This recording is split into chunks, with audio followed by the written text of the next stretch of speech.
Chapter 138. The silence in the hall lasted for a long time. Brendel looked at the white-haired youth who was clutching his wrist in disbelief, then looked at the sword that was still vibrating on the ceiling. He let out a sigh of relief. He was not surprised by this result. After the previous attack, Brando felt that this youth called Rady's strength was about 4 to 5 times that of a normal person, which meant that he had just stepped into the iron rank. It was the same level as when he was in the Golden Demonic Tree Canyon. This kind of strength was considered outstanding for his age, but it naturally could not be compared to his cheat code. Brando thought about his own strength. In this period of history, he had indeed used a cheat code. In a week, he had unlocked the first level of strength. In a month, he had entered the iron rank, and in the 3rd month, he had entered the silver rank. Even though it was not comparable to the chosen, it was still unprecedented. As for whether there would be others after that, Brando could not say. According to the game's calculation, the silver rank would start from level 35. Brando estimated that he would need to reach level 40, which was about 600,000 experience points. And he had to store enough experience points in 7 months. Only then would he not miss the last train to Erewhon's December Civil War. While he was thinking, he saw the crowd split into 2 sides. Amandina made a small sound of surprise. Brando was also slightly surprised, and then his gaze fell on 2 people at the back of the crowd. The one in front was a man wearing chainmail and a blood-red cloak. He wore a tall hat with colorful feathers on it. He looked like an explorer from Erewhon's Royal Geographical Society, but the brooch on his chest was not the Royal Geographical Society's blazing amber, but a simple wooden medallion. The medallion was engraved with a kingfisher. The taller man in the back was wearing simple leather armor. The armor only protected the important parts of his body, so the muscles on his arms were exposed. He was carrying a huge sword that was at least 5 feet long on his shoulder. His forehead was wide, but his cheeks were deeply sunken as if they had been cut by a knife. He pursed his thin lips, giving people the impression that he was not angry, but he was imposing at first glance. When Brando saw this person, he could not help but be stunned. "Isn't this that guy?" Brando could not help but have a little doubt in his mind. Because of this tall man who looked like a barbarian from the snowy highlands, the moment he saw him, he immediately sketched out an image in his mind. A Rex Crosshand Buga, the trusted aide of Duke Lone, the captain of the guards of Lantern Island Castle. Arek was one of the 3 most famous swordsmen. He was one of the great swordsmen on par with Devard the Eagle and Sylvia the Silver Knight. Brando knew this guy because he was a famous character in the game in the past. As the guard captain of Lantern Island Castle, Buga the Cross Hand was the initiator of Lund's main mission, Courage. Brando was one of the few players who had personally experienced this series of missions. In fact, he still had a vivid memory of that shocking battle. He remembered. That should be the last part of the mission. In the mission, the players had to help Buga kill one of the 12 tree herders' patriarchs, the envoy of sorrow, Phrynica. Phrynica was level 97 and had mastered the highest level of the superior element, darkness. He had almost perfected his bronze body. In fact, in the era when the player's level cap was only level 83, the 12 tree herders' patriarchs were basically undefeatable nightmares. At that time, the story went like this. Buga carried the great sword, the legendary Arwen, on his back and led the players into the headquarters of the tree herders in the Lone Kingdom, the Forbidden Forest. Using the knight swordsmanship of the Scene School, he was also the only legendary existence who had mastered level 17 swordsmanship. The player's level cap was 13. He only needed 4 strikes to kill the envoy of sorrow, Phrynica. Throughout the entire mission, the players were like spectators. They only needed to help Buga block the monsters and stall for time. In fact, it was this battle that cemented Brando's decision to walk the path of a warrior to the end. He was only level 72 at that time, but later on, he became one of the few pure warriors in Woned who had a silver body. Thinking back to that time, and looking at Buga who was still in his prime, Brando was a little dazed. He didn't expect to meet him here. This was the future greatsword hero Buga. Of course, Brando didn't dare to confirm that Buga didn't have the same terrifying strength as he did in the future. But from what he remembered, Buga the Crosshand was already a student of the knight swordsmanship of the Scene School at the age of 17.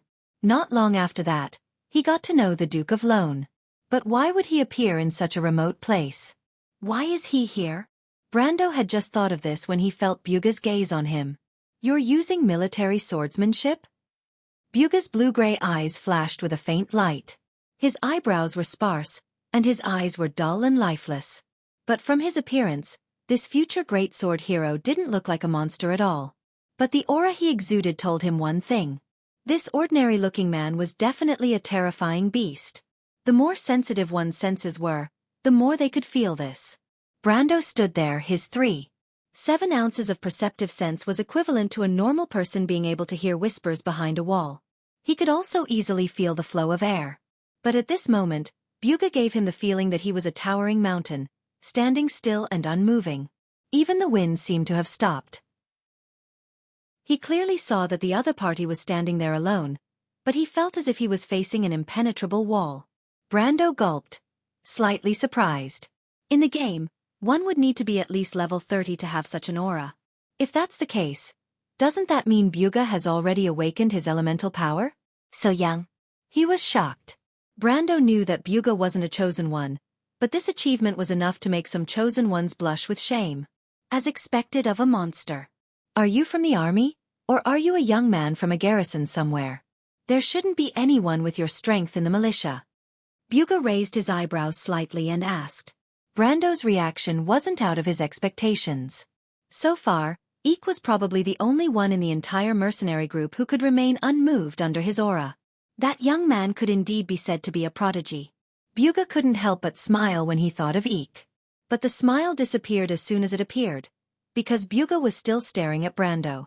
In the whole of Erewhon, there were only 3 types of people who practiced military swordsmanship. Soldiers, militia, or garrison. Knight nobles mostly had their own family swordsmanship, while adventurers and mercenaries from all over the world, even if they were from the military, would add their own swordsmanship after being honed in battle. And this young man in front of him was obviously a student from the training camp. Byuga's identity was special, so he knew all these things very well. But he didn't expect Brando to shake his head. No, actually my ancestor was a Highland knight. But I'm here alone without my squire. As you can see, I want to join you temporarily because it's beneficial for both of us. I don't have any other motives, and if I have any other ideas, that's all. He thought for a while and decided not to directly point out Byuga's identity to avoid arousing suspicion. The man standing beside Byuga, wearing an explorer's hat, heard this answer and showed a kind smile. We're more than happy to accept your suggestion, but you should understand that a mercenary group doesn't need burdens. Brando glanced at Byuga and understood 80% of the situation. I understand. So please tell me who I want to spar with. I think I've already defeated someone, and according to the rules, there shouldn't be more than 3 such tests. As a player who spent most of his time traveling, Brando was as familiar with the rules as any scholar who studied them. Makarov and Byuga looked at each other. Then the tall man took out his great sword and said, Then let me test you, young man. As expected. Brando couldn't help but take a deep breath. He looked at Byuga's thin face, but he didn't feel nervous. Instead, he felt excited. All right, I wonder how strong Byuga is now. But it's not a bad idea to test my strength against this future great swordsman. Brando couldn't help but feel excited. He raised his great sword and felt every cell in his body burning. When he became a level 130 warrior, Byuga had already passed away. In fact, one of Brando's biggest regrets was that he didn't have the chance to spar with the great swordsman in his heart before he matured. Byuga was once his goal, and even though he awakened his silver body, he still missed the chance to spar with this great swordsman. However, he didn't expect that when time returned to this moment, he would accidentally win another chance like this. Although he couldn't be considered a swordsman with outstanding swordsmanship, Brando knew that his understanding of swordsmanship wasn't inferior to anyone else. It was as if he had returned to the level 130 veteran warrior that he once was. He looked up, and his eyes were so bright that they seemed to be burning. The young man raised his great sword. The level 10 military swordsmanship was no longer as simple as a high-level basic swordsmanship, and the natural aura it exuded was enough to capture everyone's attention. Brendel had seen such an aura from his grandfather before, but it did not cause people to feel as if they were about to fall into the abyss and fall into the abyss. But it was enough to stun the mercenaries. Great military swordsmanship. Byuga's eyes glowed. You're qualified to spar with me. If you want to know what will happen next, please go to www.chidian.com and read more chapters. Support the author, Support the original reading. Chapter 139.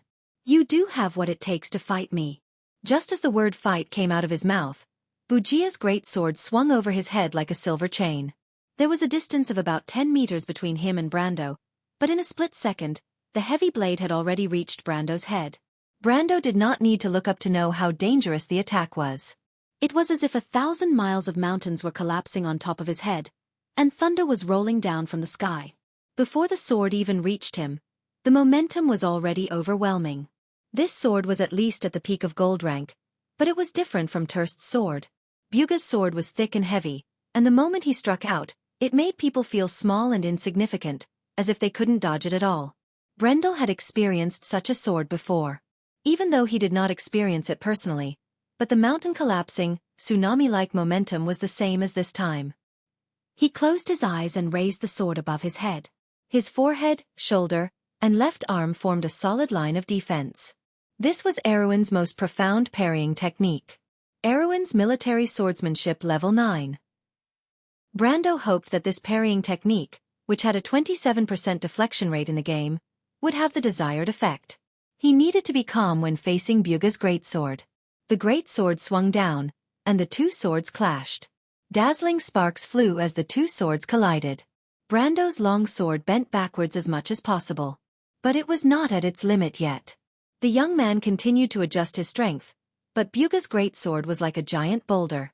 The unparalleled strength of the greatsword penetrated into his arms inch by inch. He quickly realized that he could not retreat, and he could not dodge. There was no way out.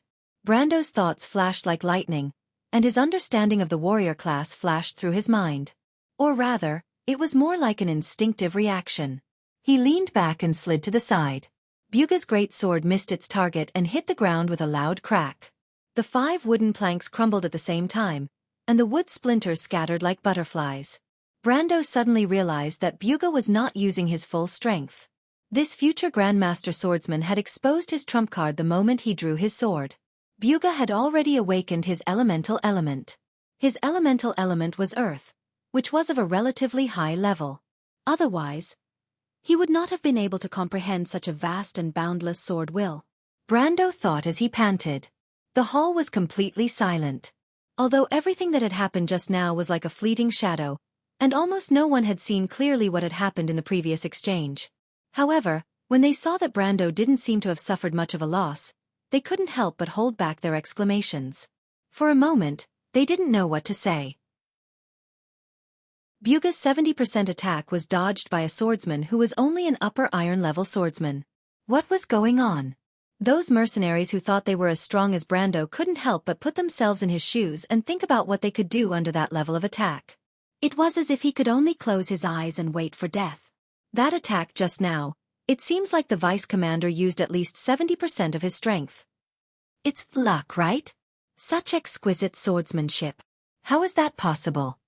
Whispers spread among the crowd, and the spectators all had different expressions as they looked at each other. However, the two combatants ignored them. Bugha raised his head and did not rush to pull his great sword out of the ground. Instead, he looked at Brando in surprise. At first, he thought that Brando was just a young man with some talent, but he was used to seeing Eek's prodigy and didn't think much of the others. But now, Bugha realized that the young man in front of him was not simple at all. That slip just now was obviously a profound technique. Bugha's guess was not wrong. Brando's technique came from the long-lost swordsmanship of the fallen elves, the movement technique of the shadow sword. This swordsmanship focused on dexterity and agility, and its purpose was to attack the enemy without defense. That was why Brando used it to deal with Bugha. Unfortunately, Brando did not dare to hope for that swordsmanship. According to his experience in the game, Wone should be in the first chapter of the game, The Empire of Birth, which talked about the rise of Madara. Unearthing the ancient texts would have to wait until the 3rd chapter, Ancient Legacies, and those ancient swordsmanship would only appear in the light of day at that time. Seeing that Bugha stopped attacking, Brando sighed in relief. He swung his arm, but he did not feel any soreness or numbness. This meant that Bugha had maintained his strength at the same level as him. His heart suddenly skipped a beat. Since Bugha only treated this battle as a test, then he might have a chance to turn the tables. Brando was eager to give it a try. If Buga maintained his strength at the same level as him and tried to defeat him with only his understanding of swordsmanship, then he would be digging his own grave. Who was he? Even though level 130 wasn't the strongest player in the Amber Sword, it wasn't something that the current Buga could compare to. Brando's character in the game had used 17 different swordsmanship in the past 100 years, and more than half of them had reached level 10. As for the swordsmanship that he had seen and fought against, there were countless of them. Buga's swordsmanship came from Sean's Knight School of Swordsmanship, which was how he got his nickname, Crosshand.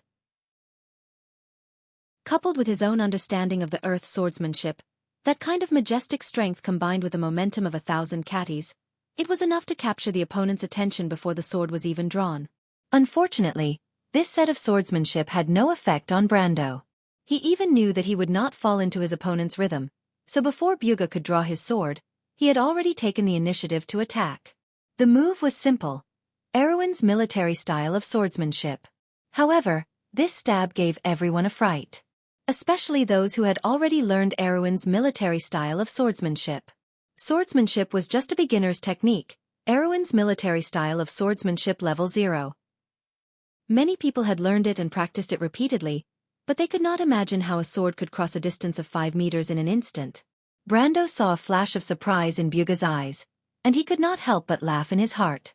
It seemed that although this future Grandmaster swordsmanship was an intermediate-level swordsmanship, the level of his swordsmanship had not reached a certain level. After all, at this point in time, Buga was at most 50 or 60 years old, which was the period of his growth. It was normal that his swordsmanship had not reached the level of a master yet. But if that was the case, then he would not understand how terrifying a master swordsmanship could be once it surpassed level 10. Erwin's military style of swordsmanship had a range of 1.5 meters, and with the master's bonus, it could reach 3.5 meters. However, Brando knew a few tricks, and 5 meters was the result of him deliberately hiding his strength. Otherwise, it would not be impossible for his sword to cross 7 meters. Of course, when his swordsmanship reached level 20, the bonus of a Grandmaster swordsmanship would be monstrous. Above Grandmaster, there was the legendary threshold of level 30, but Brando had only heard of it, and had never seen it with his own eyes. In any case, his sword was as fast as a shooting star. It was so fast that the surrounding mercenaries forgot to boo. At this time, Buga did not have time to withdraw his weapon. After a slight pause, he noticed Brando's intention and could not help but laugh. In his opinion, a swordsman should not rely on such petty tricks to fight against enemies. But since Brando insisted, he subconsciously prepared to teach this young man a lesson. Unfortunately, Buga immediately realized that it was not the case. Brando's sword seemed to have come alive. It was obviously a simple thrust, but after withdrawing his sword, he should have taken another step and used the hilt to strike his opponent. Then he would turn around and strike again. Brando thought so too, but at the last moment, Buga saw him change direction 3 times and directly thrust his sword towards his chest. Buga was slightly startled. He had no choice but to withdraw his sword and move sideways. But Brando seemed to know what he was going to do. His sword was already waiting in front of him. This future Grandmaster swordsman was shocked and could only retreat again. But once he retreated, it was not over, because Brendel followed up with another 3 swords and a sudden thrust. After another thrust, Buga could no longer hold back. He was very familiar with Erwin's military swordsmanship, but he had never seen anyone use Erwin's military swordsmanship like this before. But Brando was able to use it methodically and with such brilliance. Buga swore that in this country, there was not a single infantry manual that described the techniques of this swordsmanship. But now, this young man was telling him that it was possible. This was a technique that countless warriors had come up with. Its techniques had long surpassed Erwin's military swordsmanship, and most of the NPC instructors had recommended the basic attack routes and routines. In the past 30 to 40 years, players had begun to summarize the essence of battle tactics, and they finally realized that they did not need to blindly follow the system's instructions. The innovation of techniques had begun. And now, Buga was facing the new Erwin's military swordsmanship that the players had laid the foundation for 30 years later. And in this, there was Brando's own experience as a Grandmaster swordsman. That was why when Buga entered Brando's rhythm, he immediately felt the pressure. The young man in front of him seemed to know his every move, and he himself was at a loss. It felt like a novice swordsman facing off against a master swordsman. Buga suddenly recalled what happened when he first started learning swordsmanship. It was not a difference in strength. It was a difference in technique. This future Grandmaster swordsman was forced back 7 or 8 steps by Brando, and he could not even touch the edge of his own sword. He could not take it anymore, and if this continued, there would be no result. In the end, he had no choice but to use his full strength. He directly used his elemental power to block Brando's attack. Dang! A loud sound rang out. This time, Brando was finally unable to defend himself, and he was sent flying back 10 meters into the crowd. The hall was silent.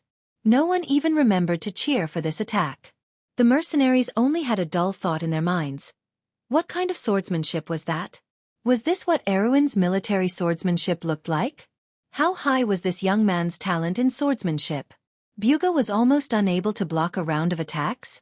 Could it be that I'm still asleep? No, this must be a dream. If you want to know what will happen next, please go to www.chidian.com. There are more chapters. Support the author and support the original reading. Translator. Endless Fantasy Translation Editor. Endless Fantasy Translation. Chapter 140. I didn't expect my lord's swordsmanship to be so high. Amandina praised without reservation as they walked.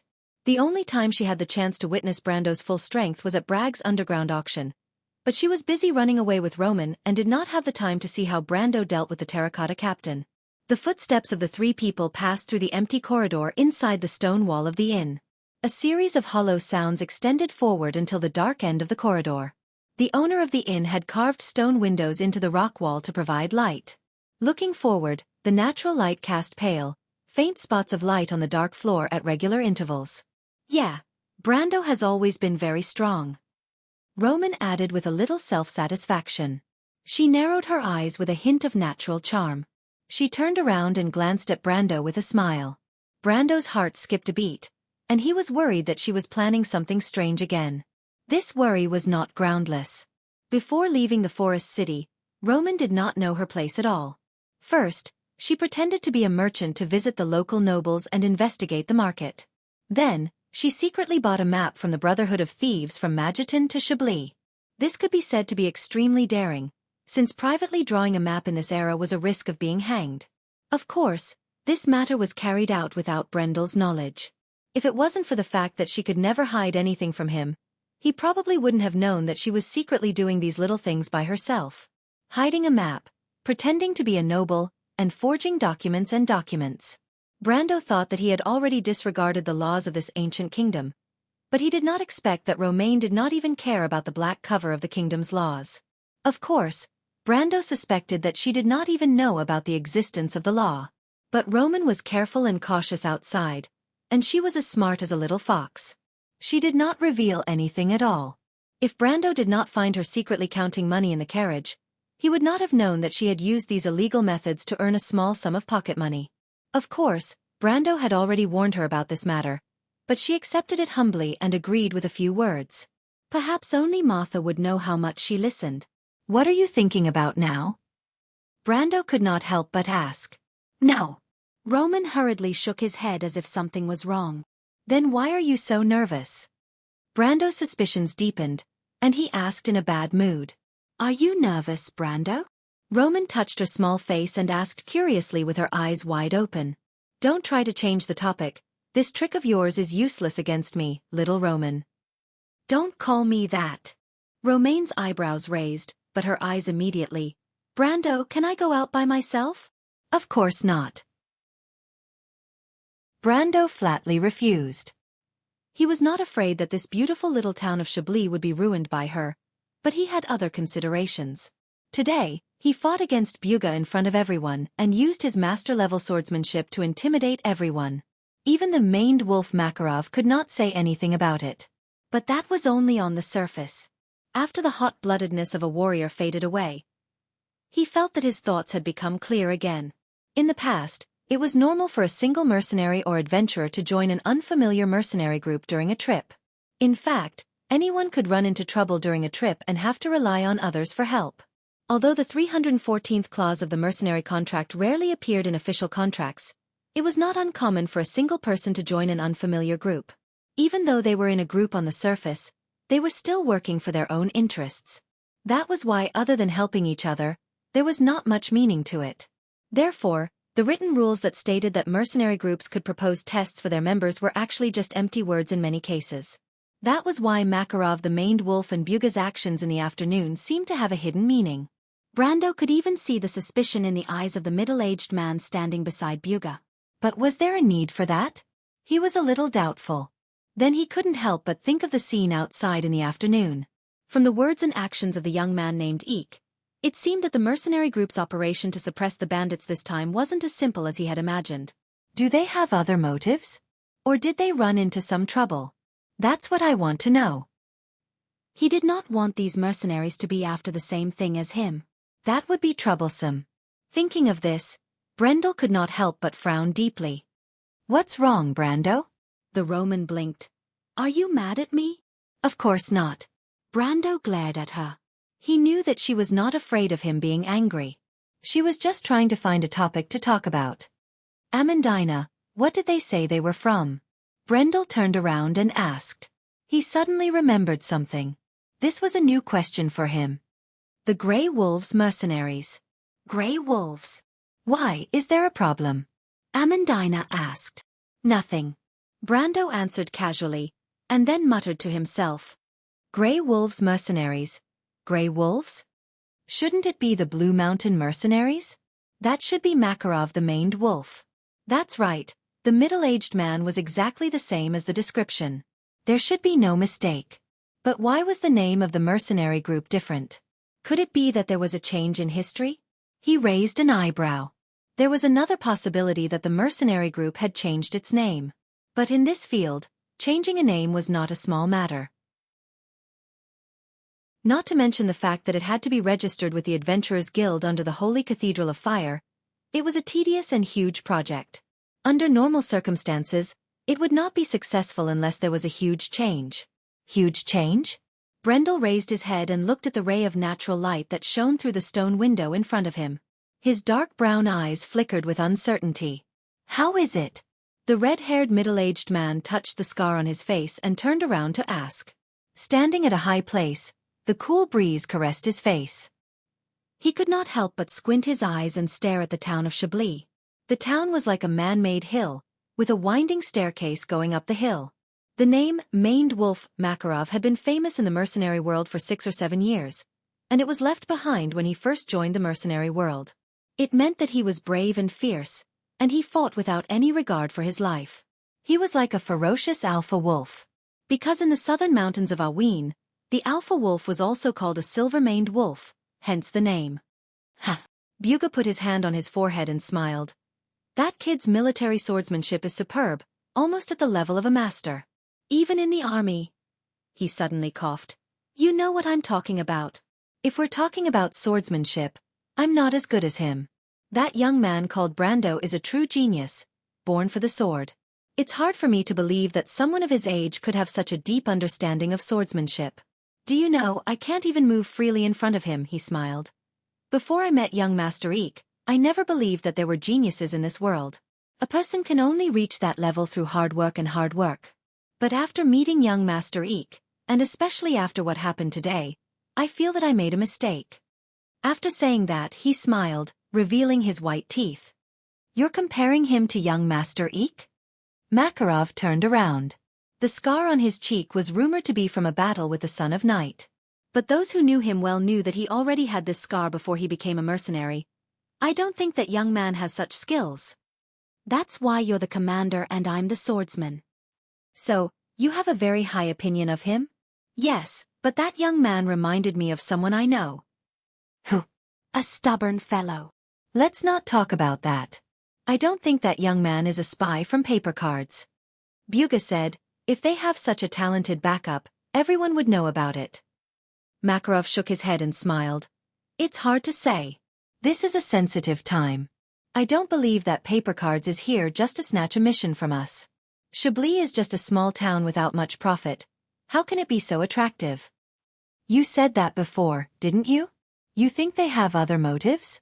Byuga asked. That's right. What are they after? Those lizard men bandits have other plans, or?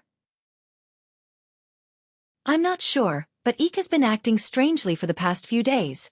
Makarov closed his eyes and took a deep breath. I'm worried. I can't let a bunch of bastards follow us. The last mission was also because of them. This time, I want to get rid of them once and for all. Buga looked at him. Grandmaster Eek agreed? Makarov nodded and shook his head. Grandmaster Eek didn't say anything.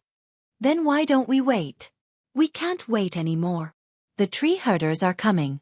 Didn't you notice? Maned Wolf said against the wind. We'll leave in 3 days. What about that young man? Let him follow us. P.S. We're all civilized people, so please don't be rough with me.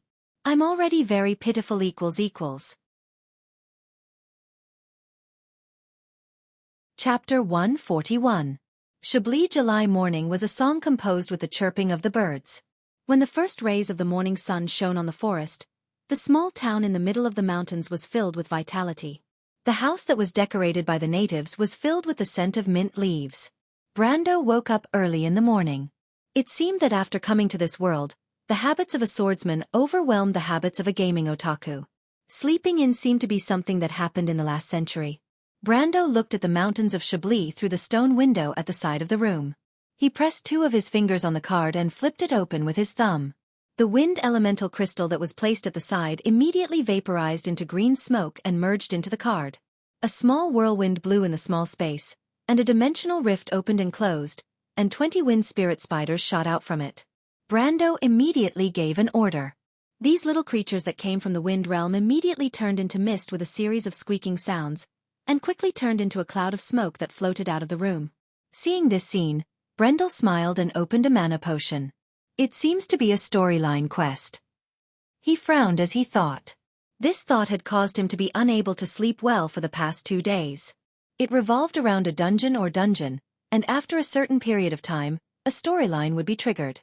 These storylines were all deduced by the system, so it did not seem strange on the surface.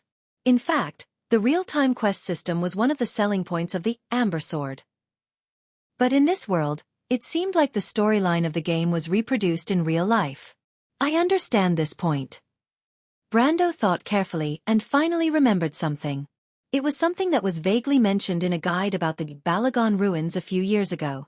It talked about the experience of the first party that entered the dungeon. It seemed vaguely familiar. But when he raised his head, his thoughts were interrupted. Knock, knock, knock. There was a knock on the door.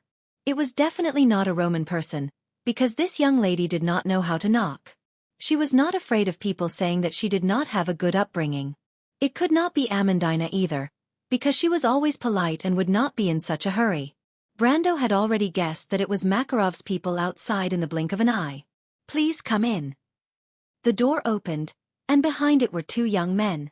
One of them was the white-haired young man who looked as feminine as a woman in the afternoon the day before yesterday. He was looking at him with a sour face. The other one Brando had never seen before, but he guessed that he was about the same age as the former. He had short hair and looked a little skinny. He was looking at the room curiously. Mr.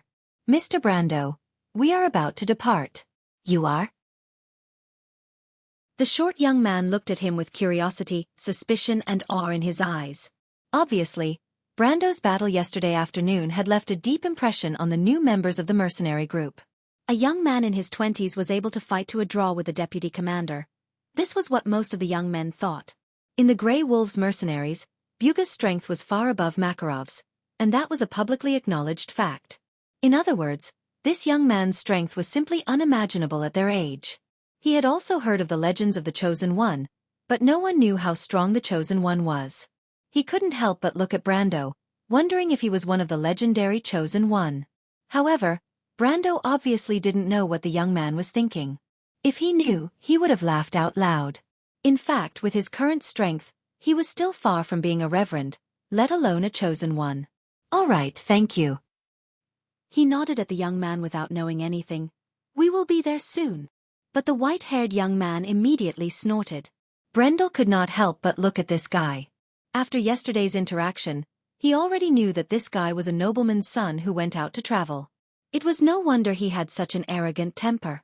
As for why he joined this mercenary group, it was probably another story. Anyway, he wasn't interested in knowing. But even if he didn't mind, it didn't mean that the other party didn't mind. The white-haired young man was clearly angered by being ignored. He couldn't help but snort and say, "Listen, although I'm not your opponent, I'll keep an eye on you at all times. Don't think you can play any tricks." The young man beside him was stunned. He obviously didn't expect his companion to say such words. He couldn't help but turn around and open his mouth, but he didn't say anything in the end. "Oh, you're called Rady?" Brendel scolded him in his mind, then raised his head and asked, "None of your business." The white-haired young man snorted. "Are all nobles so uneducated?" Brando asked. "You." The white-haired young man gritted his teeth and wanted to draw his sword, but when he thought of the difference in strength, he couldn't help but back down. "I heard Eek escaped. How did you know you?" Rady frowned and was about to question when he saw Brando's smile. He immediately realized his slip of the tongue and couldn't help but snort heavily. "You care too much, I'll tell the leader about this." Brando thought to himself, "Do you think everyone is an idiot like you?" But on the surface, he still smiled and said, "I'm just asking. You know that I met Mr. Eek 2 days ago." "Who knows?" Rady thought. But even though he gritted his teeth in anger, he still deliberately maintained a cold expression. "I heard you and the silver sword Saint Gory Keys came from the same place?" Brando changed the topic. "And you?" The white-haired young man suddenly remembered Brando's previous ridicule and forcefully swallowed the words back into his stomach. In the end, it turned into a cold snort. But he also realized that he couldn't get any advantage over Brando verbally, so he simply dragged his colleague away and left Brando alone. He thought to himself that it wasn't like this guy couldn't find his way, and it was better if he couldn't find his way. Brando couldn't help but laugh in his heart. That guy Gory Keys actually had admirers. Back then, he learned the sword art called Heaven's Limit from Gory Keys. It was a pity that Gory Keys had 3 intermediate sword arts, Heaven's Sword, Thunder Sword, and his self-created Heaven's Limit sword. But Brando himself didn't even get a single advanced sword art mission. Instead, he was choked by that old guy's temper. This guy definitely didn't know that Gory Keys loved gambling, and his gambling character was extremely bad. Not only would he lose every bet, but he would also often not admit to it. But the sword art Heaven's Limit.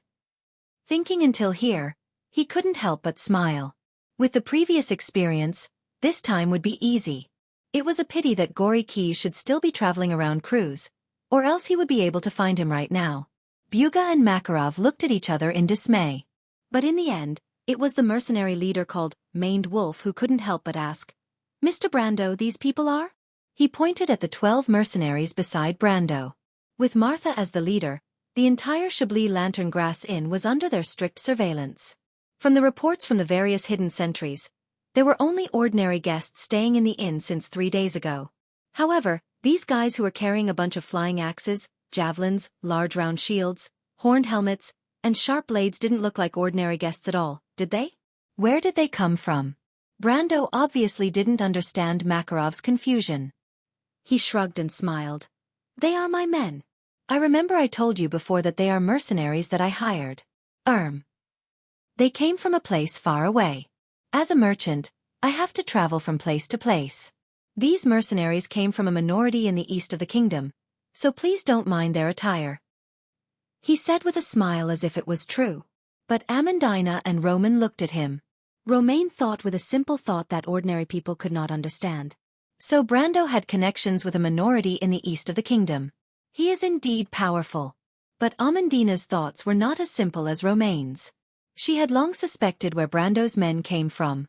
Even though she knew that Brando had a mercenary group, they should be in Arek's territory right now, and they shouldn't be from a minority.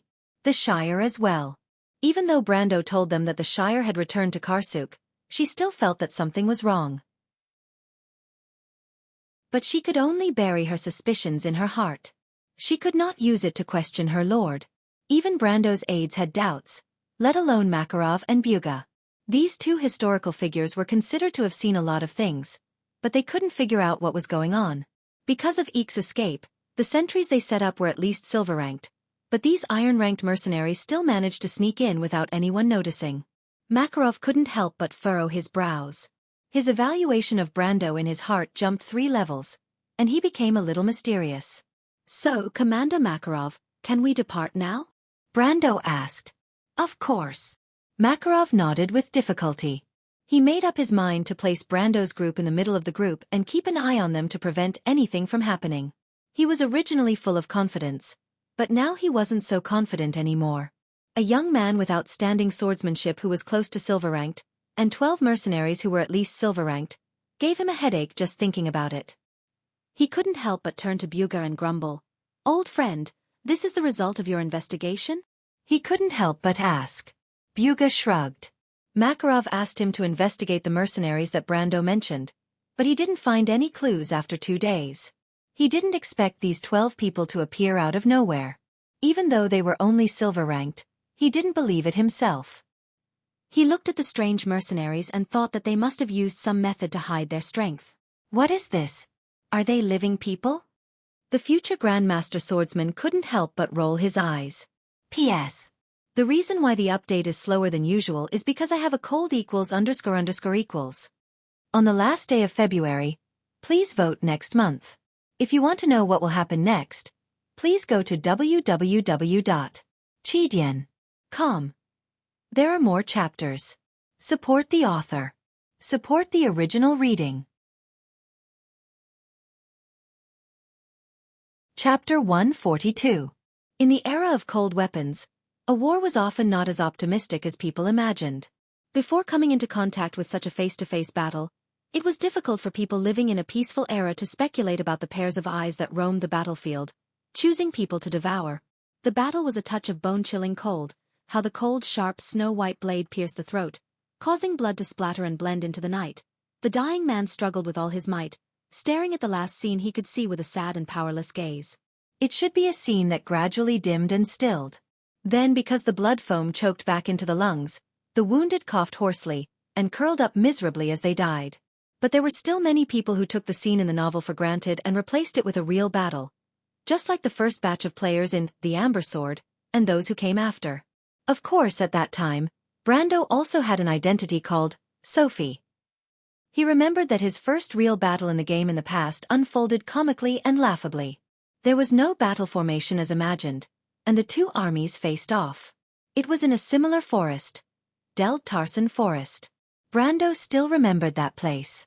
The dense jungle stretched along the steep and rugged coastline, and the opponent was hidden between the cliffs, playing hide-and-seek with the slave traders and their private army through the caves that extended in all directions. Because the real confrontation actually took place between the elite scouts, the large army of players drew a beautiful scattered line in the jungle in an orderly manner, and their number was about 3 times that of the slave private army, or even a little more. But in a real confrontation, the balance of victory and defeat did not necessarily depend on the number of players. The beginning of the battle was accompanied by a one-sided chaos among the players, which was natural. The members and the organizers could not find each other, and most people could only form small teams and fight on their own. For several hours, the players' flanks were attacked, and the thousands of people in the middle were only delayed by a small group of cavalry. Yes, most people understood that the flanks were under attack. But the problem was, where were the scouts? Where were the flanks? When you put yourself in the shoes of a huge battlefield with a width of several kilometers, you would find that being able to overlook the entire battlefield from a 45-degree angle was not only a happy thing, but also an extravagant wish that you could only wish for but not ask for. Brando clearly remembered that he was in a forest surrounded by his own people. There were flags of the Union, the Personal, the Knight, the Squire, the Swallowtail flag, the Square flag, but no one knew what they meant. Most people, including him, could only follow the crowd and move forward blindly for a few hours. Occasionally, they would encounter a small group of private slave soldiers. Everyone would swarm them like a hot knife through butter. At first, the players were in high spirits, thinking that victory was in sight. But in the end, if one were to look down at the battlefield, they would find that this huge army had already been torn apart. 2 to 3 teams of professional mercenaries were in the middle of this fragmented cake, gnawing away at its insides like maggots. By the time the sky darkened, the enemy's banners could be seen everywhere. Recalling that war, it was later nicknamed the Massacre of Dirtle. In fact, this name vividly described the situation of more than 1,700 players from the 3 guilds who had gathered together. There was no doubt that these players were brave warriors. Even in the end, they formed their own small teams and fought to the death. Of course, the result was complete annihilation. In fact, the real irony was that in the entire morning and afternoon, the damage done by the players was not as great as the damage done by the slave traders in the night. Brando thought back to that battle. Not only did he feel awkward, but he also felt cold sweat on his forehead. After that, until the Buchi War during the Second War of the Black Rose, the players gradually learned how to set up the battlefield and what flags they needed. How to distinguish which knight's army belonged to which flag from the strange emblems. The players also learned to set up the battlefield on a flat slope under a high ground, so that their commanders could see the entire battlefield in a 10-kilometer radius. Just like the maned wolf Makarov was doing now. Of course, the battle between mercenaries and bandits was far from a war. But the battle in the forest was similar. Brando tightened the reins to prevent the thick bushes from prickling the horses. He looked back and saw a few figures wearing green cloaks and holding a pomelo lacquer longbow. If it was a normal person, they would not have noticed them. Of course, they were not lizard men. Brando thought that the lizard men in the Balagon forest should be a branch of the jungle lizard men.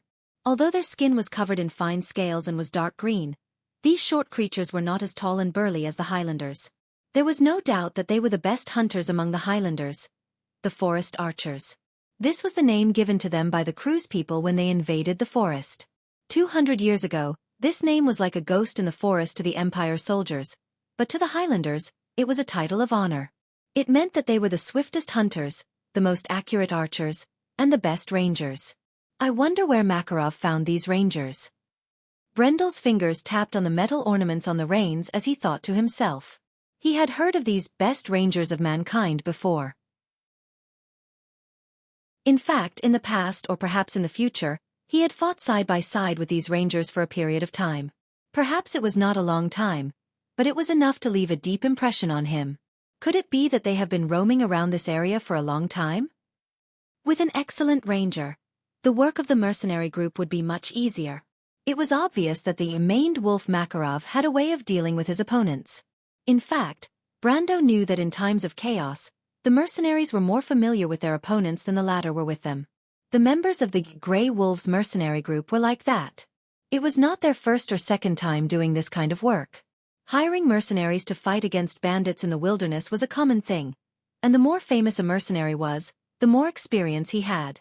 And the maned wolf Makarov was definitely not a nobody. In Brando's opinion, if a player wanted to deal with a bandit group, the best way to deal with them was to uproot their nest once and for all. He looked at Makarov's arrangement and understood that his plan was not far from his own. However, they had another advantage. They had already confirmed the location of the Lizard Men tribe. It would take a lot of effort for outsiders to find the ruins of the Balagon Silver Elves, but it was a piece of cake for the Highlanders and the Highlanders. Brando was a little hesitant at first. He wasn't sure if he had to join them in this adventure. After all, he could hire someone to follow them and wait for them. But that was a little risky.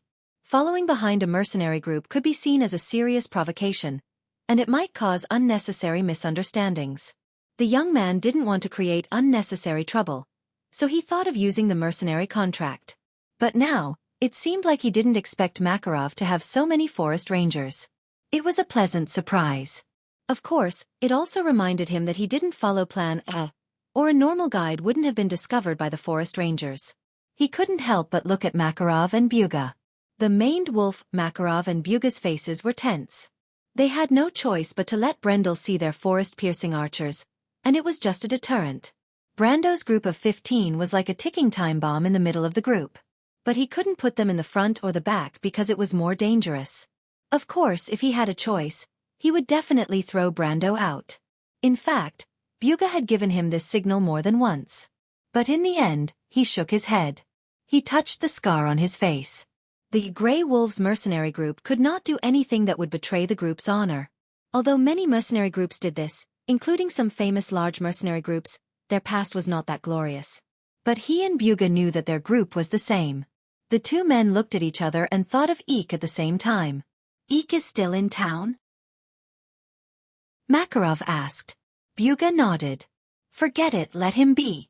It's not his fault. The red-haired man shook his head and smiled bitterly. It's a pity that we can't tell him too much. He's doing it for your own good. He saw through paper cards, but he didn't know that we already knew.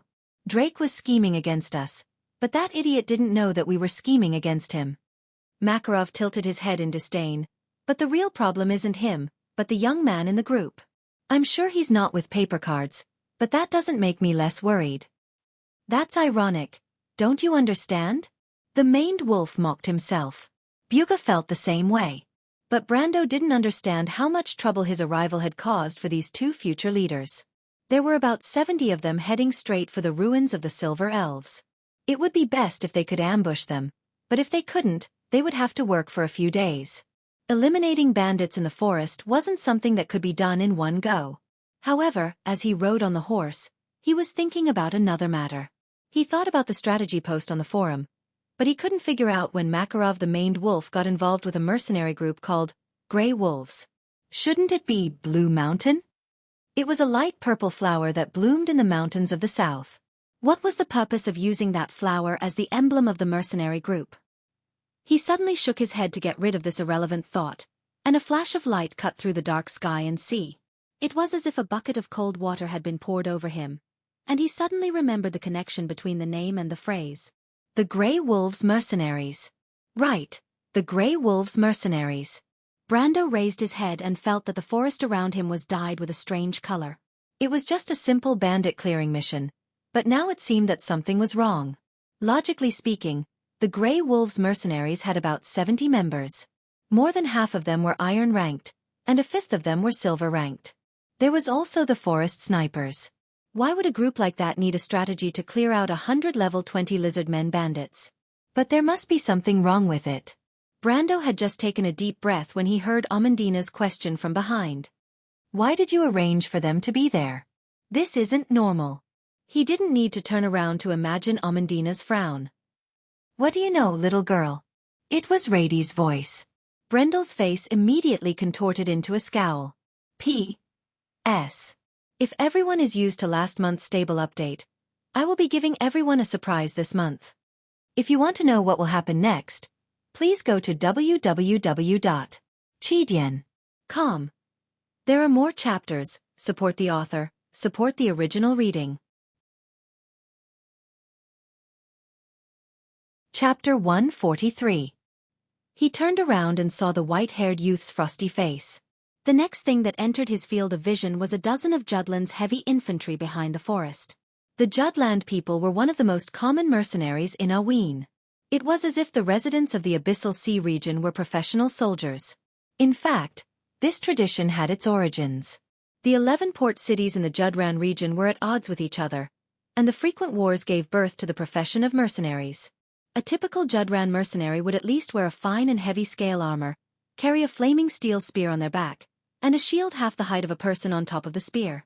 A long sword and an axe hung at their waist.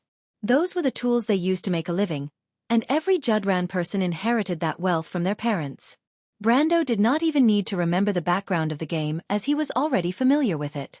What's going on? He pulled on the reins to slow down his horse as he asked. Those are heavy infantry. Sir, Amandina's beautiful black gem-like eyes hid a trace of vigilance. She turned around and answered. They placed the heavy infantry at the back. It's obvious they don't trust us.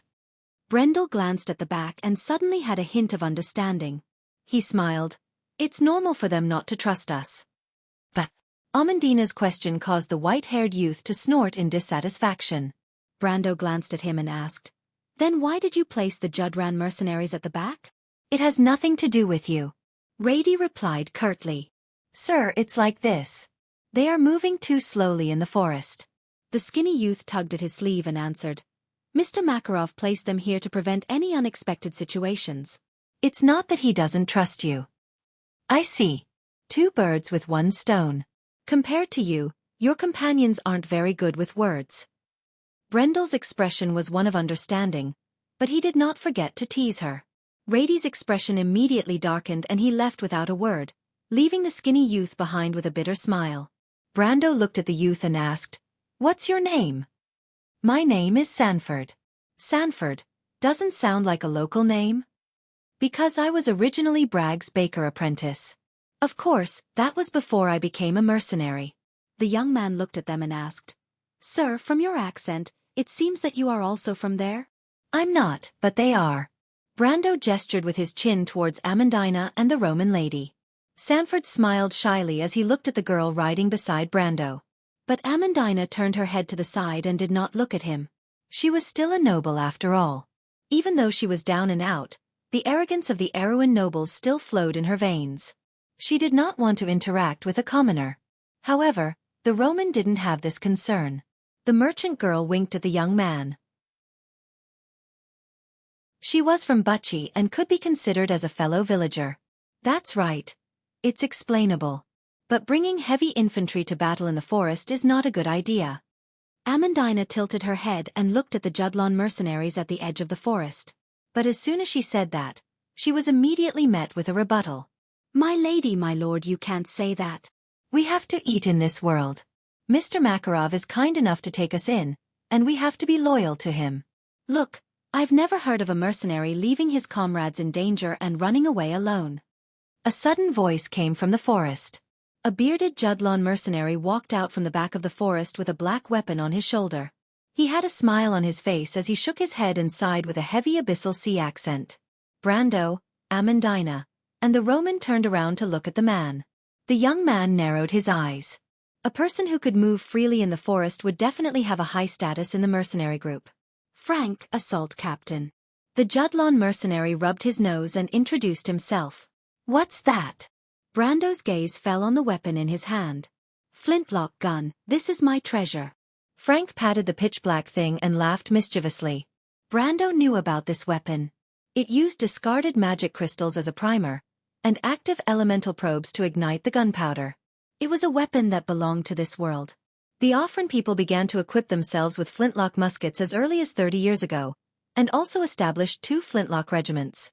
The dwarves were even earlier, and their use of matchlock muskets could be traced back to the Silver Year. Firearms were extremely powerful in close range. The best quality flintlock gun could deal damage within 50 steps, and it was almost as powerful as a brass-ranked weapon of the same grade. The tactic of using firearms was very mature in this era, but it did not have a decisive advantage when compared to the enchanted projectile troops. However, he knew that there were many mercenaries who liked to use firearms, especially handguns. There were only a few who used rifles. After all, there were no bayonets in this era. Brando glanced at the mercenary.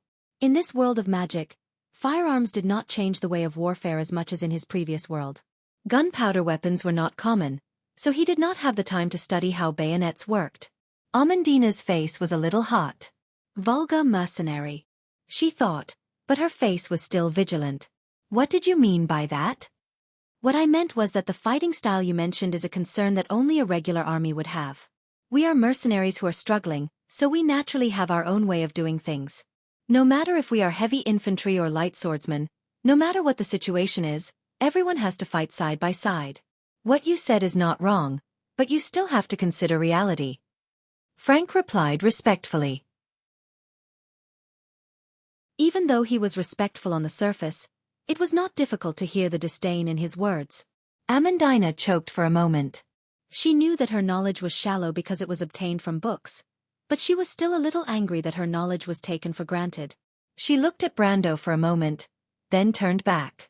Her bright eyes were still vigilant, but she changed her tone and asked softly, "Do you believe what they said, Mr. Brando?" Brando looked at Frank and nodded. But what? He asked back. Do you really believe? Amandina looked at him and asked with her eyes. Brando smiled and greeted Frank and Sanford, then urged his horse to speed up. He did not answer and only left the back view of the noble's daughter. But Amandina was a person who did not want to admit defeat. She also urged her horse to chase after him. She coughed and asked, "My lord, I feel that they are not normal." Why? Intuition. Little Roman, what do you think? Brando asked without turning his head. I don't know, Roman shook his head. But my aunt said that if the explanation is too general or too detailed, it is a sign of guilt. Brando smiled and turned back to scratch her nose. You know, but you still want to beat around the bush. What a sly little fox. I really don't know. Roman raised his eyebrows and hurriedly explained. Amandina didn't know what to do next to the flirting couple, but she finally understood what was going on. It was not that Brando did not know, but that he knew too well. It seemed that he had long suspected their motives. Saying that the heavy infantrymen were slow, so they were placed at the back of the line sounded like an excuse. She sighed in relief when she thought of this. If that's the case, Amandina looked at Roman and Brando and asked with a red face, "What should we do?" "Just act according to the situation," Brando replied. He had already remembered the plot mentioned in the guide, but he thought that as long as these people were not targeting him, everything would be fine. But this matter was a little troublesome, and he could not help but have a headache. He originally wanted to reduce the trouble, but he did not think that he would be dragged into a new problem. If he had to blame someone, he could only blame Byuga and Makarov for provoking such a troublesome opponent. Instead of saying that it was a competition between two mercenary groups, it was more accurate to say that the mastermind behind the Paper Cards mercenary group had his eyes on the Grey Wolves mercenaries. He could not help but look at the people around him. He was not worried about their fates, but he was thinking about how to get out of this trouble. But then again, it was a little strange that a small mercenary group would attract the attention of these people. Hey, tree herders! Compared to the tree herders, the members of All for One were like law-abiding citizens. But what was the purpose of the tree herders after the Grey Wolves mercenaries? Although he did not want to cause trouble, Brando subconsciously used the player's way of thinking to think about this matter. The guide gave the mission flow, but the details were very vague. Not to mention the background, which was not mentioned at all in the guide. He knocked on his head and thought of a way to get out of this situation before the Grey Wolves mercenaries and the tree herders fight. The boss of this quest was the Oracle Ekman. The root of the word Ekman came from the word Eam in the rune language. It was a symbol of the vast mountains and the boundless ocean. In ancient times, there was also a giant beast called Ekman, but whether it existed in Kurlut's mythology or in the legends of the mountain people, it symbolized walking between the mountains and forests. It was a huge, living, active mountain ridge. The giant beast, Ekman, was the descendant of the mountain giant Garl. Legend said that as long as it was connected to the earth, it would have endless life. The Oracle Ekman, to Brando, was more like the name of a monster with a symbolic meaning. According to the legends, the oracles were monsters that the tree shepherds used the blood of God to cultivate in the bodies of animals and humans. Although they had such a sacred name, they were the same as the golden demonic tree, a product that distorted nature and blasphemed against God. Brando couldn't help but recall his experience with the Oracle of Heaven, Amar, and the Oracle of Darkness, Black Lotus. The former was about level 50 in its incomplete form, and he fought it with his teammates in an underground dungeon in the free port of Ampere Seal. After a tough battle, they finally won. The latter was the true Oracle of Heaven, a level 67 elite leader, and the final boss of the perfect, heroic main story quest in Deldera. They had to form two groups to defeat it. The Oracle of Heaven was so terrifying, and even though it was only level 50, it had the strength of a gold-ranked player. Brando didn't even have the slightest intention of fighting it. But he still wanted to take advantage of it. He looked at Byuga and Makarov in front of him. In history, the Grey Wolves mercenaries should have been annihilated in this battle, but Makarov and Byuga didn't die, which meant that there was a problem.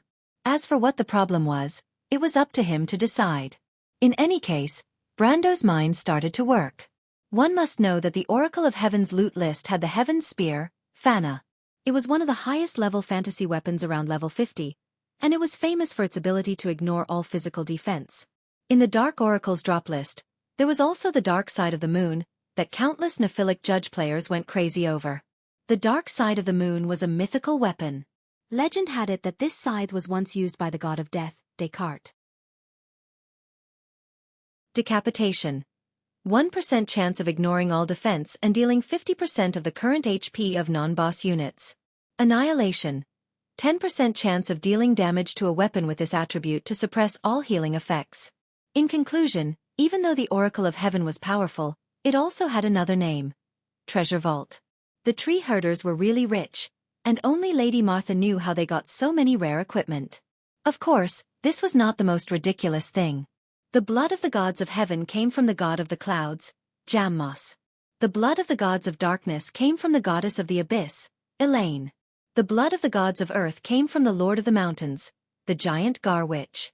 Martha above, how did they get the blood of the gods that have long since disappeared? Brando shook his head and muttered to himself. After the age of darkness, the gods in the sky had long since passed away and became stars. This was the era of mortals. Other than the one and only god of gods, Martha, this world was no longer ruled by powerful willpower. Those who were called gods today were either fake gods, or the many stars in the sky that were called laws. "What are you thinking about, my lord?"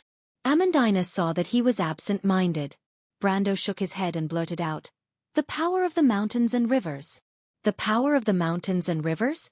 Author's note: yesterday, the internet was cut off when I came back from dinner, and it's still not fixed yet.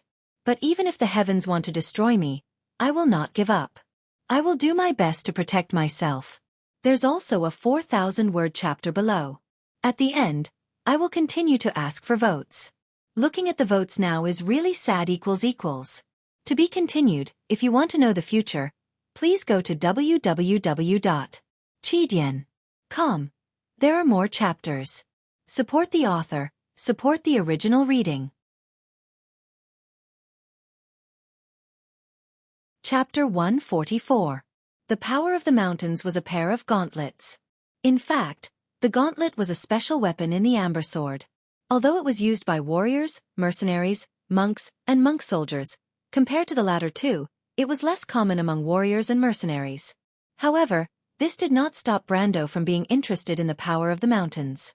When it came to the Oracle Ekman, the first thing that came to the mind of the players would be the power of the mountains, which was the most valuable item on the list, or the Thunderslayer, which was a complete drop. Of course, Brando would not dream about the Thunderslayer. As a level 67 oracle, it should have the corresponding elemental power. Destroying a group of people like them would only be a matter of moving its fingers. Although the future Grand Sword hero Buga had also activated his elemental power, there was a natural difference between humans and sacred blood creatures. Unless the body was perfected in the later stage and obtained the golden bloodline, the difference between humans and sacred blood creatures was several levels. Otherwise, humans would be at a disadvantage as a lower race. However, not to mention the level 62 Thunderslayer, even the power of the mountains was enough to tempt people. As a level 45 fantasy weapon, Brando did not know how powerful the gauntlets were. In fact, he had only seen it once in a video. However, he knew one thing for sure. In terms of damage amplification, a level 45 fantasy weapon was 17 to 18 times more powerful than the Thorn of Light, or even more. Just this point alone was enough to make any player go crazy. In the past, Brendel had seen players who got mythical or fantasy weapons that were not suitable for their class and had to retrain their accounts. After all, players could choose their own class, but not everyone could get their hands on a weapon that was fantasy grade or above. This was a matter of luck. Of course, he could not do that now, but he was more than willing to redesign his leveling plan for a god weapon. After all, it was something that would bring him huge profits. Take the Lionheart sword for example. The kings of Aween had been searching for it for almost 7 centuries, but there was still no news of it. The Lionheart sword was merely a fantasy weapon, a level 70 fantasy longsword. Even though he had a clue about the Lionheart's whereabouts, Brendel knew that having a clue and completing a quest were two completely different things. It was too vague and unrealistic. If he could get the power of the mountains first, then his class design would definitely be based on the first fantasy weapon. He then patted his head to remind himself that both the Lionheart sword and the power of the mountains were just a fantasy. The Grey Wolves mercenary group had not encountered the tree herders yet, and their representative, the Paper Cards mercenary group, were nowhere to be seen. In fact, it was just his wishful thinking that Buga and Makarov could kill the Oracle. All in all, safety was the first priority. Then, he would see if he could find an opportunity to make some money. That was the safest way. Once Brando entered the zone, he would naturally follow the rules of the game. At this moment, Madara, the lizard men, the Oracle, and the tree herders were not even worth mentioning. The Oracle was a terrifying opponent, but that was all there was to it. Brando himself had faced 3 out of the 12 tree herders and defeated 2 of them. Even though he was no longer level 130, his experience and knowledge were still at that height. The Oracle was not without flaws. The power of the mountains? Amandina's black gem-like eyes flashed with a trace of doubt. She asked in confusion, "What is the power of the mountains?" I just thought of a famous treasure in this area. Legend has it that it is in the ruins of the Silver Elves, but no one has ever seen it." Brando had to find a suitable excuse for his slip of the tongue. He could not say that the power of the mountains was actually a fantasy weapon with a golden label, and that there would be an oracle called Ekman, who would bring it over. He did not want to leave an impression that he was mentally unstable in Amandina's mind. But even so, his words still aroused the dissatisfaction of this noble lady. Amandina looked at him with a hint of resentment and sighed. "My lord, now is not the time to think about this, right?" "Of course." Brando could only nod with a bitter smile. "I was just distracted for a moment." But he could only fool himself. Amandina was smart and sharp, and she looked at him suspiciously. In her impression, the young knight was a shrewd and cautious young knight who would not be distracted by unimportant matters. It was as though he was constantly plotting something. Even though everything he did seemed to be unrelated on the surface, but in the end, it was proven that everything was arranged in advance. Amandina was doubtful of how a person could achieve such a feat. The plan was still a plan, but Brendel seemed to know that some things would eventually happen, and he waited calmly for the right moment to happen. This kind of person was either extremely confident or had foresight. He was able to see the future, and could see the direction of the development of a matter. Of course, she did not even think that a person could predict the future. Even the astrologers who belonged to the royal family could only predict the direction of major events through the strings and cards controlled by the twins of fate. No one could predict the future, no matter how big or small. In her opinion, the only ones who could do this were the gods, but even the gods had passed away in this era. She obviously did not think that Brendel was not from this world. A moment of distraction? Amandina frowned slightly, and she showed a slight dissatisfaction. "My lord, if there are some things that you are not willing to tell me, I will not ask." Brando felt that he was more wrong than Do-E. Even though he had some secrets that he could not tell outsiders, he had no choice. Martha above, how could he tell outsiders these things? Even if he did, no one would believe him, and he would only leave behind the name of a lunatic. He wasn't going to do such a bad deal. He could only patiently explain, "It's not like that, Miss Amandina." But before he could finish, the Roman lady came back from who knows where and promised him with an excited expression, "If it's Brando's secret, I won't ask." The Roman promises. Brando glared at her fiercely. If there was a person in this world who was the best at showing off a desire to see the world in chaos, it would be this merchant lady. But in the end, he sighed and waved his hand. "Forget it, let's talk about business. Set up your tents a little closer to me at night. Don't take off your outer leather armor, and don't sleep too deeply, understand?" Amandina immediately looked around cautiously. "What's wrong?" "We'll talk about it when the time comes." He turned his head and saw the merchant lady nodding her head, but her expression clearly said, "I don't care at all." Brendel's eyes immediately narrowed. He knew her temperament very well. "Especially you, my dear Miss Romaine. You better stay awake. Don't think I don't know that you're like a little pig when you're asleep. If Mother Marcia doesn't come personally, no one would be able to wake you up. But my aunt said that women will age quickly if they don't sleep early. You didn't even die when you didn't sleep for a few days in Bucci. But if I slept at that time, Madara would catch up to me. It's the same now." Brando replied in an annoyed tone. His hands were stained with the smell of spices. From the pungent aroma, Iko could distinguish the large and small fennel from the Silver Sand Coast and the cinnamon from Grinoires. He had practiced his sense of smell in the toxicology class, and distinguishing spices was just one of the skills he had learned. But the rich fragrance in the air still stimulated his nostrils and made him want to sneeze. Eek wished that his heart had stopped beating, but it did not go as he wished. His heart was still thumping in his chest.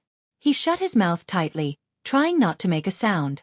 Even if he desperately wanted to gasp for breath, his chest hurt, and his head was attacked by waves of dizziness. He could only endure and let the sweat on his forehead drip down. He looked down and saw the sweat dripping down and forming a dark spot on the white sack. "Who are you people? What are you doing here?" Eek could not see the person who spoke, but he could tell who it was from the familiar voice. It was the leader of the second squadron, Capo, and his comrades. "Don't come over," he thought. "Don't speak. Everyone, turn around and leave. Those bastards, don't let them get suspicious." He stared at the shadows on the opposite wall, afraid that he would miss the slightest detail. Occasionally, he would close his eyes and pray to Mother Marcia, praying that Capo and the others would leave immediately. But he knew that was impossible. Unless a miracle happened. That was why he prayed for a miracle. He always knew that his adoptive father, Makarov, left some men in town to keep an eye on him. Rather than keeping an eye on him, it was more like taking care of him. Apart from Byuga and his adoptive father, Keipo was the one who took care of him the most in the mercenary group. He was also his first swordsmanship teacher. He also knew that the man known as Maned Wolf, Makarov, knew that he was hiding in town all this time. Even when he sneaked back to the inn, they should know about it as well. It was just a tacit understanding between them. They still treated him like a child, as if he was always someone who needed to be taken care of. But it was different this time. Those guys are definitely not from the Paper Cards mercenary group. What's the big deal about the Paper Cards mercenary group? Do you think Yak, will be afraid of an old rival who has been opposing me all year round? Why didn't his adoptive father think of this? He couldn't help but rub his forehead, but halfway through, he put down his hand. We can't let those bastards find out. But Keipo and his men are still outside. They are not their match. Those bastards are demons who kill without batting an eyelid. Eek struggled. There were a few times when he wanted to jump out to warn Keipo and shout for them to leave. Even though he knew that his actions would be of no use, the young man's feelings for Keipo as both a teacher and a friend urged him to fulfill his duty. It was his duty, but he knew that he had a more important responsibility. He could not let those bastards succeed. Where is the young man you were chasing? Keipo spoke again. Eek's heart skipped a beat. Hurry up and hand Eek over, we all saw it. This was another younger voice, sounding even more impatient. Chris, you impulsive bastard. Eek cursed in his heart. He couldn't help but tighten his grip on his sword. His whole body couldn't help but tremble. Then he heard that familiar laughter. It was bone-chilling, like ice needles piercing his back. He, so you are really with him. P.S. I suddenly remembered that I don't have a full attendance, but it's still awesome. Everyone, please support us. By the way, please slow down for those who are DTs. Don't release it after only 15 minutes. It's already a flop to begin with. To be continued, if you want to know the future, please go to www.chidian.com. There are more chapters. Support the author, support the original reading. Chapter 145. There's an acquaintance here, Carl. A man in a black knight's training uniform looked at the bonfire in the dark forest under the undulating mountain range from afar. The Grey Wolves mercenaries seemed to be sleeping in a large cradle. It was quiet in the direction of the camp. Only the wind from the sea from the west infiltrated the night, causing the forest to respond with rustling sounds. It sounded like the waves. It also sounded like some kind of monster was screaming in the forest far away. A tall monster was dragging the bloody corpse of a female sentinel out of the forest with its huge bony claws. If Brando was here, he would definitely recognize it. He had seen this huntress in the afternoon. However, she was now a lifeless corpse. The monster's empty chest made cracking sounds, and the orange flames in its eyes flickered. It was dissatisfied with the Black Knight's casual attitude. It's not your turn to teach me a lesson, little guy. The monster's voice was dry and squeaky. It reminded people of clockwork that had not been maintained for a long time. It straightened its body and threw the corpse down. The dead mercenary fell into a bush like a ragdoll, and the crackling sound of twigs snapping could be heard 34 feet away. However, this place was too far away from the Grey Wolves mercenaries' camp. It was difficult for such a small sound to travel that far, especially in the windy night. The knight in black frowned as he glanced at his companion. He saw a group of ghost-like translucent spiders that were green in color and emitted a faint glow. They screeched as they jumped down from the treetops. Thud! A soft sound was heard. Brando was startled. He looked at the card that had fallen out of his pocket and was lying flat on the ground. The card had turned gray. It was a wind spirit spider. It had already entered the graveyard. However, the first thing he felt was not heartache. Instead, he picked up the card and was stunned. He immediately raised his head and extinguished the oil lamp. The surroundings became dark. The farthest light outside the tent was 100 feet away. So fast. He was caught off guard. In the evening, the Grey Wolves mercenaries chose to set up camp in the windy valley. Brando suggested to Makarov the maned wolf that the two sides should keep a distance from each other to avoid suspicion. Although Byuga and Makarov were a little surprised, they still agreed. Brando didn't trust them, and they didn't trust the young man's subordinates either. Thus, the two sides, each with their own ulterior motives, reached a consensus. However, Makarov didn't expect that Brando would use this as an excuse to escape. The young man crawled out of the tent, and his skin shivered a little from the cold air. Even though Chablis mountain area was extremely hot during the day, the temperature in the valley dropped drastically at night. If a traveler didn't prepare a tent or a sleeping bag, he would still be cold. He looked left and right, and a few figures could not escape his senses. Even though Brando did not go through professional training, his 3.7-ounce perception was equivalent to a person with a natural gift. He could hear the sound of a needle falling to the ground 100 meters away in the silent night. It seems like Makarov only suspects us and doesn't have any ill intentions towards us. After confirming that there was no one nearby, he carefully crawled out of the tent. At this moment, the young man was fully armed. He wore nail armor and carried all the necessary weapons and tools. He dragged a backpack with one hand, which contained the necessary water and food. He then approached a tent not far away and patted the cloth. After a few seconds, a curious voice came from within. "Brando. Roman, why are you here?" Brando was speechless. He confirmed that it was indeed Amandina's tent. "It's a surprise." Amandina laughed softly in the tent. She was a little pleased with herself. "Surprise my ass." Brando turned around in annoyance. He saw Amandina coming out of the Roman's tent with her hair tied up. She had an apologetic look on her face, but Brando knew that if the Roman had any ideas, she would not care about what others thought. He sighed and apologized to the noble lady. "I'll have to trouble you." Amandina was surprised. A faint smile appeared on her face. She looked at the tent behind Brando and said, "I can see that my lord really likes the Roman lady." She mouthed the words. Brando nodded.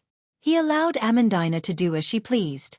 It was not only because he felt a sense of familiarity towards such a carefree girl, but it was also because of Brando's soul. On the other hand, the Roman lady was the first person he met in this world. He had a special feeling towards her. Moreover, this merchant lady was smart and carefree. Very few people would dislike her. Even though Brendel was only 19 years old in this life, the two souls in his body determined that he was no longer the shy youth he once was. He understood what he should pursue and what kind of responsibilities he had to bear.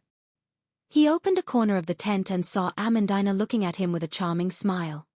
"Are you ready?" he asked. Both Roman and Amandina nodded in agreement. Brando raised his head.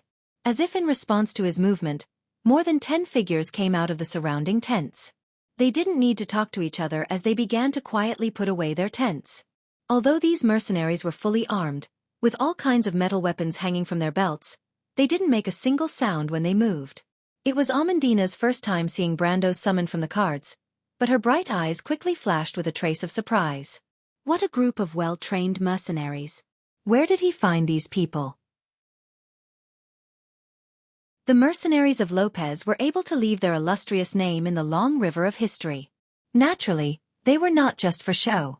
The creatures summoned by the card of fate represented a collective concept. In other words, the 12 mercenaries were a group of heroic spirits that best reflected the strengths of the mercenaries of Lopez. Loyalty, honor, high morale, strict discipline, and they did not fear death and pain like real creatures. They were probably the best soldiers that had ever appeared in this world. Unfortunately, Brando felt that the number was still too little. Even so, it was enough to make Amandina speechless. She quickly touched her cheeks and looked at Brando. She suspected that she was dreaming. It was not that she had never encountered mercenaries before.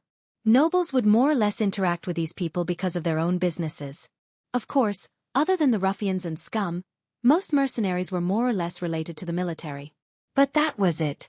The best mercenaries she had seen were none other than the Grey Wolves mercenaries. The maned wolf Makarov's mercenaries were definitely not ordinary mercenaries, but compared to the 12 mercenaries in Brendel's hands, it was like the difference between clouds and mud. The inherent laziness of mercenaries could not be seen in these people. They seemed to have something that was rarely seen in mercenaries. Amandina furrowed her eyebrows. She could not determine what it was at that moment. But after a flash of inspiration, she remembered the difference. It was pride and honor. She took a deep breath. Very few mercenaries who relied on fighting for a living would maintain a sacred sense of honor for their profession. It was more similar to a knight's sense of honor. She could not help but look at Brando again. In her heart, she was certain that these people were not mercenaries, but retainers that this young man brought out from his family. The more she thought about it, the more certain she became. A young noble leaving his family to carve out his own world. This was like the plot of a legend. When she first heard Brando say this, she felt a little yearning. After all, everyone had the spirit of romance and adventure in their hearts. Even Amandina, who had received the most orthodox education since she was a child, was no exception. Assisting a young knight who started from scratch to conquer the world was an irresistible temptation for a girl of her age who had received such a degree of education. But from the looks of it, this lord did not start from scratch. Amandina was pleasantly surprised, as if she had discovered a small secret. Of course, she did not feel depressed because of this. On the contrary, she felt relieved. She convinced herself that at least this meant that Brando was prepared. He was not a hot-blooded young knight who acted blindly and only wanted to imitate the ancients. However, Brando did not expect that his subordinate would have so many thoughts after seeing his card soldiers. Of course, if he knew what Amandina was thinking, he would definitely think of a way to do it a few more times. This way, he would be able to easily gather a large number of loyal retainers. But he did not have the mood to care about these things. He quickly realized that he had encountered a small problem. The 12 mercenaries of Lopez quickly tidied up the camp. But when they gathered together and prepared to wait for the next order, Brando suddenly noticed 2 figures walking over from the Grey Wolves mercenaries' camp. He immediately frowned. He had clearly seen one of the 2 figures walking over. It was a white-haired youth called Rady. Brando immediately thought that the other party might have noticed the commotion here, but he quickly suppressed this suspicion because the 2 people were clearly not walking towards them. He calculated the path that the other party would take.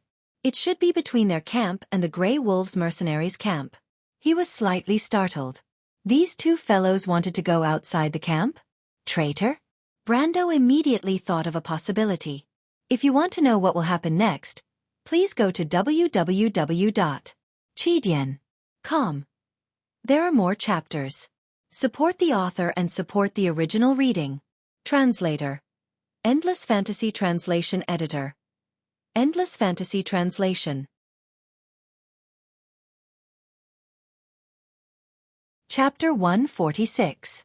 Rady and the person beside him were getting closer and closer, and the 2 slender figures were like ghosts in the forest. Everyone stopped and looked in that direction at the same time. Amandina lowered her head to estimate, and her expression changed. She immediately looked at Brando, her black gem-like eyes filled with anxiety. Their camp was in the middle of the forest, and the mercenaries of Lopez had already put away their tents. Even if the other party was just passing by, they would definitely notice something was amiss. Don't be impatient. Brendel stared in that direction and replied. Even though most of the people present did not understand what he meant by don't be impatient, they subconsciously quietened down. Brendel raised his hand, and the calm expression on his face calmed everyone down. It was a clear hint to the others that they should not act rashly. Amandina opened her mouth slightly. The mercenaries of Lopez were Brando's summoned creatures, and their first duty was to carry out the orders of a planeswalker. Even if there was a cliff in front of them, they would not hesitate to move forward, let alone such a small request. But in the eyes of the noblewoman, these veterans who looked like they had been through hundreds of battles and should have been proud of themselves, just because of a small action from Brendel. The degree to which they obeyed his orders to the extent that it was shocking. No one spoke. She subconsciously held her breath, not even daring to breathe loudly. The wind in the valley whistled above their heads. The wind came from the mountain pass in the south, and it was like an invisible hand passing through the branches, causing the leaves on the top layer of the canopy to rustle. The dancing branches caused the dim starlight to flicker, and the intertwining light fell on Rady's face, causing the white-haired youth to have a gloomy expression. The 2 of them were not as careful as Brando expected, and it could be said that they did not care about the crackling sound of the branches breaking.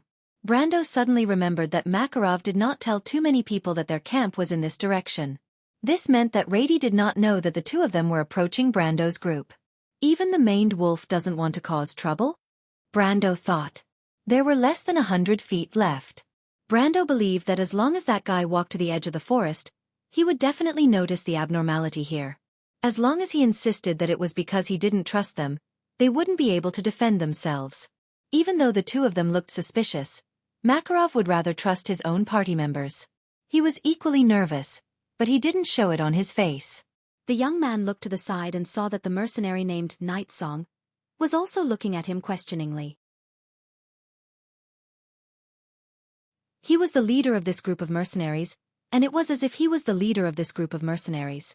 He was experienced and wise. The old mercenary's intention was clear.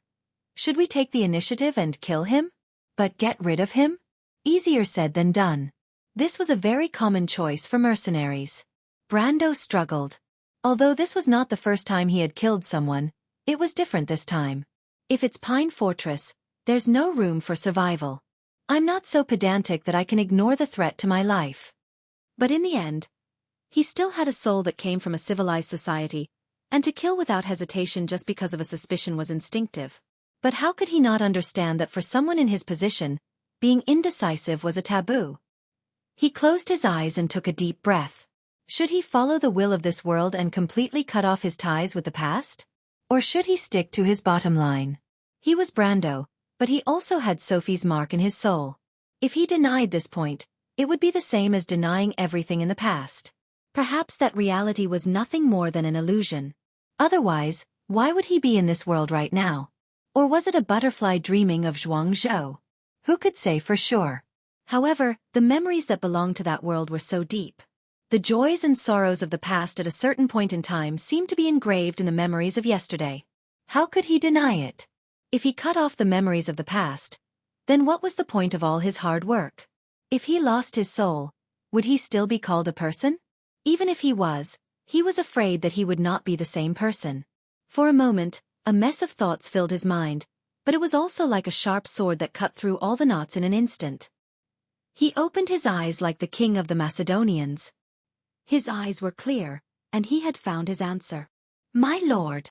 Amandina saw through Brando's hesitation, and she could not help but be slightly startled. She originally thought that this kind of decision was natural for a young noble like Brando, and there was no need to consider at all. This was the rule of the game between nobles. When Brando heard the girl's question, he turned around and looked at her. She could not help but be stunned again. She did not think that Brando would show such a look, self-deprecating, relaxed, and a trace of regret. She did not know where this young knight's compassionate look came from, and when did Erwin, a cold-blooded noble, become like this? Perhaps it was the tears of a crocodile, but it did not seem to be necessary. Or could it be that the Highland Knight of Karsuk still followed the ancient teachings to this day? When Brando raised his hand, it felt like it weighed 1,000 pounds, but when he put it down, it was incomparably easy. Get ready. But if possible, try to only stun him. I don't want to completely fall out with the maned wolf. He ordered in a barely audible voice. He did not know if he would be seen as an idiot for doing so, but if he did not do so, then he would definitely be an idiot. The mercenaries of Lopez nodded in unison. As creatures that were summoned, they had no right to judge or question their lord's decision. But there was a trace of regret in the Night Song Tiger's eyes. If he wanted to settle this once and for all, he had to be more decisive. On the other hand, Amandina let out a sigh of relief. The girl's eyelashes fluttered, and she could not help but look at Brando with a new gaze. For the first time, she realized that the young lord that she followed seemed to have some special traits that she did not know about. She did not know if this trait was good or bad, but it did not seem to fit in with this ancient world. She did not know why, but she did not feel a trace of unnaturalness. On the contrary, this was the first time in a long time that she felt at ease. 70 feet. Brando. At this time, the Roman nervously called out from the side. Brando was stunned, but he still whispered, "Don't make a sound." Romain thought for a moment and nodded. The mercenaries of Lopez were already in position, waiting for Reedy and the other person to reach the edge of the clearing before swarming forward. 12 experienced soldiers with the strength of an iron-ranked warrior. They were confident that they could stop the two of them before they could react. But Brando was still a little nervous. There might be strong enemies outside the forest, and he could not waste any time here. But what surprised him was that when Rady and the other person were about to walk out of the bushes, they slowly stopped. What did they discover? Brando's eyelids twitched, and he almost immediately ordered his mercenaries to charge forward, but he forcefully stopped himself from doing so. Attacking from this distance would mess up the entire plan. The distance was too far, and there was a small patch of bushes in between. He slowly calmed down. It seems that the white-haired boy did not discover the situation here. He turned around to take a look. The mercenaries of Lopez were as calm as ever. Other than the heartless Miss Romaine who was still looking around, Amandina was so scared that her face was pale white. It was as if her heart was about to stop pumping blood into her body. He turned back again, and was surprised to see that Rady had not only stopped, but also turned back to talk to his companion. They were at least 20 meters away from the edge of the forest, and the clearing was at least 50 meters away. Even with Brando's perception, he could only pick up one or two keywords. The white-haired young man's voice was not loud, and he would occasionally look at the camp's direction as if he was concerned about something. But soon, the conversation between the two of them became heated. In the end, it turned into an argument. Even though most of the people here could not hear what they were saying, they could tell from their hands that neither side was able to convince the other. Brando could not help but feel gloomy when he realized that the two of them were not here for him. It's the middle of the night. Are the two of you here to argue? Can't you go somewhere else then? It was a pity that Rady could not hear Brando's thoughts. On the contrary, their voices became louder and louder. Brendel could barely make out the words eek, Chablis, and necklace. He raised his eyebrows in surprise. That young man called Eek is still in Chablis? It seems like Rady knows about it, and there's no reason for Macaros to not know about it. But this mercenary group is really full of problems. But he still did not understand why the white-haired young man would come out in the middle of the night to discuss something that had nothing to do with the current storyline. He could not help but raise his head and look through the gaps between the leaves. The blood star was already in the middle of the sky. This star is the most punctual way for Erewhon to time the summer nights. It's almost midnight. P.S. I didn't send the message last night because I was disconnected again. It's normal for me to be disconnected these days. If you want to scold someone, scold Chengdu Telecom. Also, I don't need a thief to judge whether or not I have integrity. F***CK. You want me to prepare things for you when you steal? Do I owe you anything?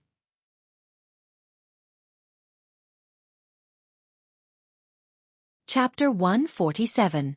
It's almost midnight. Brendel could not help but think of the strategy guide. It said that the enemies would make their first move at midnight after the lizardmen bandits were eliminated. The enemies in the guide were obviously the tree shepherds, or the mercenary group paper cards that was standing in front of the stage. The sudden attack was very fierce, and it could be said that all of us were struck senseless. The attack started from the north, but anyone who tried to escape to the south would die at least once. That's because the main force of the tree herders was in the south. Well, at least this means that the advanced AI that torrential rain promised wasn't just a gimmick on paper. Our response was to try our best to save the Grey Wolves mercenary group from the fate of destruction. It's worth noting that the maned wolf Makarov and the vice leader Buga are extremely strong. They're about 45V and 55V players. Ensuring their survival is the most important factor in helping you complete the quest. However, we did discuss another possible solution. It came from a small discovery in the east. I think torrential rain must have considered the players' endurance at this stage, so they designed a radiant altar in the east of this area. Our group discussed how to transport it, but it doesn't matter what method we use. There's no doubt that as long as you can save the Grey Wolves mercenary group from the fate of destruction. This might be the most important condition for the quest to reach a 100% completion rate. Brando rubbed his nose. Rather than calling it a guide, it was more like a lesson summary. Due to the unique nature of the quest, he couldn't complete it repeatedly. He used to view the whole story as if he was reading a novel. After all, it was exciting to watch a group of players go on an adventure. Brando especially liked using his imagination to fill in the gaps between the lines. It was as if he was there in the real world. Damn it! If you're writing a battle report, you should at least make the time, place, and characters clear. Brando couldn't help but curse the person who wrote the guide had a bad habit. Is there really no problem with words like, "one day at midnight," appearing in a serious lesson summary post? In the past, he didn't think so, but now, he realized that this kind of perfunctory attitude was very harmful. Of course, at this time, he couldn't drag that guy out from the other side of the internet to listen to him talk about real men, big boobs. Now, he could only rely on his own experience to make up for the lack of a strategy. The only thing left for him to do was to look up at the sky. Of course, there was also the hope that Reedy could finish his sentence a little faster. Of course, he wasn't aiming for a 100% completion rate. In the past, if he completed a mission perfectly in the game, there would be a so-called double reward. But in this real world, where was he supposed to find the damned system to receive the reward? Mo Face silently prayed to the sky. Lord Martha, please throw a pie down. This was obviously unrealistic. Brando's plan was very clear. Previously, he did not understand the direction of the entire plot. Now that he remembered it clearly, he naturally had to revise his plan. Now, he had to leave the Grey Wolves mercenaries before the tree herders attacked, and then rush to the Altar of Light to open another branch. Then, he would directly use this branch to flatten the Lizardmen bandits, get the Sage Slate, and leave. As for whether the Grey Wolves mercenaries lived or died, it didn't matter much to him. Every year in Wonde, there were hundreds of mercenary groups that were destroyed due to various conflicts. Moreover, he didn't think that he had the ability to subdue Maned Wolf, Makarov, or Buga. Makarov was a level 45 great swordsman, and Buga was a level 56 knight of the church who had activated his elemental energy. Of course, Buga himself might not admit this. But no matter what, Brando didn't dare to think about these two big names for the time being. What he was relying on now was to find more potential stocks like Amandina and Tamar. Since he could see the future, then investing in the long term was obviously the best way to do things with low risk and high returns. But even though his imagination was beautiful, reality was not what he wanted. Not to mention that there were no flaws in his plan, Brando definitely did not consider such an unexpected situation. While he was thinking about it, the Roman girl behind him couldn't hold it in anymore. Brando! She raised her beautiful eyebrows and used her finger to poke Brando's back. She once again used a voice that she thought was very soft. Of course, the merchant girl thought that her voice was very soft, but with her temperament, it was mostly wishful thinking. Everyone present was scared out of their wits by this sudden voice. In fact, the Roman's voice wasn't very loud. At most, it was similar to her normal voice, and at most, it was a little hurried. But in this silent night, in this silent forest, it was still a little out of place. Boo! Wah! Brando covered the girl's mouth with his hand and looked back. As expected, he saw Rady stopped and looked around vigilantly. At this moment, Brando felt like strangling the Roman girl to death. But of course, he wouldn't do that because he couldn't bear to do it. Fortunately, Rady only seemed to be nervous for a moment, and then turned back to talk to her companions. Brando sighed in relief. Then, he thought of something and turned back to glare fiercely at Roman. But the merchant girl was still shaking her head unhurriedly and kept making woo sounds. It seemed that she was quite dissatisfied with Brando's actions. Brando almost lost his temper at first, but he immediately felt that something was wrong. Although Romaine was a little undisciplined and had the guts to act lawlessly on the surface, he knew that this girl who often smiled like a little fox was actually very shrewd on the inside.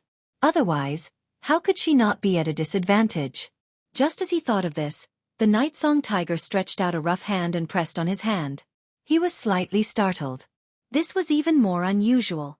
As his summoned creatures, the mercenaries of Lopez rarely acted on their own initiative. He raised his head and saw the experienced mercenary's eyes filled with vigilance. Brando let go of his hand, and the Roman also stopped. Not only them, even Rady stopped again. The white-haired young man couldn't help but turn around and look at them. The forest seemed to have quieted down for a moment. Not only the people, but even the wind stopped. "What did you hear?" Brando asked subconsciously.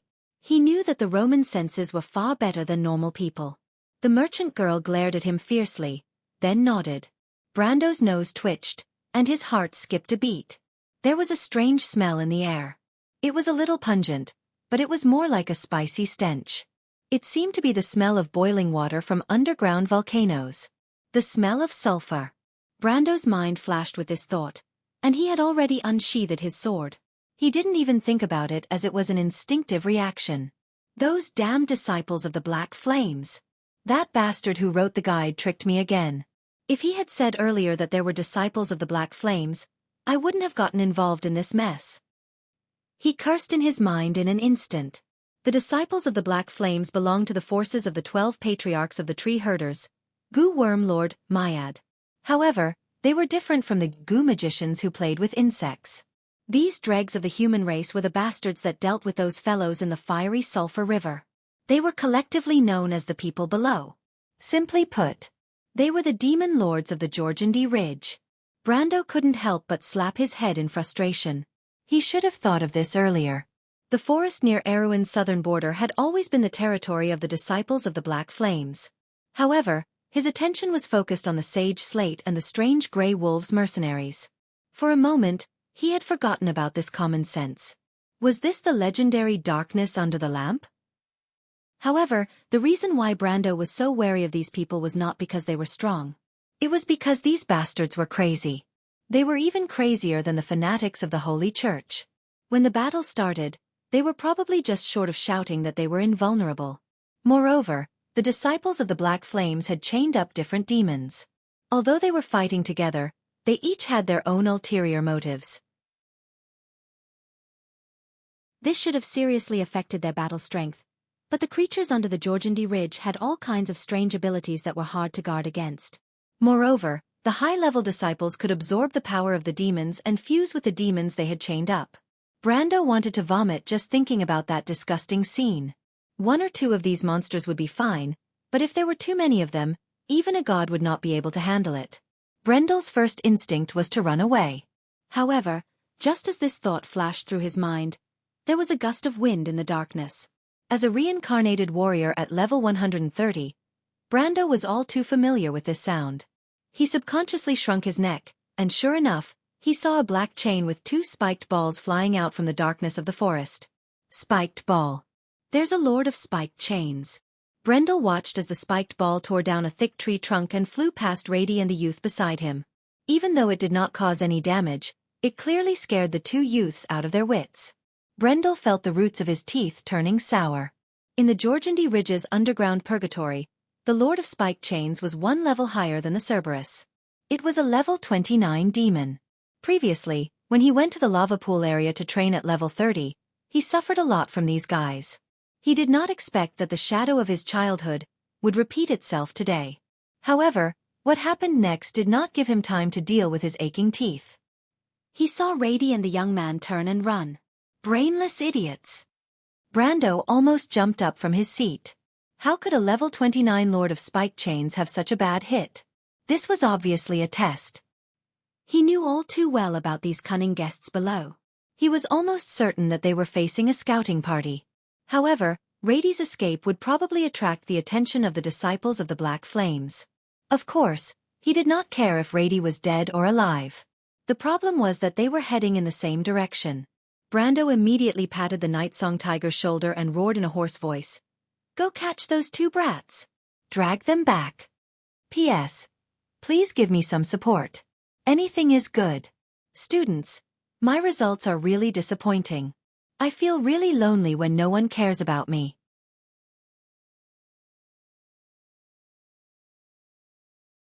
Chapter 148. Rady and the other mercenary had already turned around and started running. They shouted as they ran towards the camp. The Night Song Tiger immediately chased after them. His figure was like a shadow that blended into the darkness of the forest. He was not fast, but he was quiet and practiced. It was as if he was a creature that lived in the darkness. When Brando turned around, the sound of chains dragging on the ground could be heard from the forest behind him. The disciples of the Black Flames have discovered the commotion here. I need to use another method. He furrowed his brows. Amandina and the Roman had already taken out their light crossbows from their backpacks. Amandina stared at the forest nervously. Not to mention the other mercenaries, every one of them gently pulled out their weapons and prepared for battle. My lord? Amandina asked hesitantly. Brando shook his head. He had already made up his mind.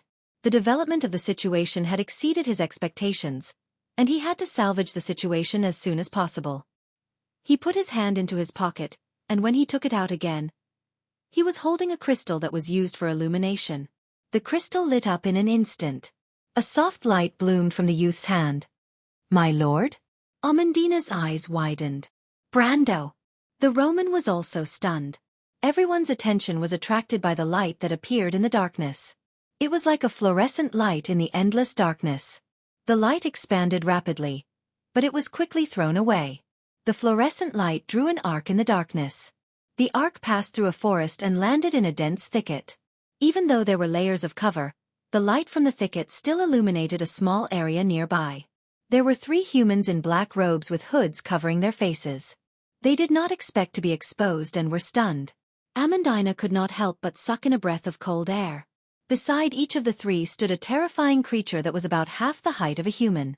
It had a pair of goat hooves, horns and fangs, and was about the same height as a human. The ankles of these creatures were connected to the wrists of the disciples of the Black Flame by a black chain. Their bodies were covered with strange black patterns. Those were the restraining power of contracts and spells. There was no doubt that these were the underworld visitors of Jorgendi Ridge, the lowest level of the pack demons.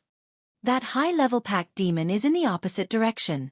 The mercenaries of Lopez behind immediately shouted. As the collective of the most legendary mercenaries, of course, they would have had dealings with the most evil forces in the world. They were already familiar with the habits of these fellows. However, Brando was more familiar with it than they were. As soon as he saw the 3 of them, he raised his hand in another direction. The silver ring on his index finger glowed, and Brando immediately chanted the spell, OSS. The airflow was like a line that exploded forward in a visible range. With a loud bang, the surrounding pine trees were instantly snapped and toppled to the outside, and those that blocked the front were all turned into powder. After the hurricane passed, the forest no longer existed, forming an open corridor in front of Brando. The mercenary's eyes were filled with reverence. The noble lady screamed and covered her ears as she squatted down. At that moment, there was only one voice in her mind. He is a wizard. He is a wizard. This young knight is actually a wizard. The Roman lady tilted her head, and as expected, she saw Brando's figure flash, and his whole body blurred for a moment before disappearing from the spot. Only the mercenaries of Lopez were able to clearly see that Brendel's speed was at least 10 times faster than his usual speed. It was as if he left a continuous trail of shadows behind him, and then disappeared from sight. That's the Sun Knight's charge skill. A mercenary behind immediately said. However, they were not the same as those undisciplined third-rate mercenaries. As soon as the mercenaries finished speaking, one of them unsheathed his sword and walked out from the group. He pointed his sword in the direction where the illuminating crystal fell and ordered, Vice Captain Rocco will take over the command. I order you to immediately attack those disciples of the Black Flame. Yes, sir. 11 figures immediately rushed towards the 3 disciples of the Black Flame who were still in a daze. On the other side, the charge skill allowed Brando to catch the Lord of Thorns in an instant. This crimson-red demon was standing together with its master, a man wearing a red robe. The Lord of Thorny Chains looked a bit like a large crimson-packed demon, but it had a pair of huge fleshy wings and 2 pairs of long horns. Its appearance was more similar to the classic images of demons in medieval legends. Other than that, there were also a bunch of barbed chains around its body. However, this demon seemed to be heavily injured. Not only was it missing an arm, but it was also missing a wing. Brando did not find this strange. Although the Ring of the Wind Empress was only a 10-ounce equipment, its power was definitely enough to kill non-defensive creatures below level 30. Otherwise, it would not be called a small divine weapon. In the game, the only thing that was criticized about it was that its cooldown was too long. As for demon-type creatures, other than the Blade Demon, which was a mid-tier troop, there were no other defense-type creatures. Brando looked at the man again and narrowed his eyes. A high-ranking member of the Disciples of the Black Flame. His figure turned in midair, and a long sword appeared in his hand. Unlike the battle with Buga, he did not dare to hold back. Although the Disciple of the Black Flames was only level 21, the Lord of the Spike Chains was a level 29 demon. White Raven's Sword. Brendel swung his sword from top to bottom and activated Power Burst. A wind blade blossomed from his sword. The Disciple of the Black Flames was still checking on the injuries of his contracted demon. He did not expect the enemy to arrive so quickly. The moment he raised his head, the translucent ripple of the sword had already pierced through his chest. Brando was no longer the weak young man he was a month ago. A level 21 character was like a boss to him a month ago, but this disciple could not take a full blow from him. The disciple screamed and flew out with a trail of blood. According to the rules of the game, once the person who signed the contract died, the demon would regain its freedom. But the backlash from the contract would cause the bloodthirsty creature to descend into a mindless frenzy. That's what I'm facing right now. When he landed, he lowered his head and saw a chain sweeping across his back. Ouch! Brando felt a burning pain on his back. My speed is at least 20% faster. Berserk state. Looks like the disciple is dead. That thought flashed through his mind. At the same time, he knew that a layer of skin on his back had been swept away. He could not help but curse. Even though he was cursing, Brendel still grabbed the chain with a backhand. Ignoring the piercing pain in his hand, he flew towards the devil's direction. Even though the Lord of Thorny Chains was a high-level demon, it was a man-made, low-level demon in Jorgendy Ridge. It did not have a complete soul and lacked intelligence. Not to mention, it was already in a frenzy. It did not expect that its action of pulling back the chain would attract a killing god. Brando borrowed the disciple's strength and pushed his sword forward. The sword had already pierced the disciple's eye. His movements were very smooth, as if he had practiced this action hundreds of times. In fact, he had practiced this action hundreds of times, but that was in the game. The Lord of Thorny Chains, who had its eye heavily injured, raised its head and howled. The low growl echoed through the forest. The young man frowned and lightly landed on the disciple's shoulder. He immediately turned his sword around and slit the monster's neck. Blue blood spurted out. The high-level demon's howl suddenly stopped and turned into a gurgling sound. It struggled and finally fell to the ground. Brando let out a sigh of relief. He first retrieved the experience points without checking if there were any drops. The disciples of the Black Flames were famous for being poor, so he did not want to deal with them. He raised his head and saw that his subordinates had successfully defeated the other disciples of the Black Flames. But this did not mean that it was over. He had already noticed that there was a commotion in the forest. Whether it was the direction of the Grey Wolves mercenaries' camp or the opposite direction. Damn it! He cursed under his breath. At the same time, he ordered his summoned creatures in his mind. Prepare to retreat. Bring those two guys away. He then lowered his head and looked at the huge red monster on the ground. It was on its last breath, but it was not completely dead. Demons were known for their tenacity in the game. They were known as the three most hated types of monsters along with the undead and plant-type monsters. Thinking about this, Brando suddenly felt that he was unlucky. He suddenly remembered what he had encountered since he came to this world. Skeletons, the golden demonic tree, and these demons. It seemed that he had encountered the big three, not to mention that his main enemy was Madara, which was obviously a group of undead skeletons. Could it be that Mother Marcia was playing a joke on him? He could not help but laugh at himself. But at this time, lines of small, ghostly green text suddenly appeared in Brando's vision. Target creature's contract has been cancelled. Target creature is in an extremely weak state. Condition met. Sign a contract with me? Yes/no. Brendel was slightly taken aback when he saw the rows of notifications. He could not help but shudder, and then shook his head resolutely. Absolutely not. When Reedy and his companions were tossed to the ground, the white-haired youth raised his head and glared at everyone present with his usual arrogance. But when he saw that it was Brando and the others, his pupils constricted and he struggled to stand up. But the Night Song Tiger pressed one hand on his shoulder and the other on his neck. The oppressive force forced him to bend his body, but he still glared at Brando with his silver-gray eyes. He was like a wolf that had not been tamed. He struggled and growled. So it was you, I knew you were up to no good. Ugh, cough, cough. But Brando did not have time to talk nonsense with him and punched him in the face. The force behind the punch was so strong that Rady could not help but turn his head back and cough out a mouthful of blood. Amandina could not help but gasp. Romaine blinked a few times, thinking that Brendel would lose his temper too. Just like the last time when he was with Freya, but that was in the Golden Tree Canyon. But she was more concerned about Brando's hand. The youth's hand was covered in blood from the battle with the Lord of Spiked Chains. Romaine felt a little pain in her heart, but she wanted to go over and help bandage it, but the youth did not let her touch him. The spikes of the Lord of Spiked Chains were poisonous. Brendel understood that his constitution was high, and he had no problem resisting the poison. But little Romaine was different, and he did not want to accidentally label this merchant lady as sickly. The Lord of Spiked Chain's poison was harmful to vitality. On the other side, the white-haired youth immediately turned his head back with blood at the corner of his mouth. He stared at Brendel with a vicious glare.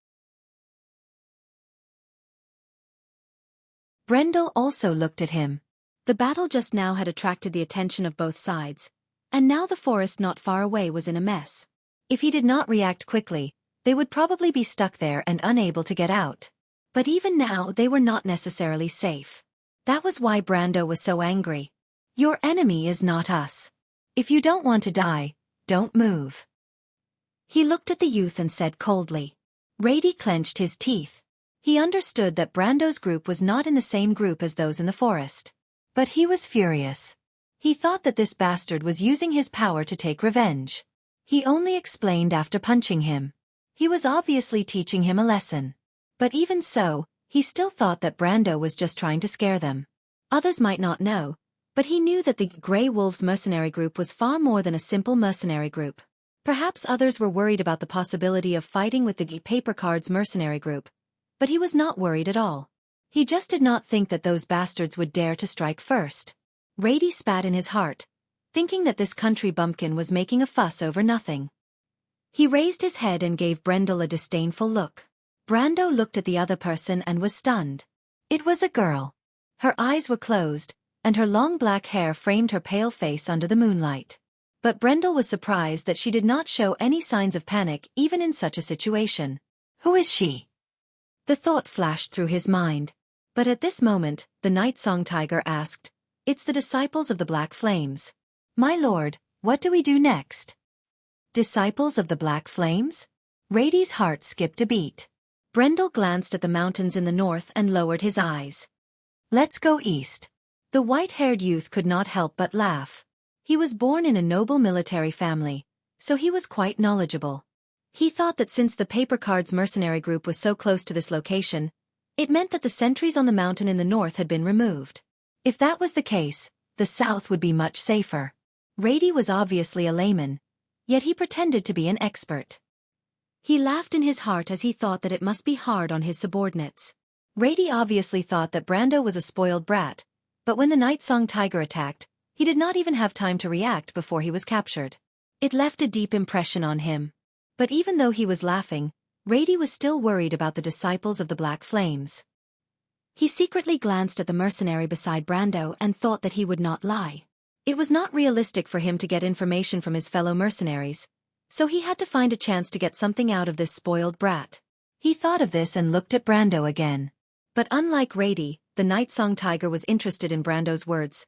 My lord, have you dealt with the disciples of the Black Flames before? Something like that. Brando casually replied, I've dealt with the high-ranking priests of the disciples of the Black Flames in the northern mountains. He added in his heart, in the game. Oh. The Night Song Tiger's eyes lit up. High-ranking priests? Ha! Cough cough. Haha, why don't you say that you've met the 12 patriarchs of the tree herders? Rady couldn't help but laugh. The priests of the disciples of the Black Flames are at least at the silver rank. If I'm not mistaken, even Erwin's Imperial Guards would not dare to easily defeat their high-ranking priests. May I ask which army did you meet them in? After he finished, he looked at Brando with contempt. Even if you want to brag, you should come up with a draft. Also, if you want to go to the south, let me go. I don't want to die with you. This guy was really stubborn. After listening to Rady's ridicule, Brando couldn't help but laugh.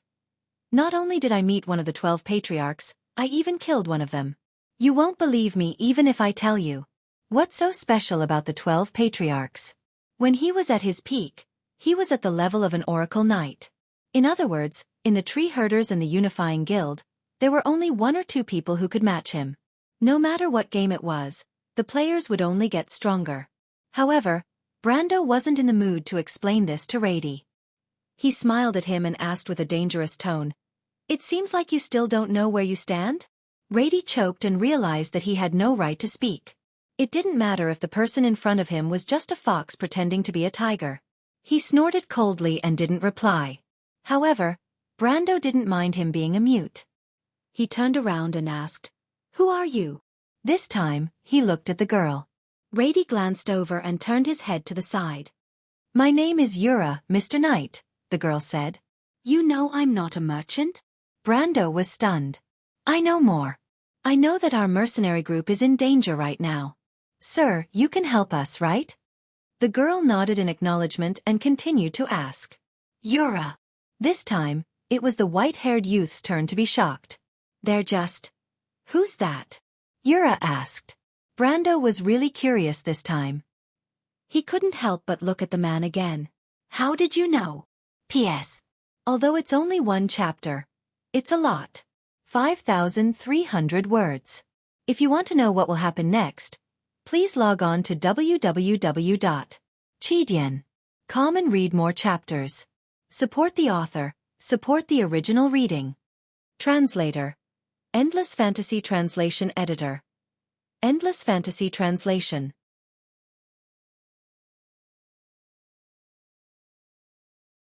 Chapter 149. How did you know? Brando turned his head and looked at Yura, who was kneeling on the ground covered with a thick layer of needles. He quickly noticed that the girl's hair was a beautiful pure black, and not Amandina's deep black with a hint of purple. A hint of surprise flashed in his eyes. Amandina's purplish hair and eyes probably came from the bloodline that was closest to the Myurnas, the Tyrithians or the half-demons. Even though the Myurnas were long gone, the bloodline that was born between the two races had been passed down. After generations of enmity, the bloodline had gradually melted into the vast majority of the human race. The hatred of the past had gradually faded away. But this girl named Yura did not seem to be from this bloodline, even though she had the same black hair and eyes. "I don't know either, Mr. Knight. Perhaps it's a premonition. Pi Conrad's mercenary band and the disciples of the Black Flames have never had any contact, but they appeared together tonight. Perhaps it's just a coincidence, but I'm more willing to believe that this is a premeditated scheme. Mr. Brando, right? I believe that when people are attacked, they would gather together with their own people. Even though we are not worthy of your trust, it's still better than having enemies on the other side. But all of you chose to stay away without hesitation. This is the best way to protect yourselves." Yura closed her eyes and listened to the sounds of the battle between the Grey Wolves mercenaries and the disciples of the Black Flames. Her tone was neither fast nor slow. But if we think about it from another perspective, it means that Mr. Brando has analyzed the situation clearly. "You must have noticed that another mercenary band has been tailing us." She spoke with certainty. If that's the case, Mr. Brando still chose to head east. I believe that Mr. Brendel is not a rash person since you can make such a decisive decision. If a truly wise person knows what lies ahead, but still continues to press forward, that is bravery. But compared to this, I'm more willing to believe that Mr. Brando knows the situation clearly. I don't know what lies in the east, but is that the way out? Mr. Brando? As for why I said that Mr. Brando is a knight, she smiled slightly. Because I just happened to hear how the young lady addressed you. Because I was born blind, Lady Martha gave me a better sense of hearing. It's not something to brag about. Yura smiled modestly. Amandina let out a soft ah, and looked at Yura warily. Yura raised her head. Even though she could not see Brando's face, she still asked seriously, "Mr. Brendel's help me." "Mr. Brendel, you must be able to help our mercenary group, right?" Brando took a deep breath. If Amandina could be considered a qualified aide, then this girl in front of him was simply a monster. Her intuition told Brendels of the Grey Wolves as Brendel. He looked at Yura's pure black hair, dark brown eyes, and light yellow skin. Every detail on her thin, feathery eyebrows seemed to carry the unique aura of a place he was familiar with. "I also have a question. Your surname is Huang, right?" Brendel asked. Yura could not open her eyes, otherwise, they would be filled with shock. She touched her chest and paused for a moment before letting out a sigh of relief. Of course, her small action did not escape Brando's eyes. He frowned slightly as if he thought of something. But Yura nodded in the end. "Yes, my surname is Huang. My real name is Huang Yu. I can see that Mr. Brando is very knowledgeable. My appearance can't fool someone who is truly knowledgeable. It's just that I don't want to talk about the past anymore. Mr. Knight, can you let me go on this matter?" Brando nodded. He only guessed the girl's real name based on some details of her appearance. After all, There was only one place in the world with such skin and hair color that was so similar to the Han people in the past. It was the kingdom of the 9 phoenixes in the desert. It was said that the kingdom of the 9 phoenixes was ruled by 9 different races, and there was a legendary high-level sword skill called Sword of the Red Lotus of Hellfire. However, it was only a legend, and many players who went there to try their luck did not find anything. As for Erwin and Cruz, there were many 9 phoenixes walking around like elves from the north. It was not uncommon in this world for people to travel to a foreign land far away from their homeland for reasons of travel, pilgrimage, or simply adventure. Brando touched his forehead and felt that the name was familiar. But he still shook his head at Yura's request. "I'm sorry, but we can't help you. In fact, I'll be frank with you. These disciples of the Black Flames won't cause any trouble for your leader, but if Makarov the maned wolf is wise, or if I were him, I'd leave this place immediately." "You?" Rady raised his head and glared at Brendel as if he wanted to eat him alive. "You can't just leave like that. The mercenary document says." But the Night Song Tiger punched him in the stomach, and the white-haired youth bent over in pain. He then shook his head in disdain. "Your leader doesn't seem to care about this agreement, even now. You have to admit that. Do you understand?" Yura nodded. "What do you want, Mr. Brando?" she asked. "Money? Or power?"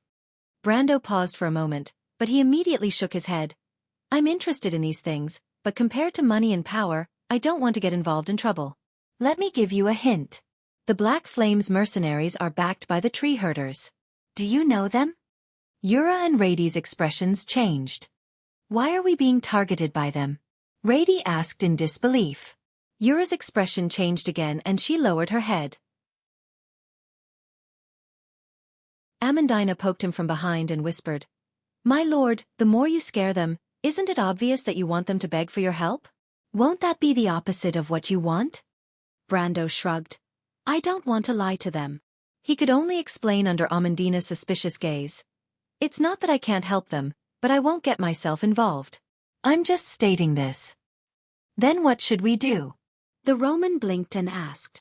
"They have to rely on themselves." "Is that even possible?" Amandina clearly did not believe him. "Of course." "Mr. Brando, what should we do?" Yura heard their conversation and understood that Brando was reminding them on purpose. She hesitated for a moment as if she was considering whether she could trust him. However, Brando knew that the tree herder's bomb was definitely not an ordinary bomb. Compared to the unifying guild's small operations to subvert countries, the tree herders had used their own strength to start the First Holy War.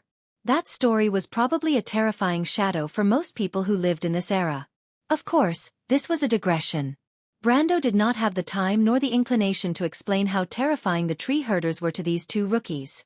After all, they had grown up listening to bedtime stories about the First Holy War. Yura might be slightly better, but the white-haired young man, Rady, would definitely not have a good impression of such a name. He turned around and saw that the young man seemed to have fallen into a daze. He did not know what to do. "Didn't I say?" Brando replied, "Go and tell your leader to retreat immediately and leave this place. From the current situation, the tree herders have their eyes on you. However, they have a habit of being vigilant. Once they realize that you might have discovered their intentions, they will probably retreat and rearrange their plans. This way, you'll have one valuable time. As for what to do after that, I think your leader will know what to do." Rather than saying that Brando's analysis was clear and logical, it was more accurate to say that he was reading from a book. Although the strategy guide in his memory had omitted some details, the general direction was very clear. The tree herders had their eyes on the Grey Wolves mercenaries. As for why, Brando naturally did not know. However, not knowing did not mean that he did not have a solution. He had dealt with the tree herders for as long as he had dealt with the skeletons in Madara. He had plenty of ways to deal with them. Yura and Rady looked at each other. "How do we know if you're telling the truth?" Rady frowned and muttered softly. "I'm not forcing you to believe me. Aren't you being too irresponsible?" The white-haired youth snorted. "We don't have any obligation to be responsible. Do you understand the current situation? Master is helping you out of kindness. Of course, you can choose not to accept it if you have the guts." Amandina had long found this person annoying. At this time, she could no longer hold it in and spoke sarcastically. After she finished speaking, she suddenly paused. She could not help but look apologetically at Yura, who was kneeling on the ground. "I'm sorry, I meant... Don't mind." Yura shook her head. She had been lowering her head the whole time and no one knew what she was thinking. She only opened her mouth and asked, "So Mr. Brando still wants to do things his way and leave this place, right?" Brando nodded. "Even if we ask you to stay, you can't?" Brando nodded again. He had his own reasons. He had already gotten himself into trouble with the unifying guild. If he had to bear the burden of the tree herders, he would not be able to rest in peace even if he died. But on the other hand, he knew that Byuga and Makarov would not die in this quest. Even though he knew that he did not have the strength to subdue them, he still had to express his goodwill. Even if he chose to leave under these circumstances, he would not be letting down the Grey Wolves mercenaries. The agreement between the two parties was as fragile as it looked, but if he left, it would be troublesome if he wanted to pick it up again. No matter if it was for the two powerful people or the future Courage quest line, he did not have to establish a good relationship with them. But as a veteran player, Brendel had already weighed the pros and cons in his heart if it was worth risking his life for this little benefit. "Mr. Brando, are you willing to let us go?" Yura asked again. "I didn't intend to capture you. I was actually saving you. Miss Yura, you should understand this." Brando replied. Yura nodded. "But aren't you afraid that we will expose you if you let us go?" Brando smiled and replied confidently, "You won't be able to catch up to us." He wasn't joking. The guide had at least 4 shortcuts and trails in the area, although the map was a little rough. But it was not a problem for a veteran player like him. Rady glanced at him and did not reply. However, it was obvious from his expression that this unruly white-haired youth didn't believe his words at all. In his heart, he believed that he was just bragging. Even though he was shocked by Brando's words, he remembered that this guy had made a fool of himself. What did he mean by go east? He was clearly a layman. This thought seemed to make him feel more at ease. He then thought that he had to persuade Yura to not be fooled by this guy. P.S. What a strong person. I actually managed to rush out a chapter before 12 o'clock. I'll try my best to write more chapters later. Please support me.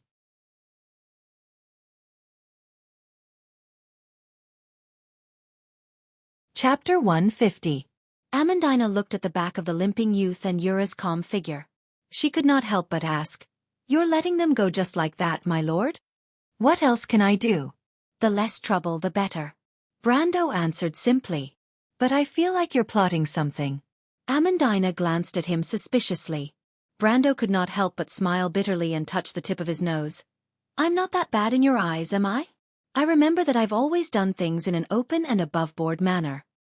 "Yes, but I think that my lord's actions are never as simple as they seem on the surface, isn't it? You arranged for Miss Freya to go to the Royal Cavalry Academy in Brags. On the surface, it seems like you're supporting each other, but in private, I think you're paying attention to the conflict between the royal faction and the local nobles. Am I right? If I remember correctly, the Royal Cavalry Academy is in the private territory of the eldest princess. Among the descendants of His Majesty, rumor has it that the eldest princess is the most outstanding. Moreover, I heard that the eldest princess and the only heir to the throne, the cowardly little prince, have always acted as a guardian and sister. That's how it is. After His Majesty, it's not impossible for the eldest princess to seize power and become the regent. In this way, Sir Overlord's actions will become an invisible investment." Roman heard the word investment and quickly nodded. In other words, these hidden investments may not have any effect at first. But once you have your own lord, you will naturally become a member of the faction that supports the eldest princess. Of course, I wouldn't think so much if it were a normal person. But from my lord's actions, perhaps others don't know, but those close to you know that your ambition is not as simple as just a little bit. Amandina raised her head. "Isn't that right, my lord?" The girl finished speaking in one breath and let out a sigh. In fact, she was just pouring out the guesses she had over the past few days. She could not understand Brando's actions recently, and she did not want to fall too far behind her lord. Especially as the chief of staff. Brando blinked and said, "Something like that." However, he knew that this young lady from a noble family had not guessed everything correctly. In particular, it was an investment, but it was more like a connection. In fact, he did not need the title of righteous. He just needed to bury his head in farming. After all, the players were different from the lords in this world. Moreover, he still had the territory under his control. As long as he waited for the civil strife to reach its fiercest stage, he could take the opportunity to expand. When Madara began to invade Erewhon, and when Her Royal Highness could no longer control the situation, he could wait until then to step out and seize the greatest benefits. But he did not do so. His feelings for the game made him send the future Valkyrie to the princess side. He believed that the two most outstanding women in Erewhon's history would not disappoint him. That way, even if his prediction was wrong, at least he wouldn't have any regrets. However, he did not expect Amandina to understand his intentions in such a way. He could not help but smile, but he did not say anything. To be able to guess to this extent already showed the young lady's intelligence. He looked back at the Roman, and the young lady looked back at him as if it was fun. However, she did not look surprised at all. She did not even need to understand why Brando did this. She would only do her best to help him. This was the biggest difference between the Roman and Amandina. Brando thought that sometimes, being too clear-headed might not necessarily lead to happiness. Thus, he looked at the Roman, and saw the latter's expression that was always natural. It was also a kind of pleasure. Then next, Amandina replied, participate in the auction to raise funds, and sponsor the Roman to participate in the celebration after the war. On the surface, the transfer of funds under the surface is actually a deep infiltration of a region. This is also the first time I found out that gold is a good thing. With its omnipresent power, the Romans' tentacles are like moisturizing things silently, and the originally intricate lower-class citizens controlled by the nobles and thieves' guilds. We don't even need to deliberately manage and maintain it, and we can hear voices from all sides. During Bragg's operation, I originally wanted to communicate with the Thieves' Guild to obtain this information, but I didn't think that I had already fallen into a disadvantage in your eyes. She raised her head and asked. This is also one of the original intentions of establishing a merchant guild, Brando nodded honestly. But it is not the power of money, but the power of interests. People will unconsciously categorize themselves into a certain system. Even if it is only for selfish purposes, but often the things they do will benefit others, just like the circulation of goods. This is a wonderful phenomenon. Gathering information is actually not that difficult. My aunt said that rumors are always everywhere. The Romans seemed to be very interested in this topic and answered. That is because we do not have high requirements for the quality of information. The most difficult part of processing information is not the collection, but the screening of useful information. This requires a large number of professionals. Brando smiled. That's a different story. But that is why I suspect that my lord has other motives. Isn't it a very normal guess? My lord, you never do things that do not benefit you. Amandina's eyelashes fluttered slightly as she stared at him. These two things don't mean anything. It is just a coincidence. Brando did not want to be entangled with this intelligent girl on this topic. After all, he had too many secrets, and a lie often required more lies to cover it up. The more you speak, the more likely you will be exposed. Then the matter of the Red Copper Dragon mercenary group retreating behind the scenes. On the surface, it was to keep a low profile. But it was later proven that it was to arrange for Freya to enter the Royal Cavalry Academy. My lord, you seem to have always known about the few places for the Royal Cavalry Academy. The girl blinked and her suspicions deepened. No, it is not just that. My lord, you seem to be able to see further than normal people. While we are still struggling with the benefits in front of us, you seem to have already seen the final result. I don't know if this is a talent, but it really puts a lot of pressure on me. She sighed and could not help but complain. All right, Brando hurriedly waved his hand. I understand. Let's just take it that way. You are right, this is a talent. But after all, a person's considerations are not always comprehensive. He raised his head and looked. Battles under the night sky were always inseparable from fire. The fire had already started to burn from the direction of the camp, and the sky in the north was faintly glowing, gradually changing into a layer of magnificent light red. As the battle gradually reached its climax, the direction they were in also became unsafe. After all, it was only a temporary shelter. It seems like I have said too much off topic. Let's hurry and leave this place before we are affected by the battle. Brando looked around and changed the topic. After he finished speaking, He did not give the girl a chance to ask further and had already grabbed his long sword that was chipped in the previous battle and fled. To be honest, Amandina's sharpness was far beyond his imagination. He was really worried that if she continued to ask, she would even copy out his identity card number. Only the heavens knew why he had such foresight in this world. Could it be that he was a transmigrator? And not just any transmigrator? Obviously, Brando would not make such a low-level mistake. Of course, his crude method of changing the topic did not escape Amandina's eyes, but she seemed to have realized that she had said too much. If it were not for the fact that she had more and more questions in the past few days, she would not have felt so uncomfortable. But she also understood that there was a limit to everything, and it was natural for a superior to hide certain things from his followers. Moreover, Brando's foresight had always been the source of her confidence in this small group. Thinking of this, she obediently followed him. But when it came to this, she could not help but turn back and ask in a low voice, "Mr. Nightsong Tiger, is it all right if we leave from the east?" She remembered that when Brando was speaking, the white-haired youth called Rady was obviously hiding something from them. Although almost everyone's attention was on Brando at that time, the cautious young lady did not miss this detail. The Nightsong Tiger looked at her with a smile full of admiration. "Of course," he replied as if it was not enough. He patted his left arm like a real Lopez Mountain man and assured her, "Miss Amandina, I have never seen a young man who is as familiar with these damned bastards as my lord. I'm not being modest, we have always dealt with them. The disciples of the Black Flames have always liked to create a diversion, but it is not easy to see through their arrangements." The experienced mercenary looked at Brando's back and praised, "Even if it's me, I can only judge from the direction of their attack that their ambush should be from the south to the west. But compared to my lord, I'm still lacking." The Nightsong Tiger replied as he pointed at Brando's back with his chin, "Do you see my lord's hand? I bet he took less than a minute to deal with that high-level contract demon, maybe within 10 swords. Only a veteran would understand that the fastest way to approach the Lord of Thorns is to attack it. Although this clumsy creature has a wide attack range, it will not be a threat once you get close to it." Amandina didn't really understand, but she could clearly see the old mercenary's admiration for Brando.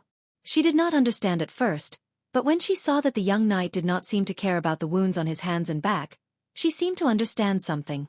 As far as she knew, there were very few descendants of Erewhon's nobles who could endure hardships like their ancestors. Brave and wise, decisive and tenacious. Was there such a lord? She really wanted to see what kind of achievements he would have. Amandina couldn't help but take a deep breath. "P.S. I've appeared once again. I'm in a very good state today. Everyone can see that I've worked so hard." To be continued. If you want to know what will happen next, please go to www.chidian.com to read more chapters. Support the author, support the original reading.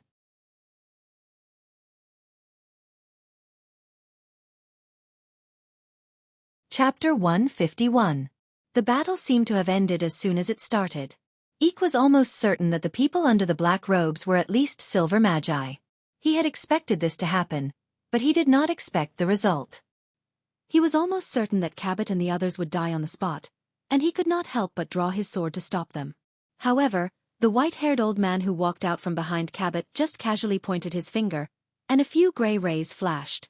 The people who were his nightmares turned into a pile of dust. The young man's jaw dropped. He did not know if he was dreaming or not. When the old man cast a spell, the holy earth rune appeared on his palm. Even if Eek was ignorant, he knew that there were no more than 10 people in Erewhon. Among these 10 people, they were either high-ranked magi who had been famous for a long time, or they were lords. The only ones left were the leaders of the Black Tower Council and the Star and Moon Council. Who was he? Then he saw Cabot bow and respectfully say to the old man, "Master Fleetwood, thank you for your hard work."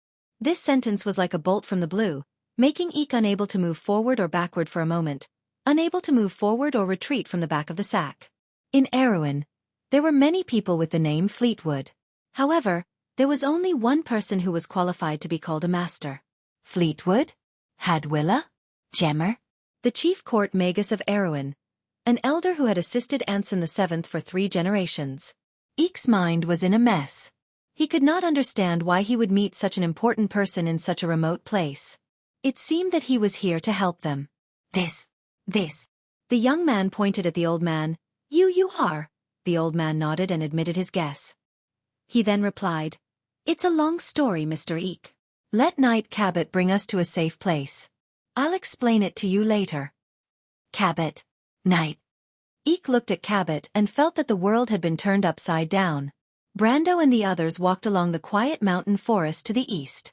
The rustling footsteps of the team of 15 shuffled through the thick grass like an invisible snake slithering through the darkness.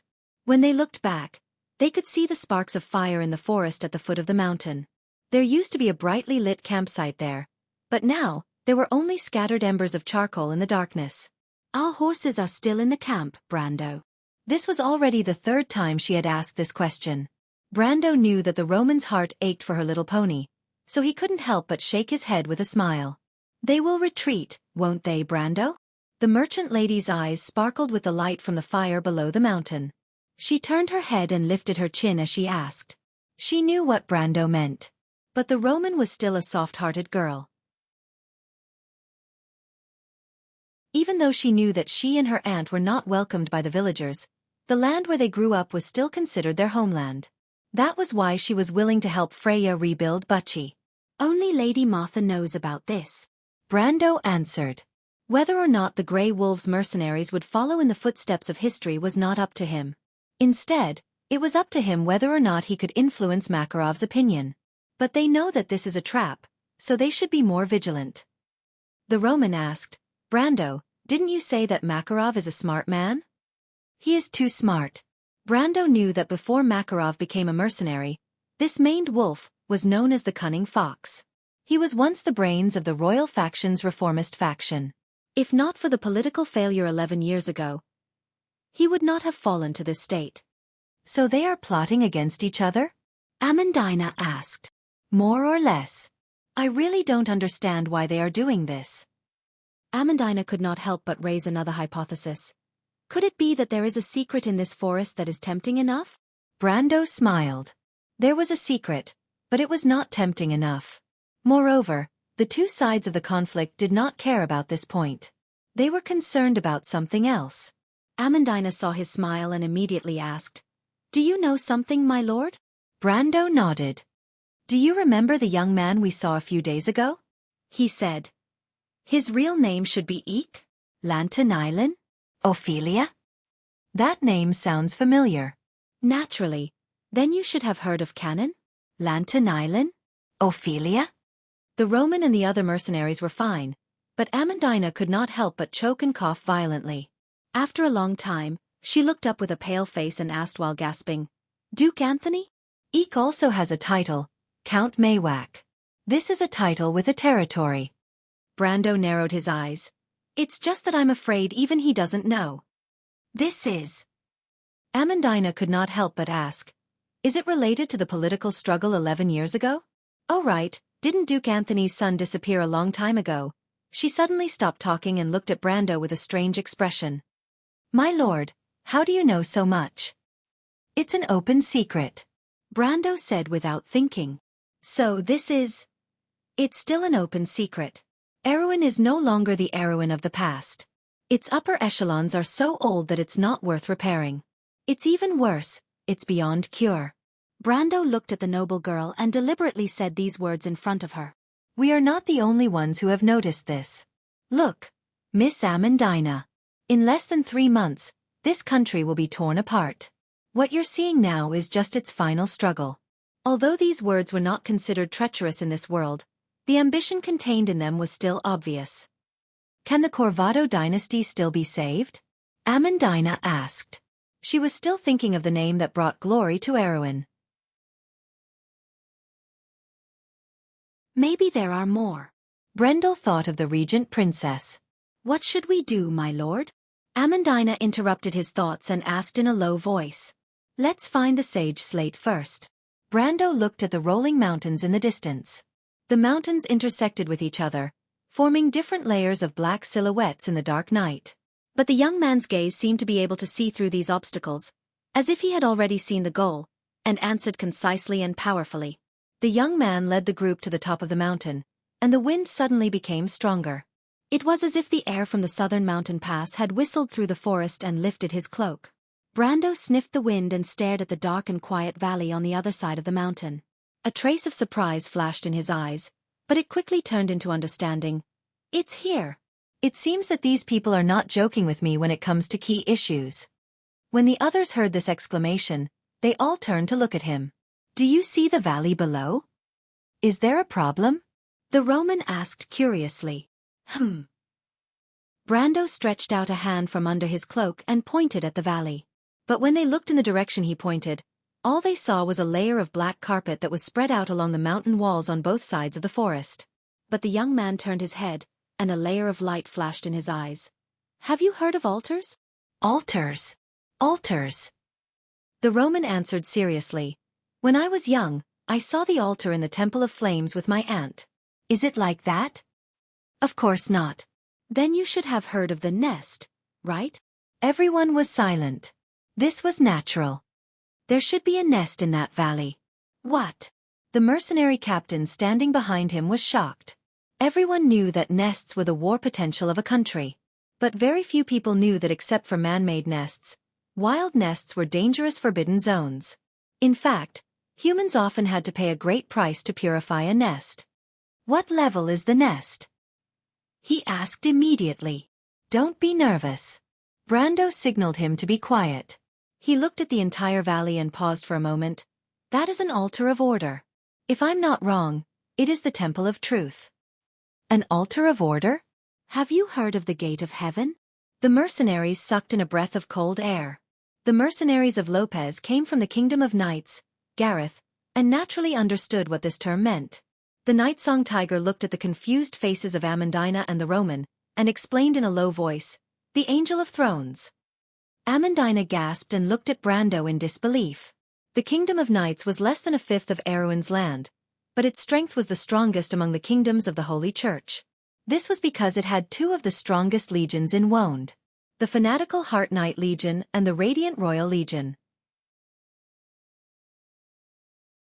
In the last Holy War, Erewhon, as a subordinate of the Holy Cathedral of Fire, had suffered many losses at the hands of these two legions. The Night-Song Tiger looked at him in disbelief and stuttered. My lord, are you saying that there is a gate of heaven in this valley? Brando immediately shook his head. What a joke. There was no way he would be able to discover a gate of heaven in this valley. The gate of heaven was also known as the Angel's Staircase, and the creatures that were born from it were known as the strongest creatures of the Holy Church, the Angel of Thrones. Moreover, as long as there was a gate to heaven, there would be abnormal signs in the sky within 100 miles. With such obvious signs, unless the local Holy Cathedral of Fire was extremely retarded, there was no way he would be able to get a share of the pie. No, there is an altar of order below that is similar to the gate of heaven. Brando replied. Similar. The mercenary leader was stunned. Although he was the embodiment of the most legendary mercenary in history, he was not a knowledgeable scholar. The nests of all the creatures in this world were in the hands of those in power or local aristocrats. Most people had only heard rumors about them, but most people had neither the qualifications nor the opportunity to understand them. You're saying that this is a nest under the protection of Lady Martha? Amandina keenly grasped Brando's meaning. Brando was taken aback. Even though he had the idea in his mind, he could not help but use the words in the game when he spoke. It could only be said that Sophie's personality always held the initiative when it came to quests and storylines. He smiled bitterly and nodded his head. If that's the case, then it's also a great discovery. The Night-Song Tiger immediately said. Because wild nests were too difficult to purify, transforming a nest that was contaminated with magic was not something that could be done in a day. The entire process could take up to 10 or 20 years. However, nests under the protection of Martha were different. They were gifts from God to the world, and the creatures of order that were born from them were natural allies of intelligent beings. Often, the owner of the nest only needed to pay for the daily expenses and a small reward, and the owner of the nest could obtain a powerful army from the altar of order. Therefore, in any kingdom, as long as they reported any altar of order to the Holy Cathedral of Fire, they would be able to obtain a rich territory that was close to 3 or 4 knight dominions. And it was a hereditary territory. Amandina, who was always calm, became excited when she thought of this. She looked at Brando. But Brando waved his hand. You're thinking too much. That's just an abandoned altar. Abandoned? Amandina was stunned, but she quickly asked, "How do you know, my lord?" Brando did not answer.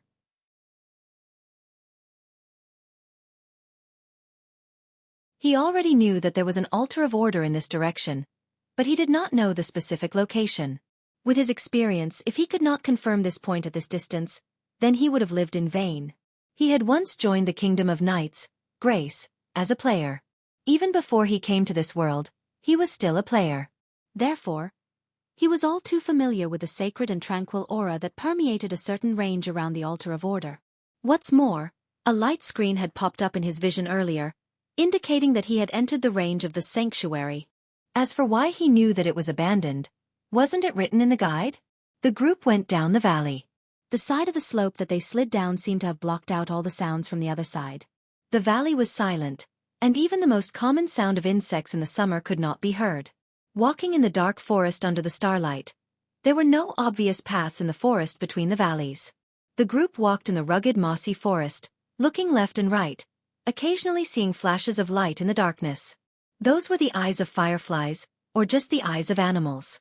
It was not the first time that Amandina and Roman traveled at night, so although they were nervous, they were not too afraid. The mercenaries of Lopez were even more calm. If the legendary mercenaries who had braved through fire and water were afraid of the dark, it would be too funny. But the environment here was indeed a little strange. I wasn't the one who discovered this altar. With the help of the dim starlight, Brendel saw some man-made rock fragments gradually appearing on the ground of the moss-covered forest where the roots intertwined with each other. To be continued. If you want to know what will happen next, please go to www.chidian.com. There are more chapters. Support the author, support the original reading.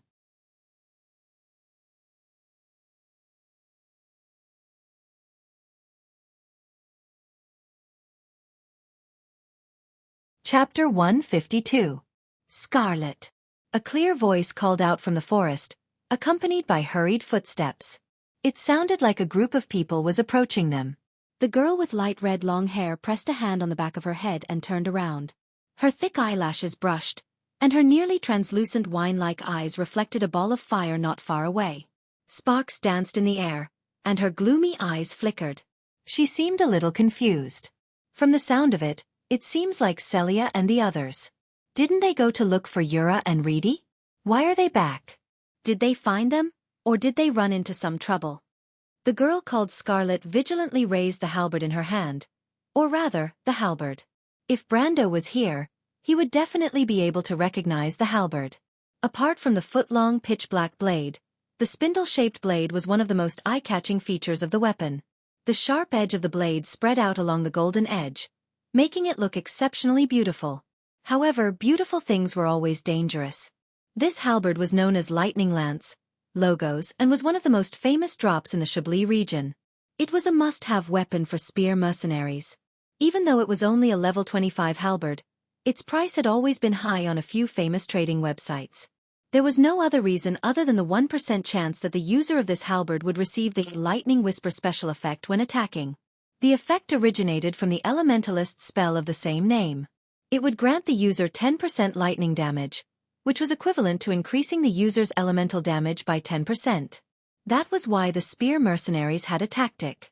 They would first use the lightning lance to activate its effect, then use it with the mercenaries' instant battle preparation skill to instantly switch to their main weapon, asterisk. They would then use the wind elemental sensing potion, attribute strengthening crystal and other consumable items to deal damage. Asterisk. The difference between a mercenary and a warrior was that a warrior focused on technique while a mercenary focused on battle. The latter viewed their weapons as tools. This was the so-called elemental damage type.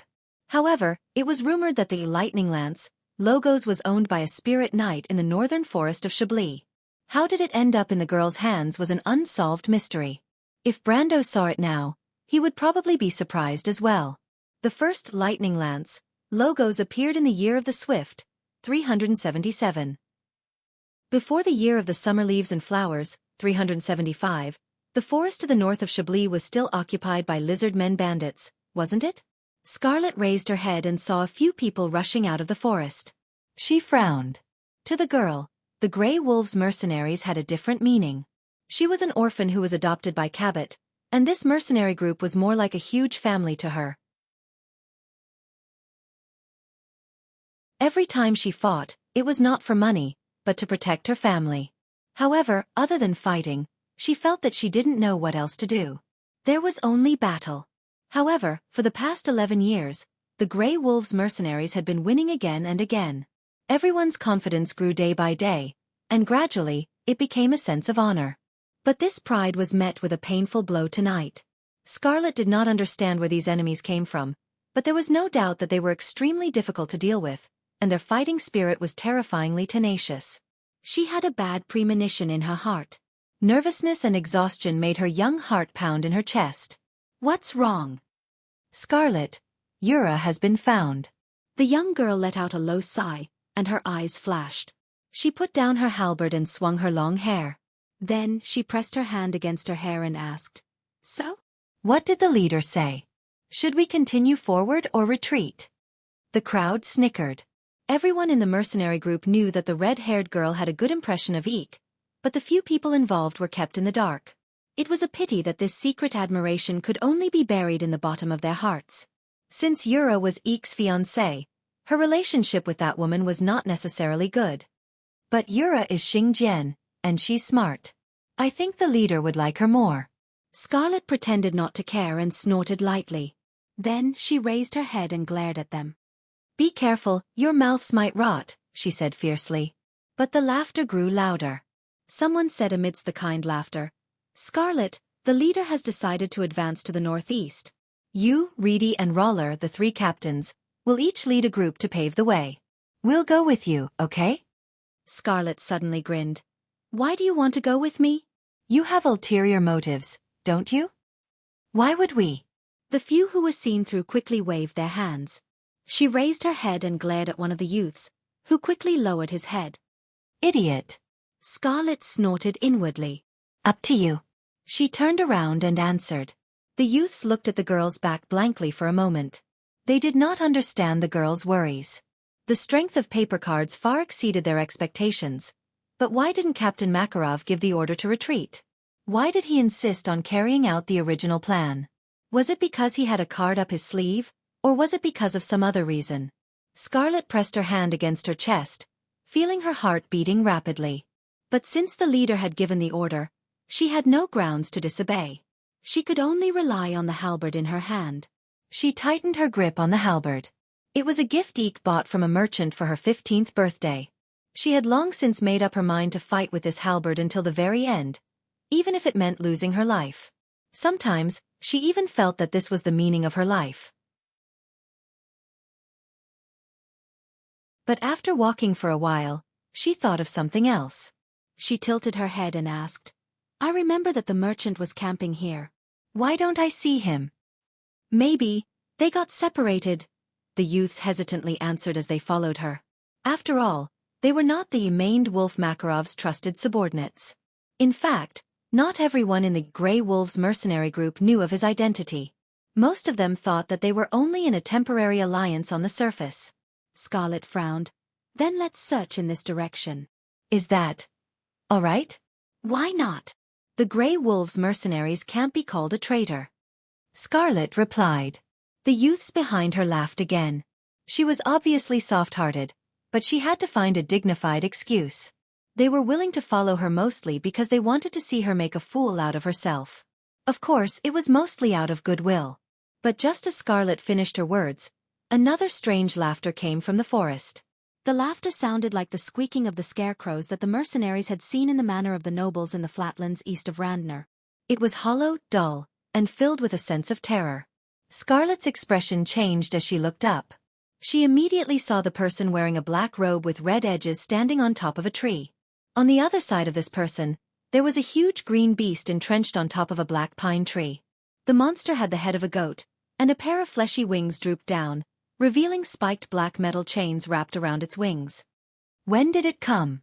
Scarlet was shocked and frowned. Even though she did not know what it was, she knew that it was a tough opponent. "Little girl." The disciple wearing the black robe laughed and said with a sharp voice, "You said someone got separated from here. It has nothing to do with you."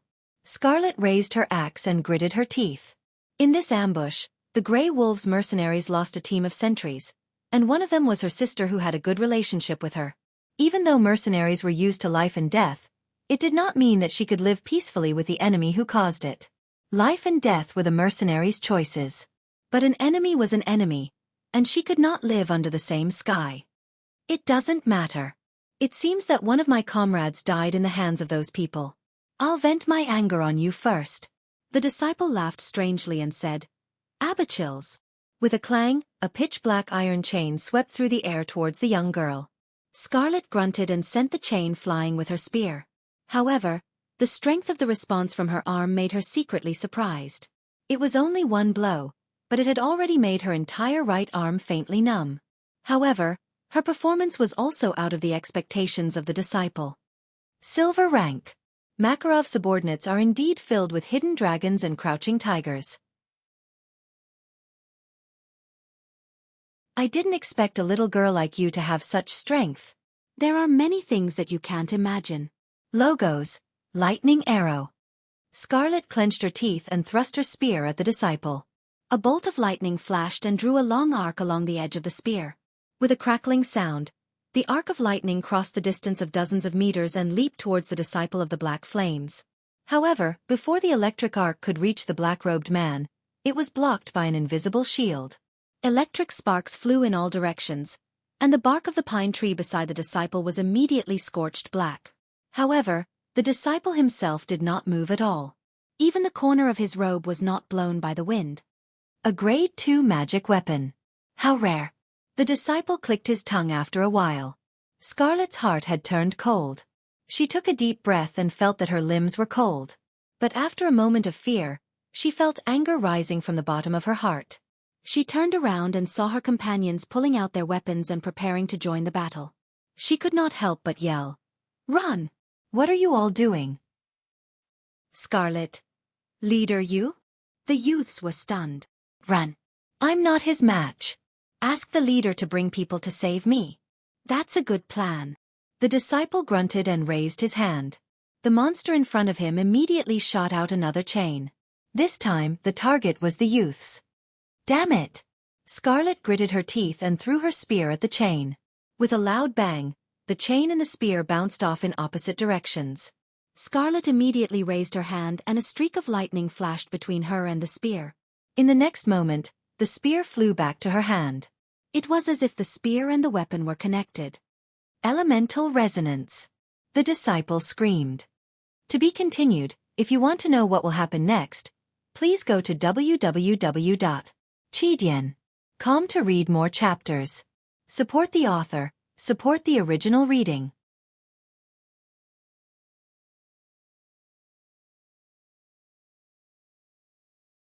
Chapter 153. That's what he said? Even though the Grey Wolves mercenaries were ambushed by the disciples of the Black Flames and the enemy mercenaries, they had no choice but to abandon their camp and retreat to the south. However, maned wolf Makarov didn't panic in the face of danger. He calmly commanded the retreat and even gathered his men along the way to form a new fighting force. With that alone, he could be considered a famous general in this era. In the forest. As usual, he was with Buga, wearing a fiery red military uniform.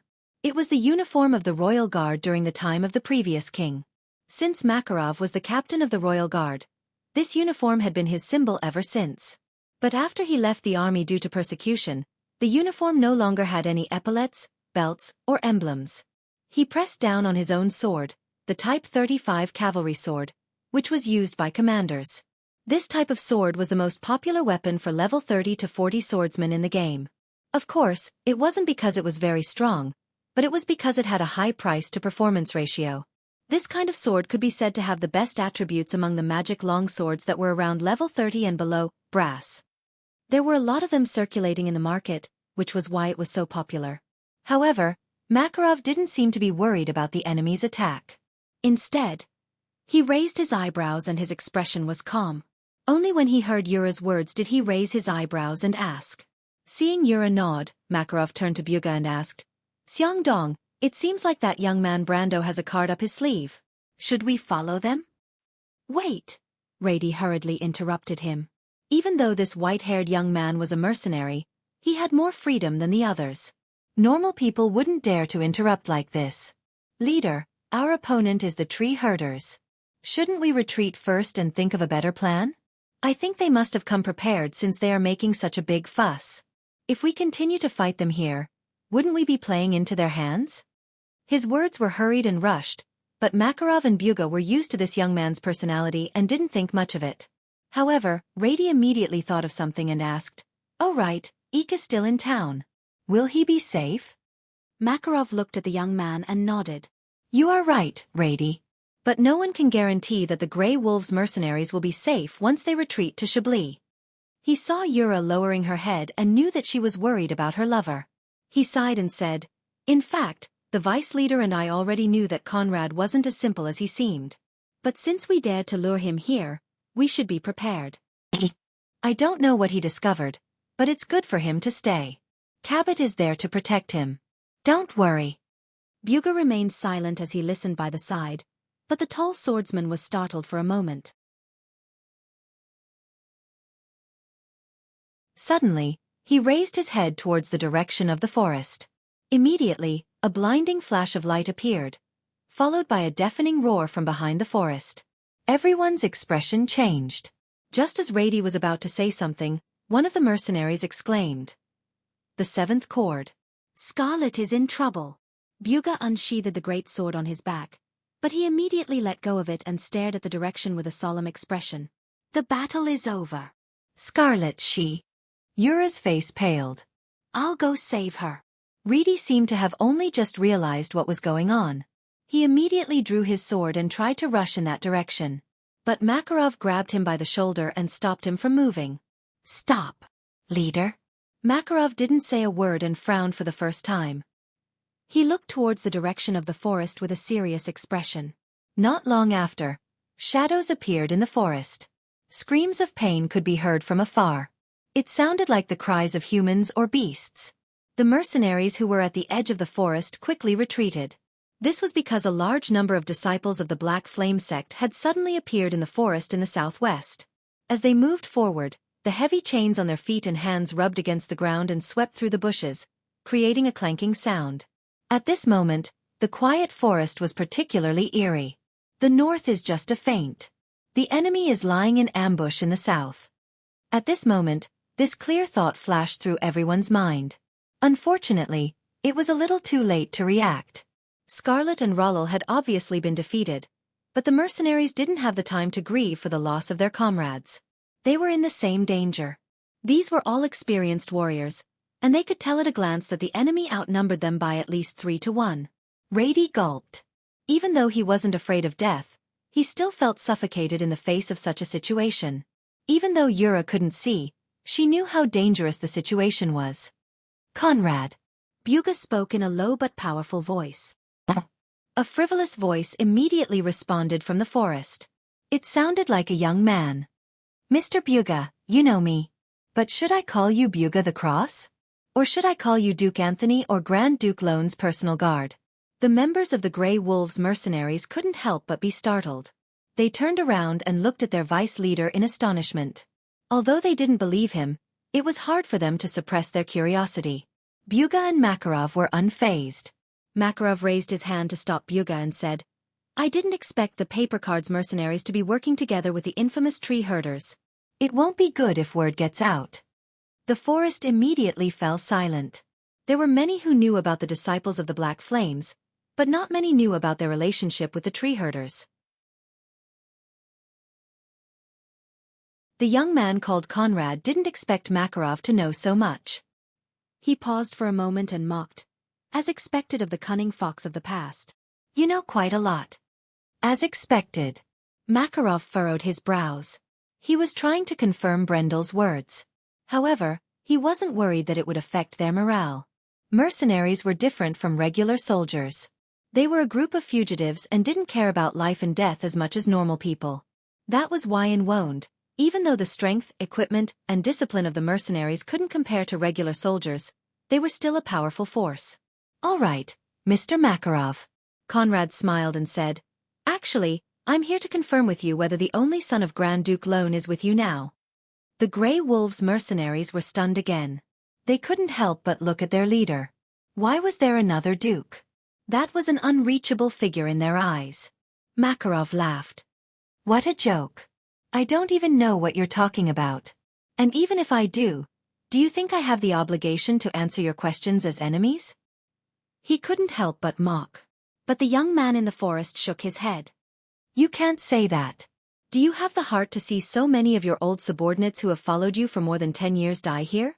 But he immediately nodded. That's right.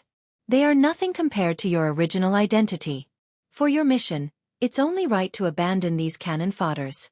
Buga snorted. All right, Conrad. We are all mercenaries. Do you think your words will affect us mercenaries? Makarov shook his head. Why don't you give it a try and see if you have any skills?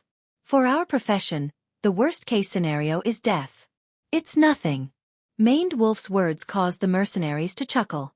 It was because of this that people like them had already accepted life and death. To them, it was extremely laughable for someone like Conrad to be so hesitant and try to persuade them for half a day before the battle. Mercenaries had their own code of conduct. Their loyalty to a group was completely different from that of regular soldiers. Therefore, the other party's attempt to sow discord was laughable in their eyes. As if to express their thoughts, the mercenaries drew their swords and prepared for battle. The sound of metal clashing could be heard in the forest. On the other side, in the dark forest that blocked out the starlight. That damned old man. The young man called Conrad cursed. He glanced at the injured red-haired girl beside him and snorted. That old fox Makarov isn't easy to deal with. Too bad our target isn't him. Otherwise, I wouldn't have bothered to waste my breath on him. Since we know he won't say anything, why don't we just kill him? A man covered in a black robe beside the young man said in a low voice. When he raised his hand, 2 red lines could be seen on his sleeves. If Brando saw this, he would probably run away immediately. This was a low-ranked priest of the disciples of the Black Flames. Compared to the high-ranked disciples, he was much stronger. We could have. But the Grey Wolves mercenaries still have 2 groups that we don't know where they are. We can't let our guard down. That bastard Makarov is known for his cunning. The young man said with a gloomy face. He knocked on a tree trunk beside him. That bastard left a group of people in Chablis. There's also that young man called Eek. It seems like he's putting on an act, but no matter how I think about it, it's just a shell to divert our attention. Who knows? The disciple of the Black Flames replied. Don't worry. I left a gold-ranked swordsman there just to be safe. Even though that Capote hid his strength, his true strength is only a... Then what are you worried about, Mr. Emissary? Conrad snorted in disdain. He crouched down and grabbed the girl's long red hair and pulled her head up. Fresh blood immediately flowed from the girl's forehead down her cheeks. Scarlet groaned in pain. She squinted her eyes, which were covered with scabs, as if she wanted to see who was in front of her. But when the young man exerted force, she immediately curled up in pain. Ugh, the young man laughed sinisterly. Of course it's the other group that went missing from the Grey Wolves mercenaries. Even though that group of 12 mercenaries, a young merchant and 2 women joined the Grey Wolves mercenaries midway, it's impossible for me to believe such a lie. Makarov must have made arrangements. But I can't pry open his mouth, and he can't guarantee that everyone in the mercenary group will be as stubborn as him. Is that so? He looked at the dying girl and asked, Little girl. Scarlet seemed to have just realized the situation she was in. She gritted her teeth and turned her head to the side. To be continued. If you want to know what will happen next, please go to www.chidian.com. There are more chapters. Support the author, support the original reading.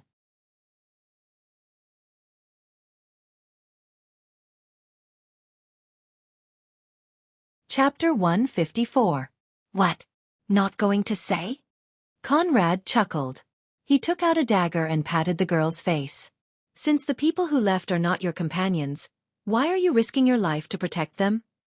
The cold blade of the dagger reflected a soul-stirring light, as if it was a layer of ice that emitted traces of coldness. As if she could feel the coldness of the blade, the girl moved slightly. But she took a light breath and replied in a low voice, 1 word at a time. Not being able to defeat you is my own responsibility. My own matter. I alone am responsible. Only the weak will rely on putting others in danger to protect themselves. I am different from you. Her half-opened eyes seemed to be burning with flames as she answered. Is that so? Conrad was not angry. But I don't have much patience. You have to know that there are 70 to 80 people in the Grey Wolves mercenaries. Not everyone is willing to keep their mouths shut for strangers like you. They are mercenaries. I remember that mercenaries don't have to be so loyal. Since that's the case, the final result will not change. Why are you so stubborn? I don't take pleasure in killing people. That's why I'm giving you a chance. Little girl, you don't want to go to your weak Lady Martha and cry, right? Scarlet's eyelashes moved.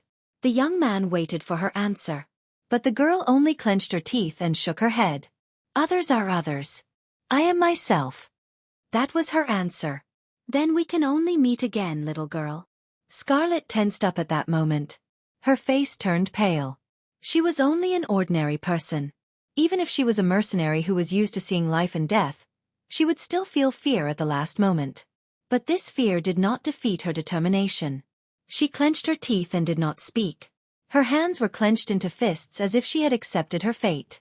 2 streams of tears flowed down from the corners of her tightly shut eyes. Conrad turned around. The dark bishop from the Blackfire sect who had been standing behind him nodded his head. It was just as Conrad had said. The Grey Wolves mercenaries were already in their hands. As for the captive, there was no need to care about this one. Moreover, according to the definition of a mercenary, although these desperados were willing to risk their lives in battle, they would not easily give up their lives for some meaningless perseverance. Makarov and Buga had to keep it a secret, but the others didn't. The 2 of them knew this very well. The young man picked up the dagger and stabbed towards the girl's chest. The dark divine priest of the Blackfire sect looked at this scene coldly, as if the blood that bloomed like a flower did not represent the passing of a life, but was merely a beautiful painting that was worth admiring. He heard a cracking sound coming from the red-haired girl's throat. Scarlet seemed to be trying her best to grab onto something at the last moment, but she suddenly opened her eyes. Her gaze gradually became empty and then lost its light. Her consciousness and strength were rapidly leaving her body, but at the last moment, she couldn't help but wonder if that person knew that she was already dead. It turned out that life was so fragile. She suddenly felt extremely sleepy, but at the same time, she felt someone put something on her chest. What is that? What is that? Conrad turned around and saw the dark divine priest of the Blackfire sect in a black robe place a dark red gem that emitted a faint light in the middle of the girl's chest. A few rays of light that resembled the roots of a plant extended from the gem, and the black light seeped into the wound below the dagger. The light then spread along the girl's blood vessels to her limbs, and soon, a layer of faint red mist covered the entire body. Blood of God, Lord Emissary. The dark divine priest answered simply. You want to awaken her into a spirit figurine? No. The dark divine priest shook his head. This woman was able to resonate with her weapon, and had the ability to defeat our high-ranked disciple with the strength of a lower silver rank. This means that she has great potential. This potential comes from the fact that she already has such accomplishments at such a young age. The dark divine priest spoke with a hoarse voice under the cloak. I gave her the blood of thunder god Kabai. If she can awaken an emissary, then this gamble will be worth it. High-ranked divine blood? Conrad couldn't help but squint his eyes. How did you get it? A low-ranked dark divine priest like you shouldn't be qualified to receive such an item, right? It's just a coincidence. Luck is also important. Chaos is the law. The dark divine priest replied. The young man snorted lightly and looked down at Scarlet's body. The dark red light had already wrapped around her body into a cocoon of light. The failure rate is also high, he said. Then what we lose is just a high-quality corpse. The dark divine priest replied coldly. Suit yourself. I'm going to attack now. You better stand further away. Buga and Makarov aren't ordinary people. If they fight with their lives on the line, I'm afraid I'll lose half of my life. Conrad turned around and looked out of the forest. But even though he said that, his right hand, which was wearing a white glove, was still casually placed on the hilt of his rapier. The dark divine priest knew the importance of this mission, so he didn't refute and only lowered his head. He paused for a moment and looked up again. That group that left, is it really the real Eek? The probability is very high.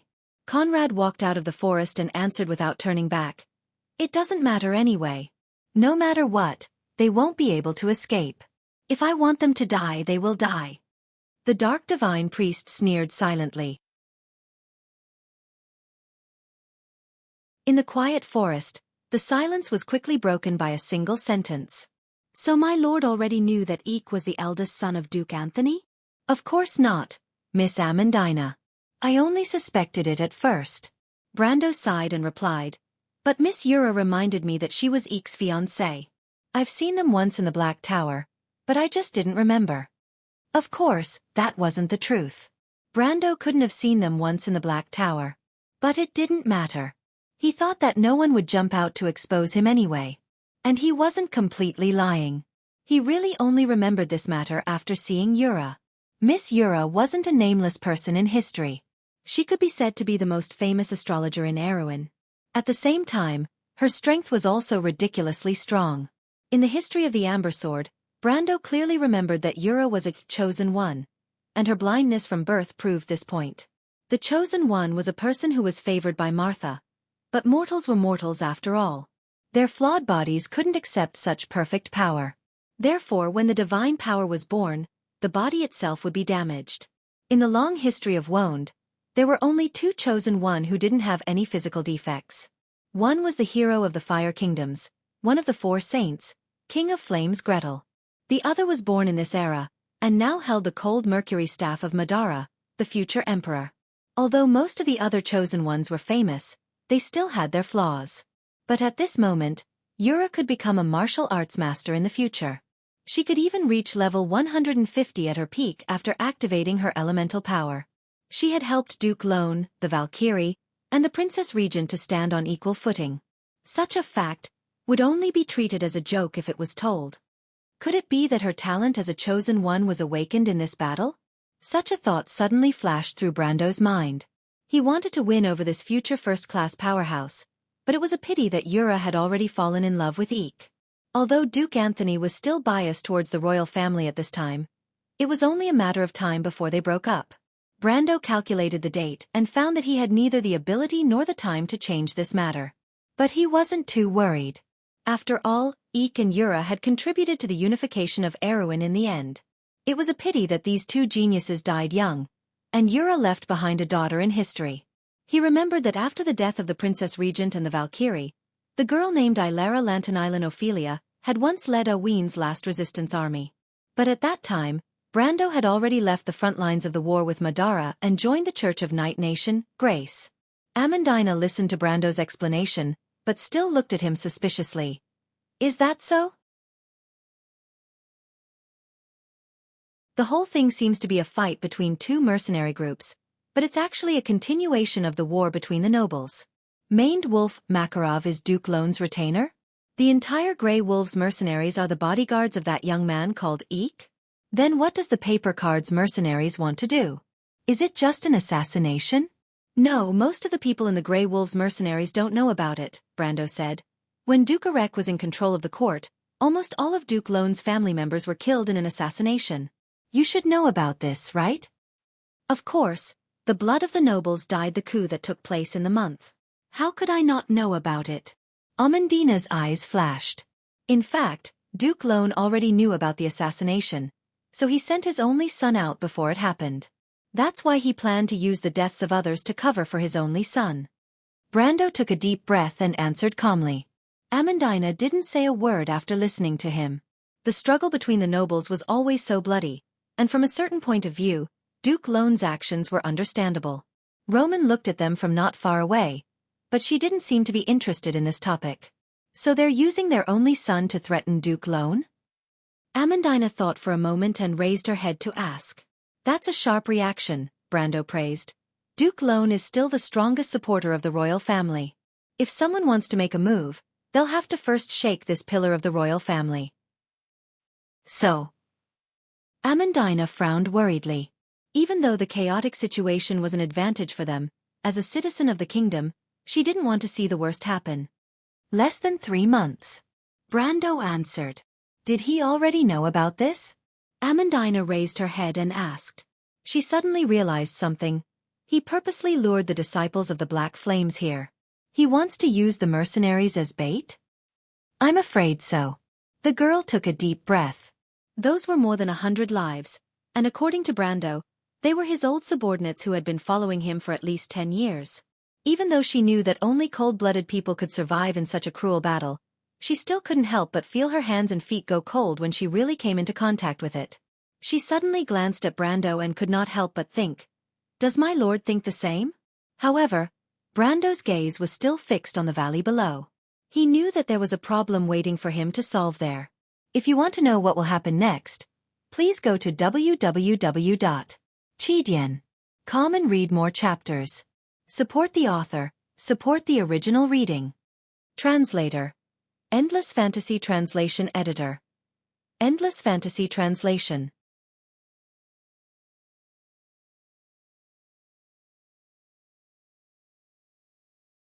Chapter 155. Brendel's gaze fell silently on the quiet valley below, and did not disperse. While the tree shepherds were inevitably plotting against them, he was also looking for a way to break out of the situation. Maned Wolf Makarov had successfully deceived him, the tree herders, and even the players who participated in the plot. He had cleverly sent Duke Lone's only son out of danger. The cunning fox was a step ahead, but he was not easy to deal with after gathering enough information. He stopped and tapped his chin with his knuckles. He was confident that his wisdom came from the accumulation of experience from the previous players, and the wisdom of a group of people was always greater than that of a single person. The water was muddied, but the fish would not necessarily swim with the current. Makarov probably wouldn't have dreamt that there was an altar of order that had been abandoned for 200 years in this quiet northern forest. But just like what Brando said to Amandina, he was not the first to discover this altar. In the First Era, before the Year of Separation, 100 years, Erwin and the monks of the Holy Cathedral of Fire had discovered this altar. But in less than a century, this altar had mysteriously disappeared from all records, as if it had never existed in the first place. But players were still players, and those who participated in the plot only used a little bit of clues to uncover the entire story from the dusty history. But they probably did not expect that the series of investigations they did out of interest would end up benefiting Brando. Amandina probably noticed that her lord was distracted, and followed his gaze to the dense forest canopy below. But she did not discover anything even after looking for a long time. She turned back to look at Brando, and noticed the seriousness on his face. She wisely did not speak again. She had guessed that if Makarov was willing to trap his own people, there was no reason why he would not drag them down with him. She snorted in her heart and subconsciously placed Duke Lone's faction in the list of unwelcome nobles. The group gradually descended into the valley. The two mercenaries of Lopez walked in front to clear the path. Their swords made a rustling sound as they chopped down on the branches. Occasionally, the surface of the swords reflected the starlight, and the bright light dazzled everyone's eyes. He paid 2 wealth points from his storage to maintain the Mercenaries of Lopez card on the field. Then, he checked the resources that he could use, including the 10 points of water EP that he had saved up in the past few weeks, as well as nearly 150 points of wealth. That was enough. He raised his head and narrowed his eyes. The young man saw that his summoned creature had stopped. The two mercenaries looked at each other, unable to believe what they saw. They stopped and turned back to look at Brendel. My lord, there's... What is it? The Night Song Tiger asked sternly. These two mercenaries were the most inexperienced in his team, and he had intended to train them, but he did not expect their performance to make him feel ashamed. As he spoke, he strode forward and parted the shrubs in front of him, as if to make up for the mistakes of his subordinates. But in the next moment, he was stunned. Behind the dense forest was an open grassland. The grassland was at least the size of 3 football fields, and a temple covered with vines stood quietly in the middle of it. The Night Song Tiger took a deep breath and raised his head. He could almost imagine how magnificent this majestic building was under the sun in the past, because even now, he could vaguely see the past glory of this temple through the dense foliage. Its structure was very simple. It was a cylindrical temple that rose up from the ground, and the arched roof shone with a white marble light under the moonlight. But its size made up for its simplicity. It was close to 60 feet tall, and it stood in the middle of the open space like the shadow of a giant. Brando stopped and looked at the exterior of the temple from the outside. From the style, there was no doubt that it belonged to the elven goddess. Unfortunately, The elven goddess had already turned into the stars in the sky according to her own will. What was left in this world was only their will and laws to change this world. The gods rarely interfered in the mortal world, and it was because of this that these noble existences were revered by the creatures on the ground. However, after losing the protection of the divine power, the temple inevitably lost its former glory. Brando saw that the southern part of the temple had collapsed, and he did not know how many years it had been since he last visited it. Ah! The merchant girl who came up from behind let out a small gasp. This is... Amandina was also stunned. This is the Silver Elves' holy temple. Brando was used to seeing the magnificent and majestic buildings in the game. The elves, dwarves, and winged tribes were natural masters of architecture, and their cities were majestic and shocking. He was only dazed for a moment, and recovered from the shock of seeing this temple for the first time. This was originally the royal tomb of the Silver Elves, and even after that, the humans did not renovate this place. Unlike the Forest Elves, the humans had always treated the Silver Elves as their strongest ally. This relationship had been maintained ever since the defeat of the Dark Dragon in the War of the Holy Saints. The commoners still had this understanding of the Silver Elves, which was why they were so precious. The royal tomb? Amandina turned her head. How did the royal tomb become an altar? Because the Silver Elven kings made a solemn oath when they were alive, and were willing to use their eternal lives to protect their homeland. After the elven goddess Shay communicated with Lady Martha, their heroic spirits were allowed to stay here forever. A nest of heroic spirits? Amandina asked. Brando nodded. How did it get abandoned? On the surface, it was because of the war. In reality, it was because the elven kings were unwilling to participate in the war between humans. Erwin's people almost angered Martha, and the truth of the matter was covered up. Brando looked back at Amandina and the Roman. You will not find a single record of this in any of the kingdom's documents. The two girls nodded in unison. They did not ask how Brando knew this, and they knew that the answer would be the truth of the history recorded by the wizards. There's still room for this altar to be reactivated. Brendel's words shocked everyone once again. What? Don't get too excited, it's just a possibility. But only he knew that if the guide did not lie. The possibility of reactivation was 100%. But because of the restrictions of the storyline quest, the creatures that were created could only exist for 30 days. But 30 days was more than enough for the quest. Amandina and the Night Song Tiger were excited after hearing Brando's words. This was a nest of creatures, and even if it was only a possibility of reactivation, the benefits behind this possibility were too great. This information was like a shining treasure chest in front of everyone.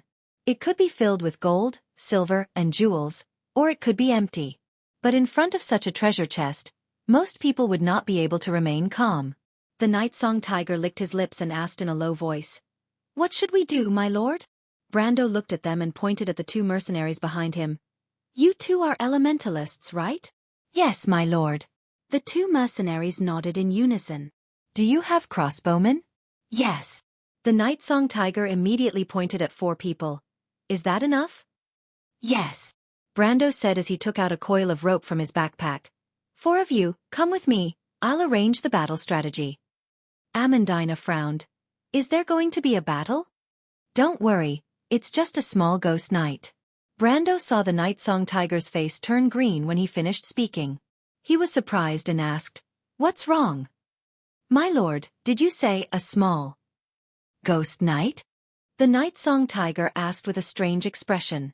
Brando coughed and remembered that the ghost knight was not worth mentioning, but it was a true level 35 elite undead. Even the guide had stated that there had to be at least 20 level 20 warriors in order to deal with the ghost knight. However, that guide was a product from before the Middle Ages of the game. By his time, the player's mindset had already changed. He had at least 9 out of 10 ways to deal with the ghost knight.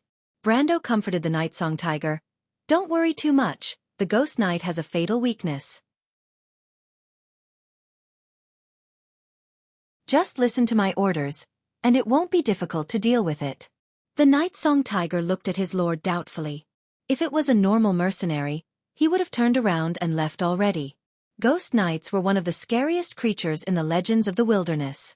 Rumor had it that they dashed through the forest like shadows under the moonlight, quietly taking away the lives of the living. Anyone below the level of a gold-tier swordsman was nothing but a piece of cake for them. Even if there were twice as many Black Iron-ranked mercenaries, they would still be slaughtered, not to mention the 12 of them. But this was also the reason why most people did not interact with these creatures. After all, they were not like players who could revive after death. They could use their lives to gain experience, and NPCs were naturally not as good as players in this aspect. But the Night Song Tiger was still summoned by Brando, so he nodded. Amandina saw this and confirmed her suspicions about the Night Song Tiger being a noble's retainer, but she did not point it out. Instead, she asked another question. Isn't this the Elven King's tomb under Martha's protection? Why would an evil spirit appear here? Brando snorted. In the past, the monks of the Holy Cathedral of Fire wanted to protect this lair, and tried to forcefully change the oath of the undead. In the end, the power of chaos took advantage of this and corrupted the altar of order, causing the evil spirit to appear. Legend has it that Martha was enraged by this and indirectly caused the Cipher dynasty to change. Amandina nodded. She did not expect there to be such a legend. My lord, are you talking about that? At this time, the mercenary who had been monitoring the temple suddenly turned around and pointed in the direction of the temple. Brando turned around subconsciously. P.S. I've been writing this chapter since yesterday, and I've been in tears. I've finally gotten back to the dungeon. Half of the month has already passed, but the monthly votes are still far from half. I beg for everyone's support, so that I can get a consolation prize. The pitiful person waiting for the money to go under the knife is on the verge of tears.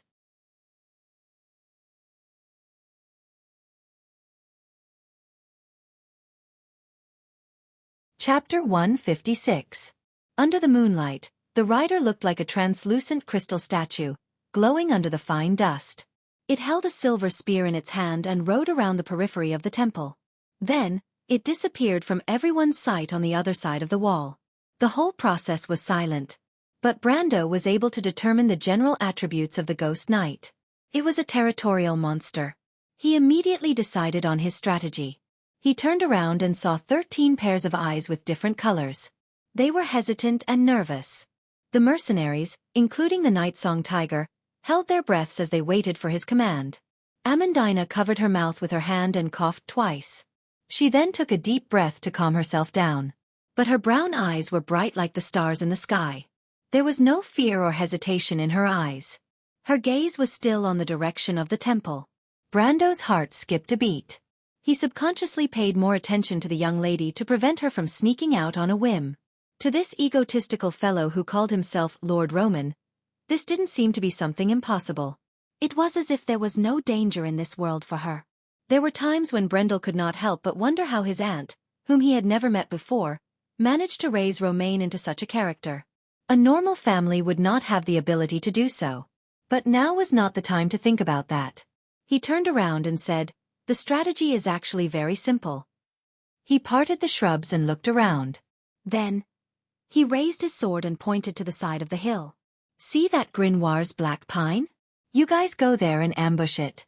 You just need to wait for me to lure it over." "That's it?" Everyone was stunned. "But what are we going to do, my lord?" The Night Song Tiger asked doubtfully. Brendel glanced at him and thought to himself, "Do you still need people to teach you this? Since you've already entered the ambush, you don't have to be courteous." But this was the difference between the players and the natives. The players would not care about the consequences. They would just fight and think about it later. The worst that could happen was death. Therefore, he was startled for a moment, and then answered matter-of-factly, "This, of course, with all his might."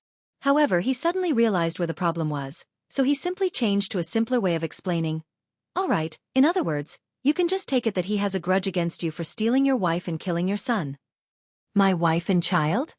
The Night Song Tiger paused for a moment and asked in confusion. "But my lord, to be honest, my wife died in the war with Cruz." Brando sighed and face-bombed. "Then you can treat it as if it owes your mercenary group 1,000,000 tor and does not intend to pay." Shock!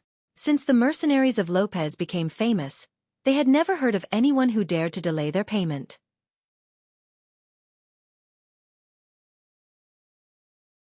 There was a saying that cutting off one's livelihood was equivalent to killing one's parents.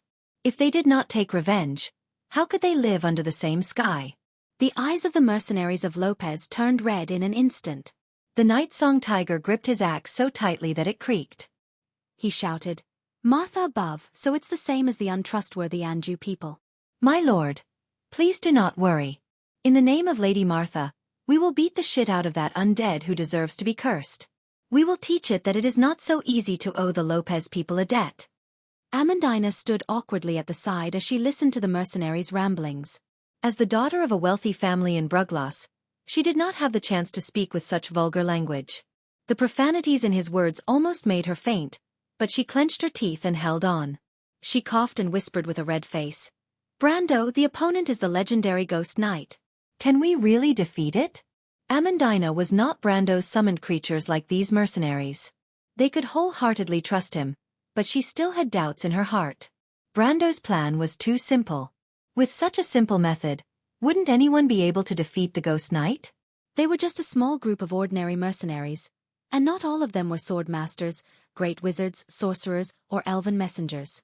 In the limited description of the Spectre Knight in the literature, the strength of the Spectre Knight was at least at the peak of the silver rank, close to the level of a gold rank knight. What were they going to use to fight against a quasi-gold tier swordsman? Was it just an ambush? However, the ambush would not increase their fixed combat strength. Or could it be that the purpose of hiding there was just to scare the enemy? Alright, even if this made sense, one had to consider that undead creatures wouldn't feel fear at all, right? Of course. Brando used a matter-of-fact answer to block her words. Why? Amandina could not help but ask. Don't worry, it won't attack us. To be exact, it can't hit us. It can't hit us. Amandina was tongue-tied. What kind of reason was that? Why couldn't the Ghost Knight be hit?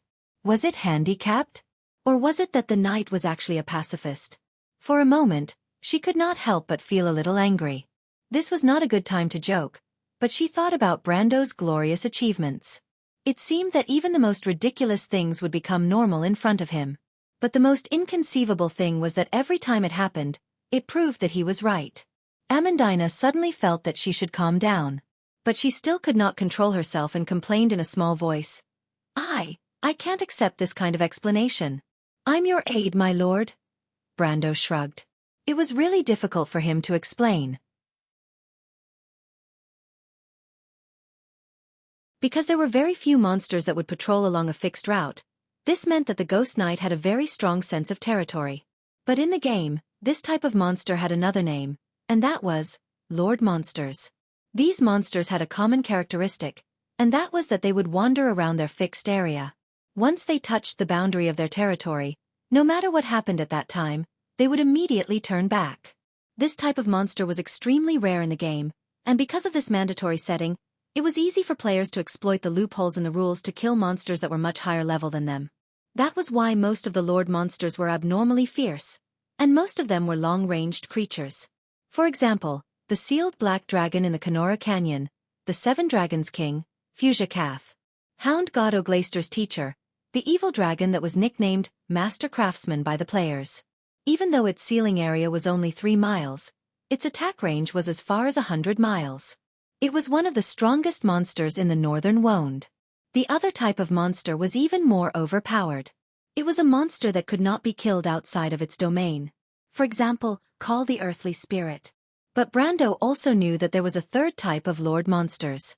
That was the quest boss that was limited by the storyline and the quest, so that a more powerful monster could reasonably appear in a lower level area, so that players of the corresponding level could have a chance to kill it. Obviously, this Ghost Knight was the last type.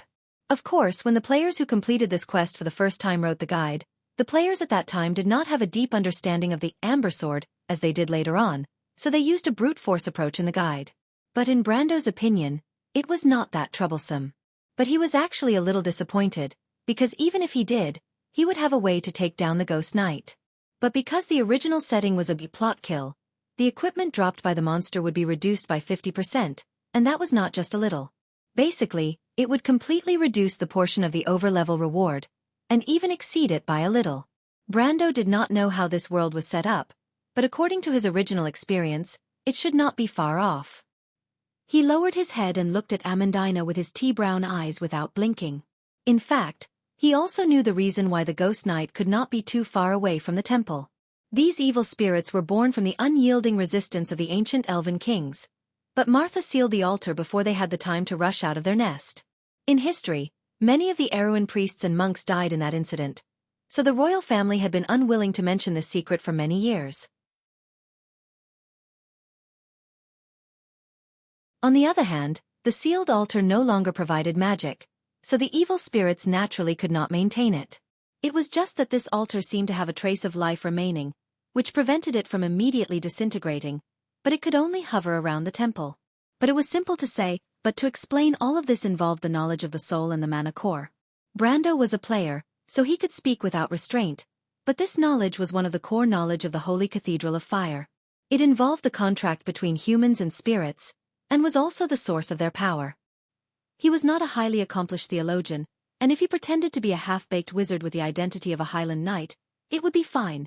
But if he opened his mouth and said these things, even if Amandina was a puppet, she would suspect him. Moreover, the girl was so sharp. Maybe it's because I think that the ghost knight looks a little friendly. Maybe it won't attack us? He finally thought about it and answered with a straight face. Lord Brando. Amandina took a deep breath. All right, Brando patted her shoulder. Don't be nervous, learn from the little Roman. Don't worry, when have I ever lied? Learn from the little Roman? Amandina could not help but look back at Amandina, who was looking at the direction of the shrine absent-mindedly, as if she was looking forward to seeing the ghost knight again. I think it's often. Amandina sighed and muttered in dissatisfaction. But she also knew that Brando had never said anything wrong, as if he could predict the outcome of everything. Brando smiled, knowing that she was convinced. He waved his hand to signal the others to move, and then borrowed a heavy crossbow from the Nightsong Tiger. When it came to luring monsters, a heavy crossbow was a treasure among the players. But the Nightsong Tiger looked at his actions and frowned, and could not help but ask, My lord, do you want me to lure the undead over? No need, I'm an expert in this field. Brando patted the heavy crossbow confidently, and the string creaked as if he was going to shoot the arrow ahead of time. The Nightsong Tiger's heart trembled as he watched from the side.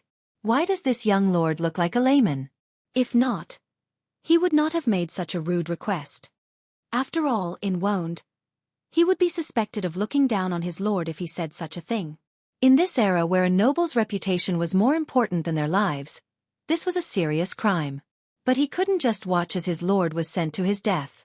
Fortunately, Amandina could see the worry in the mercenary captain's eyes. She couldn't help but ask in a small voice, My lord, is there any problem? Brando looked at her strangely. What's the problem? Amandina choked on her words, but she did not immediately roll her eyes. But Brando smiled. All right, I know what you're worried about. But if there's a ghost knight crystal, I'll invite you to the most luxurious inn in Ampere Seal for once. Ghost knight's crystal. The two of them were stunned. What's that? What does once mean? P.S. Thank you for everyone's support. Please continue to support us.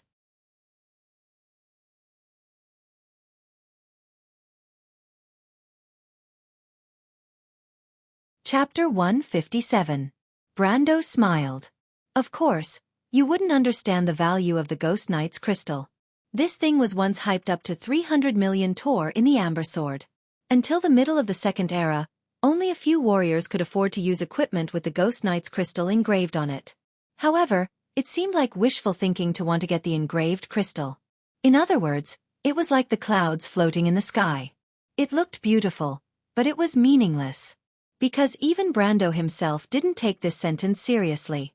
The engraved crystal was a product of the purification of a monster's own attributes.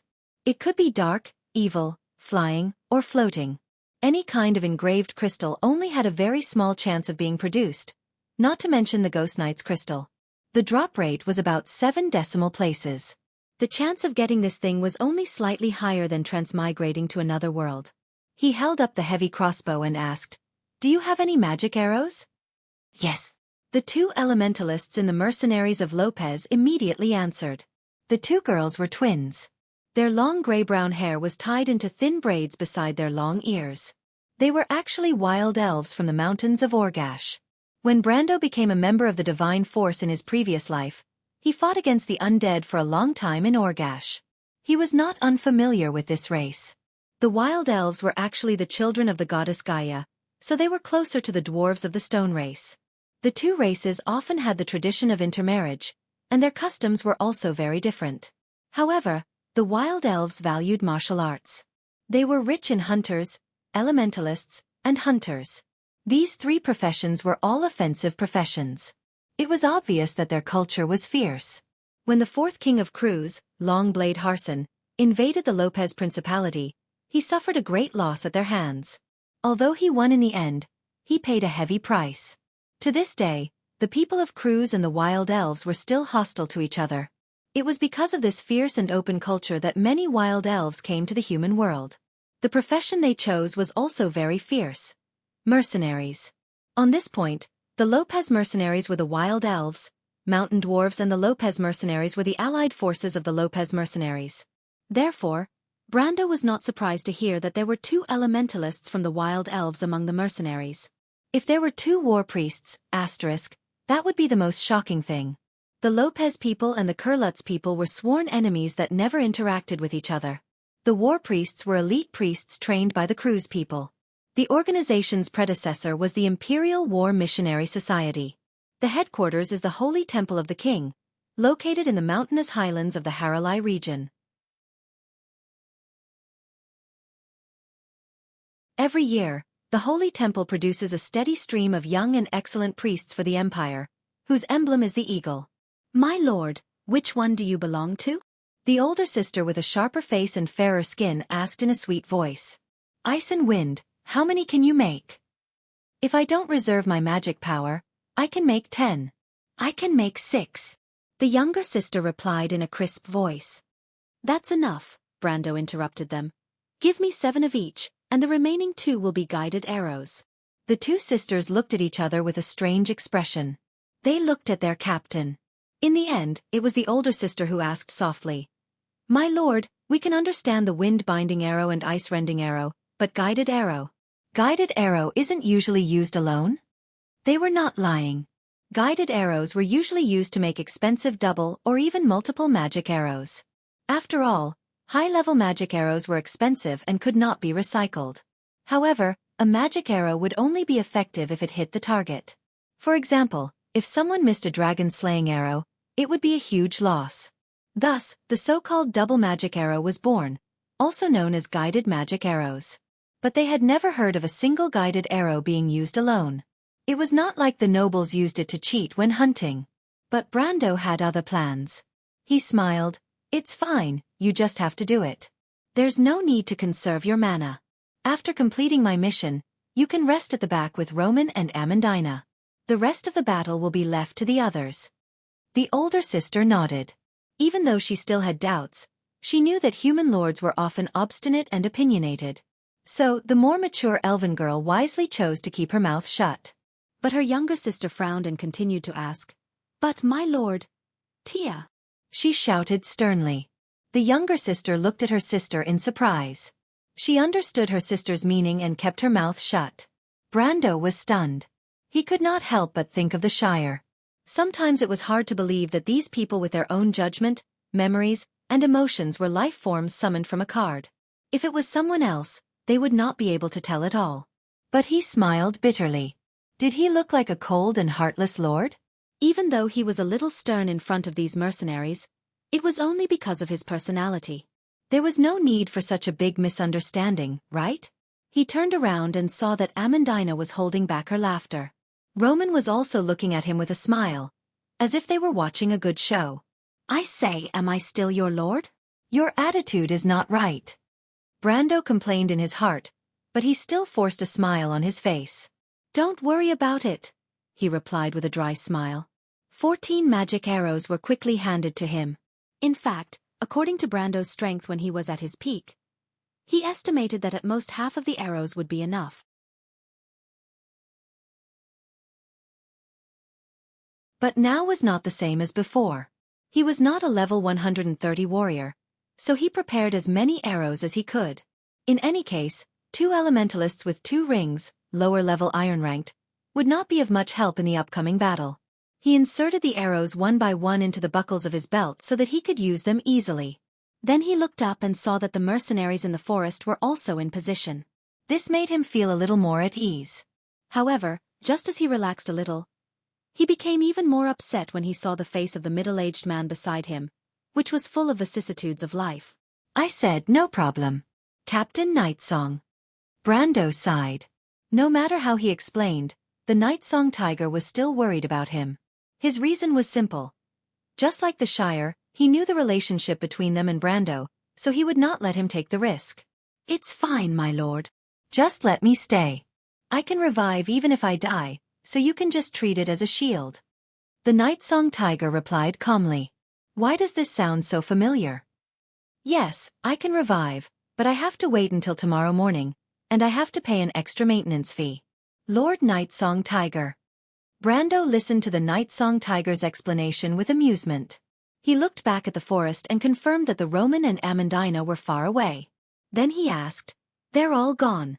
Are you the only one among the 12 mercenaries who understands this?" The Nightsong Tiger nodded and did not deny it. Every summoning card has a core, or a leader. Other than that, the others are called derivatives. In this card, I'm the core. The core setting can be said to be the Planeswalker's assistant, helping him manage the derivatives created by this card, or other cards or spells attached to this card. There's such a setting? Brendel paused for a moment before he thought of something else. If that's the case, then the knowledge that each core possesses is different. Of course, it's related to the card itself. The Nightsong Tiger replied. Then what do you know? Do you know how to get a card from the graveyard? He asked jokingly. Black cards are mysterious and unpredictable. If my lord wants to use the graveyard tactic, I'm afraid you'll need to collect a dark elemental land card. This type of land card can be found in swamps, graveyards, or places where undead creatures gather. The Nightsong Tiger replied. Brendel nodded, took a deep breath, and looked ahead. He raised his heavy crossbow. Then you stay here. Just don't cause trouble for me. His gaze swept across the temple that stood alone under the cold moonlight. It had been 2 centuries since Erwin's people left this place, and no other intelligent beings had entered this ruined temple. He calculated the time as he thought about these irrelevant things. In the past games, luring monsters was a skill. A true expert could make his opponent appear in a desired location along the path he had planned. 4 low-level AIs. He needed to remember the opponent's judgment. 4 high-level monsters. It was a battle of the hearts of the people. Brando did not neglect any of these things. Although he was not a hunter in the past, he did not have a complete team. As a warrior, this was one of his jobs. 8, 7. Brando muttered softly. The mercenary captain obviously did not understand what he was calculating. After all, the way the NPCs fought was different from the way the players fought.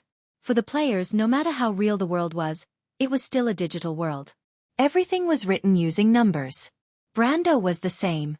Their thinking was beyond the game, and they were like a precise machine that recorded every change in the numbers. Everything followed a pattern. He calculated the time and pulled the trigger. The first arrow installed on the crossbow was a hollow whistling arrow. It immediately let out a sharp cry and flew out. The hollow arrow drew a white stream of air on both sides and drew an arc as it drilled into the shadow of the temple. 6, 5. The sharp screech alerted the hostile undead, and the glowing knight appeared at the side of the temple. The Nightsong Tiger placed one hand on the handle of his flying axe and tensed up. But Brando immediately threw away the crossbow and took out his own short bow. He had bought this bow when the Highland Squire card entered the graveyard. Although it was not as good as the Shire's construct bow, it was better than nothing. Brando signaled to the Nightsong Tiger. Retreat now. To be continued. If you want to know what will happen next, please go to www.chidian.com. There are more chapters. Support the author, support the original reading.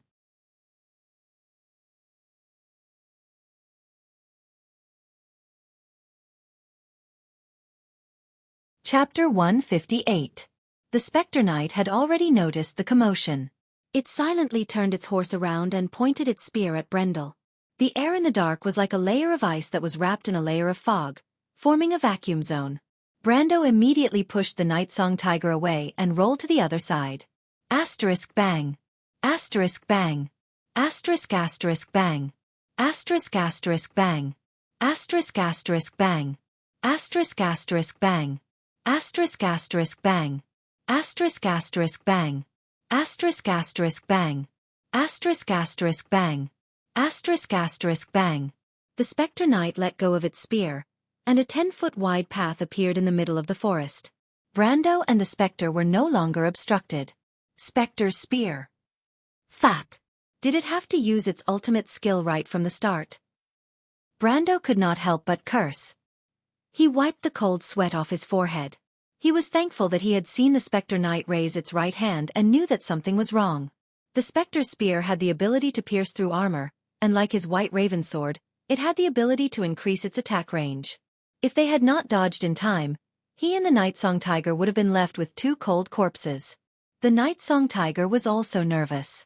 He had only heard of the Spectre Knight in legends, but now that he was facing it, he realized that it was much more difficult to deal with than he had imagined. The Night Song Tiger could not help but spit on the ground. He was almost middle-aged, but he still had to fight like a child. The world was changing fast. He could not help but look at Brando, but he saw that the young man was unfazed by the Spectre Knight's attack. The Night Song Tiger could not help but suck in a breath of cold air. We can't beat it.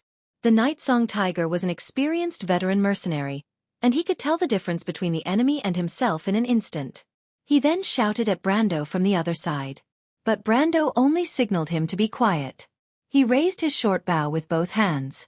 The young man could now clearly see the terrifying specter's appearance. It looked like a classic knight from Wone's paintings.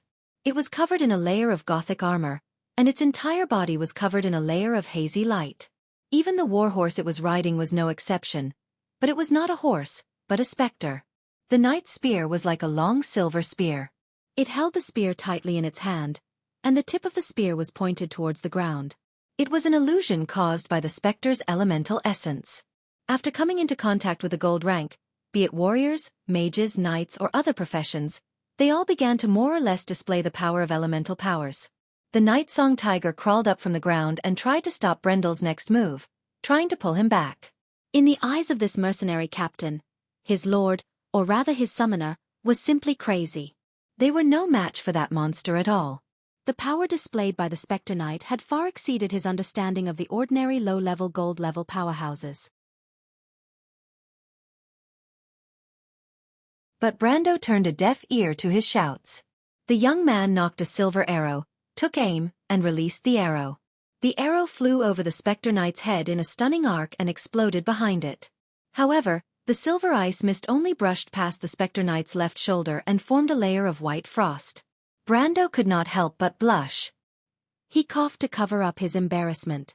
He just remembered that he only had weapon mastery, and was no longer a level 40 archer. Even so, the Spectre Knight's movement was slowed down by the frost arrow. Although it was limited, the Spectre Knight's spear still missed its target, and a streak of silver light flew over their heads. The Night Song Tiger turned around and saw the canopy of the trees behind him disappear, leaving behind only a bare tree trunk. He opened his mouth, unable to breathe. The mercenaries of Lopez were brave and good at fighting, but this battle was beyond his understanding. Was this guy a walking cannon? 3 seconds. Noticing that the Night Song Tiger did not care about his archery, Brando breathed a sigh of relief. At the same time, his fingers once again knocked the bowstring of his short bow. The spirit spear consumed a lot of soulfire, and the Spectre Knight would enter cooldown after using it twice in a row. This was not the first time he had fought against this kind of undead, so he was well aware of the situation and could calm down. Brando straightened his short bow and extended the aiming time. The Night Song Tiger thought that this action was no different from courting death, but Brando was like a statue. He only had 3 seconds. The second frostburst arrow missed, and the third frostburst arrow hit the Spectre Knight's waist. After the silver ice powder exploded, half of the Spectre Knight's body was shrouded in a gray mist. Brando saw that he had dealt 13 points of damage to the Spectre Knight. The damage was negligible to the Spectre Knight, but the frost on its armor increased the delay of its attack by 12.5%. The effect of the frost arrow was the same as what he remembered. Brando breathed a sigh of relief. Although the Spectre Knight was a spirit, its magic arrows were not physical attacks, so there was no penalty for losing them. It was a pity that the Elementalist Sisters' levels were too low, or else the specter's attack speed would be reduced by at least half. But it was enough. He still had 4 arrows in his hand. It's actually effective? The Night Song Tiger's eyes were sharp. Although he could not see the data as clearly as Brando, he could still see the clues as soon as the Spectre Knight slowed down. Nonsense, Brendel said in annoyance. He knew that this bastard would only drag him down if he stayed. But even so, we are still not its opponent, my lord. So, let's retreat. Compared to this guy, I'd rather fight the disciples of the Black Flames. The Night Song Tiger shouted. Brando ignored the Night Song Tiger and threw another bundle of green magic arrows to the Night Song Tiger. The Night Song Tiger caught it subconsciously and asked, "What are you doing?" "Nonsense, of course it's to help me. What are you doing here?" Although the Night Song Tiger did not know what Brando meant, he could guess that Brando was dissatisfied with his previous performance. The Night Song Tiger's face turned red, but he could not help but complain in his heart. He thought to himself, "Do you think everyone is the same as you, Sir Lord? To be able to face these terrifying human-shaped cannons without batting an eyelid. I don't know if this is audacious or foolish." But even so, the Lopez mercenaries who had been mercenaries for generations still worshipped courageous and valiant warriors. As for his summoner, he didn't say it out loud, but in his heart, he was convinced of his strength. At this moment, Brando had already fired his 4th frost arrow in 3 seconds. This one hit the Spectre Knight's right shoulder and caused a thick layer of ice to form on its armor. The efficiency of the Spectre Knights had been reduced by more than 30%. Most people would have been happy to beat the Spectre Knights when they were down, but the young man did not say a word. He just dragged his mercenary leader and ran away. As soon as he left, the Spectre Knight and its mount turned around and sped up. This was not a normal pursuit, but a common skill used by knights and warriors. Charge. Brando also activated Charge. The man and the undead were like a black line and a silver line chasing each other in the forest. Although it was only for a moment, the scene was so beautiful that it was almost strange. It was as if on a still dark canvas, an eye-catching silver-white line extended infinitely along a black line. The picture was still, time was still, and everything was still, but the 2 lines kept moving forward. One was chasing and the other was escaping. When Brando stopped, the Night Song Tiger was almost speechless. "My lord, that is Charge, a knight's skill. As a veteran of the mercenaries of Lopez, don't tell me you don't know this?" Brendel glanced at him. "No, I mean my lord, how did you know it would use Charge at that time?" "Ah, I was in the mountains of Orgish." The main opponent of the hunters was the Spectre Knight. "Didn't I tell you this story before?" Brando answered absent-mindedly. He was so nervous that he did not even know what he was talking about. It was a battle where he could lose his life if he was not careful, and to be honest, his heart was pounding with fear. He looked back and saw that the Spectre Knight had stopped almost at the same time. The elegant, almost pure, beautiful monster tightened its reins with its long silver-armored gloves, and 2 pale flames lit up under its mask as it looked in Roland's direction. The look in its eyes seemed to be a question. "Who are you? You seem to be a difficult opponent."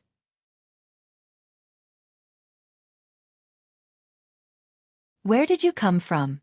The distance between the 2 of them was about 100 meters, but now it was less than 50 meters. Brando found that his estimation was not more than a meter off. He was almost relying on his instincts to fight.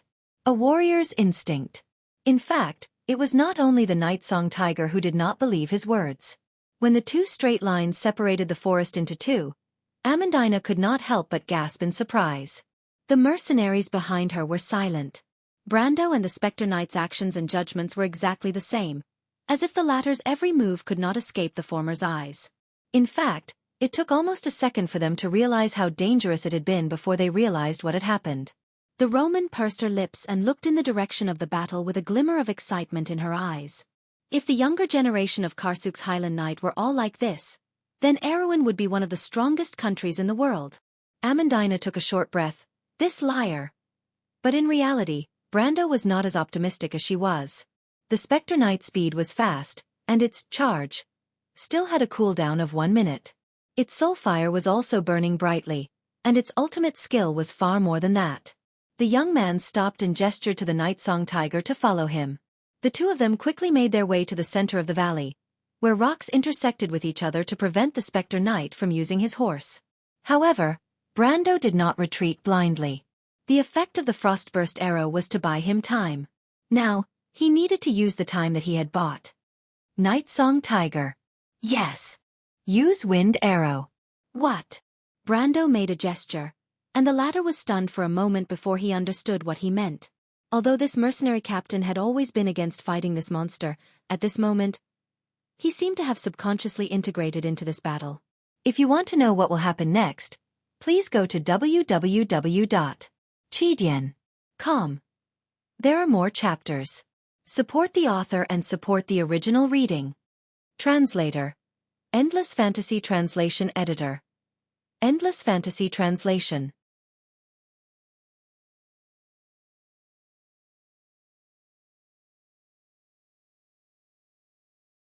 Chapter 159. The Phantom Knight raised its spear for the third time, but its speed was significantly reduced. The Night Song Tiger took the opportunity to shoot an arrow before the Phantom Knight could attack. The azure wind-binding arrow landed right in front of the Phantom Knight. The azure light around the Phantom Knight dissipated, and a layer of azure wind surrounded the Phantom Knight's hooves. The binding effect was in effect, and the Phantom Knight and its Phantom Warhorse slowed down. -12.7%. Brando looked at the damage dealt to the Night Song Tiger when he saw the damage dealt to the Phantom Knight. He couldn't help but look at the Night Song Tiger. The arrow was extremely accurate, and the binding effect was almost fully unleashed. Even though the Phantom Knight did not move at full speed, its trajectory was not something a steel-ranked player could capture. That meant the Night Song Tiger was relying on his intuition. The mercenaries of Lopez really lived up to their reputation. Brando immediately grabbed the mercenary captain and retreated. The Phantom Knight's attack landed on their original position. Even though its speed was reduced by 10%, it was still much faster than Brando and the Night Song Tiger. The only thing they could rely on was the distance between them. Distance was equivalent to time. The wind-binding arrow and ice-rending arrow had a duration of more than 5 minutes, unless they were dispelled. Even if low-level spells had a penalty on high-level targets, Brando was sure that the effect would last for more than 2 minutes and 20 seconds. They were less than 50 meters away from the ambush location. After the Ghost Knight missed its target, it immediately thrust its spear forward. The tip of the spear seemed to create a point of gravitational collapse, and the air around the spear made a sonic boom, causing the space to distort visually. The surrounding trees immediately leaned towards the center and snapped in half, as if a storm was being sucked towards the center. Brando looked back and saw the Night Song Tiger's movement. The Phantom Knight's signature move was the Phantom Knight's signature move.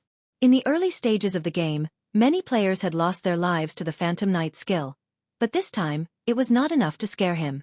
He dragged the Night Song Knight into the intersecting rocks in the forest and used his energy drain skill. A green card flashed, and the Phantom Knight's body shook violently, dealing 300 damage to himself. Brando could not help but laugh wildly in his heart. He had not guessed wrong. Energy loss was indeed effective against this move. The Ghost Knight's 1,000-man strike was actually a soul spell. Although it was powerful, the players later discovered that it was actually very easy to avoid it. As long as there was a barrier sorcerer casting a stagnation barrier or an elementalist casting a binding curse, this spell would be nullified. Since Energy Drain was a counterattack spell, he thought it might be effective against this move. He didn't expect it to be so. The Ghost Knight's attack had taken away almost a third of its HP. According to the settings, it would enter a stun state for about 2 seconds, and then enter a state of full combat. However, this type of high-level undead had considerable intelligence. After suffering a loss, it would definitely not use the 1,000 army strike again. Therefore, Brando did not have to worry about it continuously using big moves. 2 seconds was not a problem for an iron-ranked player to run 50 meters away. When the Ghost Knight recovered, Brando and the Night Song Tiger were already panting as they waited for it at the preset ambush location. Everything that happened before was done under the limit. Even with Brando and the experienced mercenary captain's stamina, it was still a bit difficult. However, the Night Song Tiger knew that the Ghost Knight was far from using its full strength. He could not help but sweat profusely as he looked at Brando, trying to figure out how this planeswalker could reverse the difference in strength. It was not only the Night Song Tiger who was thinking this, everyone present had the same thought. In fact, When the elementalists saw the Ghost Knight's first attack, they could not help but shiver. This level of battle was beyond their imagination. Although the mercenaries of Lopez were known for their bravery and fighting prowess, it was like a battle between mortals. Above the mid-level of silver rank, the way of battle had long surpassed the common understanding of ordinary people. There was a famous incident in the Amber Sword. It was a battle caused by players that happened in Cruz's city of Bailady at the end of the First Age. There were 11 gold-ranked players who participated in this battle, and it resulted in the destruction of half of the city of Bailady, which had a population of 500,000. Although these players could not escape the fate of exile in the end, the destructive power of high-level players was vividly displayed in this incident. Of course, after that incident, every country strengthened the management of adventurers, but this was a story for later. The Ghost Knight's next attack made even the knowledgeable Amandina speechless. The power that seemed to be able to see through everything seemed to be able to distort nature. Although it was just an illusion, it still made people feel despair. The younger elementalist could not help but tremble. Her elder sister hugged her tightly, and the two of them gritted their teeth and persevered. This was also the mercenaries of Lopez's perseverance. If it was a normal mercenary, they would have run away by now. The rule of mercenaries was to keep their promises, but they were still humans. Everyone held their breaths. But a miracle seemed to have happened at this moment. After the Ghost Knight charged to a certain spot, it seemed to have an invisible line there, and it suddenly stopped. The undead raised its head, and its glowing eyes looked through the mask at the people in front of it. It raised its hand and waved its spear, creating two invisible gusts of wind. The gusts of wind plowed two deep trenches in the ground, and the black pine trees that could be seen everywhere suddenly swayed. But it was a pity that the gusts of wind disappeared before they could touch Brando and the Night Song Tiger. What is this? The mercenary saw the Ghost Knight stopping behind the invisible line, and waving its spear futilely in an attempt to kill their lord and captain, but it proved that its efforts were futile because it could not reach them. At that moment, these people almost thought that it was as if God was helping them, and that it was Martha who was protecting their lord from the heavens. Even Amandina's eyes shone with a strange light, but she paused for a moment, and the light turned into doubt. The Roman clasped her hands together and let out a sigh, and a smile appeared on her face. She thought to herself that her Brando was the best. Auntie, look, even the little Roman has an excellent lover. The mercenaries cheered, and even the Night Song Tiger looked at him in disbelief. But Brando did not relax at all. He had guessed correctly, and the Ghost Knight's range of activity was indeed in this position. In fact, it was not difficult to guess, and it could be guessed based on the patrol radius of the Monster Lord. The Ghost Knight's patrol radius was pitifully small, and it was a storyline monster, so its range of activity was even more limited. In fact, there was a formula for this, but Brando had never memorized it, and he could only rely on his experience. He made a gesture to the people behind him. Everyone enter the Ghost Knight's attack range. Everyone was stunned. Isn't this good? We can hit it, but it can't hit us. Almost everyone thought so, and some of them could not help but take out their crossbows, as if they were afraid that their lord had forgotten that they had the ability to attack from a distance. My lord! The Night Song Tiger could not help but say. Listen to my orders. Brando interrupted him. Things were not that simple. If the Ghost Knight could not reach them, it would quickly turn back. Even though it was a quest monster, it was not stupid. Under his insistence, even though the mercenaries were unwilling, they still followed his orders and entered the Ghost Knight's attack range. Fortunately, with the slowing effect of the frost-split arrow, this terrifying undead creature's attacks became predictable. These experienced mercenaries were able to dodge a single gust of wind pressure. Brando knew that as long as it did not use the Thousand Army Strike, even if the mercenaries of Lopez were in its attack range, it would not be able to do anything to them. It could only wave its spear in vain to show its presence. The mercenaries quickly realized this as well. Thus, the battle scene became very comical.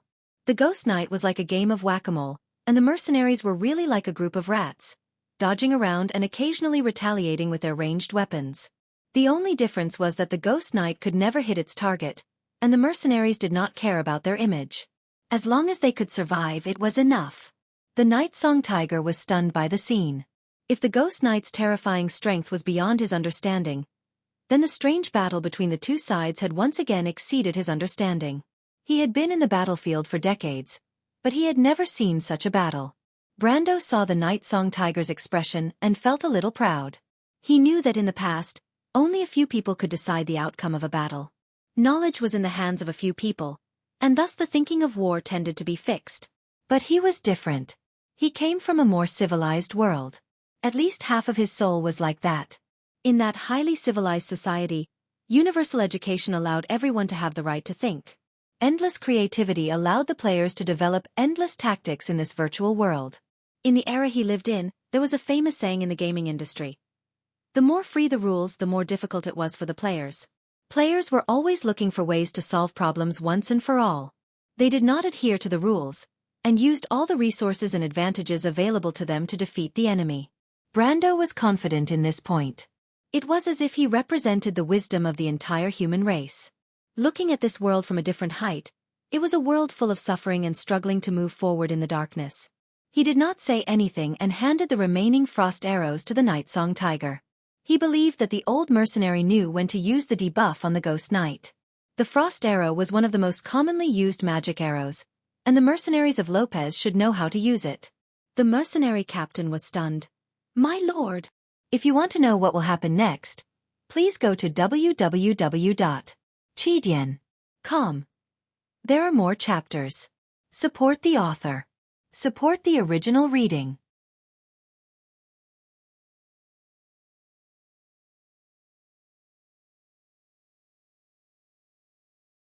Chapter 160.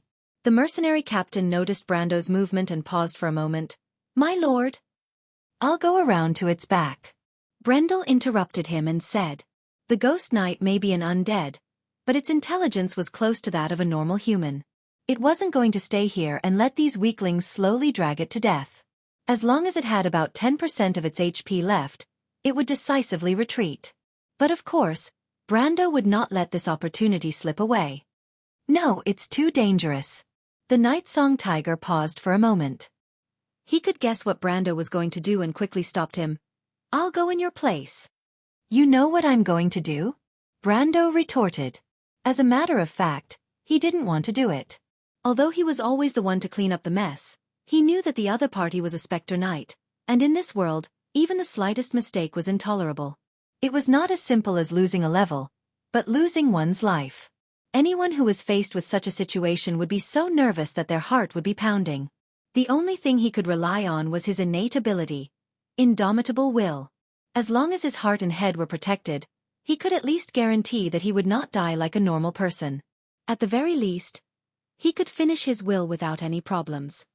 "You can tell me what to do, my lord," the mercenary captain replied. "We're your subordinates after all, you don't have to do everything yourself."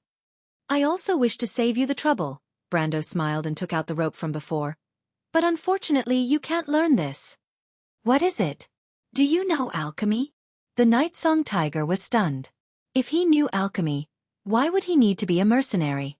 The middle-aged man could not help but roll his eyes. The battle did not come to an end that quickly.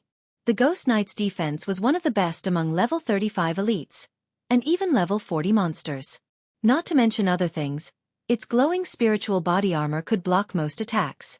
The four-armed crossbow provided by the army for iron-ranked soldiers was widely circulated among the mercenaries. Although it was prohibited, most nobles would turn a blind eye to it. However, this crossbow could only be deflected by a person with 5 ounces or above. Although it was terrifying in the eyes of normal people, it was no different from scratching an itch to the Ghost Knight. Only a few arrows that hit its vitals could deal effective damage, but at most, it would only deal a few points of damage. Moreover, the Spectre Knight was not a wooden dummy. Although its agility was greatly reduced in the range of the altar and it was bound by the wind-binding arrow, the difference in strength was still there. It was still able to dodge nimbly. This did not even take into account the 40% chance of damage to its body. But he was not in a hurry. The Night Song Tiger still had 4 ice-rending arrows and 6 wind-binding arrows.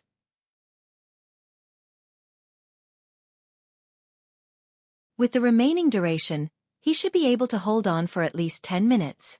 10 minutes, with more than 10 iron-ranked mercenaries surrounding him. Even a level 35 boss would lose a layer of skin. Not to mention a small elite. While the Spectral Knight was focused on playing whack-a-mole, Brendel took the opportunity to sneak into the forest behind it. The distance between him and the spectral knight was not too far, but it was about half the distance of the field. If he got any closer, the ghost might have noticed him, but if he got any further, the accuracy of his arrows would decrease. After all, he was no longer the level 130 warrior who could shoot the right eye but not the left eye from a few hundred meters away. He was a weapon master. It was better to be safe than sorry. However, he did not come here to ambush the ghost knight from behind. It might be effective, but the effect would not be great. Unless he had reached silver level rank 1 and learned a skill related to archery, he might be able to deal a critical hit and take away 10% of the ghost knight's HP. However, it was not possible now. He glanced at the battlefield not far away. The heated battle there was in stark contrast to the silence here. Brando took a deep breath and parted the bushes on the ground. He then drew an alchemy circle on the sand with his long sword. If Tamar was here, he would know that his previous advice was in vain. After drawing another energy infusion formation, he drew another blood refining formation. It was obvious that he was planning to bring this forbidden technique to greater heights. After that, he threw the coiled rope into the center of the magic circle and threw in the soul crystal he got from the lich in Fortress Reden. To be honest, he was a little sad. The soul crystal of the intermediate lich was not easy to get, especially since Madara and Erwin had already made peace. The next war would be many years later. If it was not for the fact that he did not have a better substitute, he would not have wasted such a precious material. Of course, his life was more important. He turned around and cut his finger with his long sword. A drop of blood fell into the circle. His heart suddenly tightened. Brando immediately felt that his HP was reduced by more than a third. The higher the grade of the material, the higher the energy requirement. Although he had expected this, he was still surprised. He could not help but laugh. He was glad that the only material he had was not the demon dragon's heart. Otherwise, he would have been sucked dry. Of course, this was just a thought. If he really had the demon dragon's heart, he would have just taken it to the Emperor of Cruz. He could even change the king of a duchy. But when he thought of the rare material, he could not help but feel his heart skip a beat. He also remembered the thing in his backpack. He could not help but open his backpack to take a look. A golden light was reflected in the young man's eyes. The light seemed to have a life of its own as it pulsated rhythmically, just like a heart. Brando took a deep breath. This was a secret that he did not tell anyone. There was no other reason because it was too important. Of course, he was almost sure who put this thing in his backpack. It was just that he did not understand. It was just a chance encounter. The other party did not seem to have any reason to do this. What was the motive? Framing? Or probing? Brando was not happy when he thought of this. To be honest, this thing was important to some people, but it was not of much use to him. He was only 4 levels away from activating his second talent, but he already had a goal, and he did not rely on this thing. He thought for a while, but he still had no clue. So his mind quickly returned to reality. At present, his biggest problem was the ghost knight. It was better to put other things aside for the time being. He glanced at the alchemy product in the circle. It was originally an ordinary rope, but now it had become as black as ink, and it was constantly emitting a faint black light. This thing looked like an immortal binding rope. Of course, in terms of color, compared to the shiny immortal binding rope in many cultivation novels, it might need to be renamed the demon binding rope. Brendel mocked himself for a moment. He knew that this thing was actually a crude alchemy product that could not be any cruder. He simply injected the energy from the soul crystal into the rope. But what made him not know whether to laugh or cry was that the raw materials used were ridiculously high quality, which was why this ordinary rope had turned into such a state. He thought that if Tamar knew that he was wasting God's gift so recklessly, she would probably use the Soul Walker to give him a beating. Oh right. In this history, the future master alchemist had not yet refined the so-called semi-divine scythe. Brando immediately realized this and corrected his thoughts. He picked up the rope and looked at the other side of the battlefield, quietly waiting for the moment when the battle was over. The Spectre Knight was struggling in vain. At first, it hit a few people with its Spear of Spirit, but those were just scratches caused by the wind pressure. But soon, the mercenaries became more cautious, and the fierce undead immediately exposed its nature as a paper tiger. Although the undead creature was not afraid or happy, it gradually became a little impatient. especially the mount it was sitting on, which could not help but raise and lower its 4 hooves in annoyance. Seeing this scene, the Night Song Tiger was a little worried at first. His main concern was that the Spectre Knight would launch another 1,000-army strike. However, the Spectre Knight was able to endure it after suffering a setback. After all, if it launched another 1,000-army strike, it might directly kill him.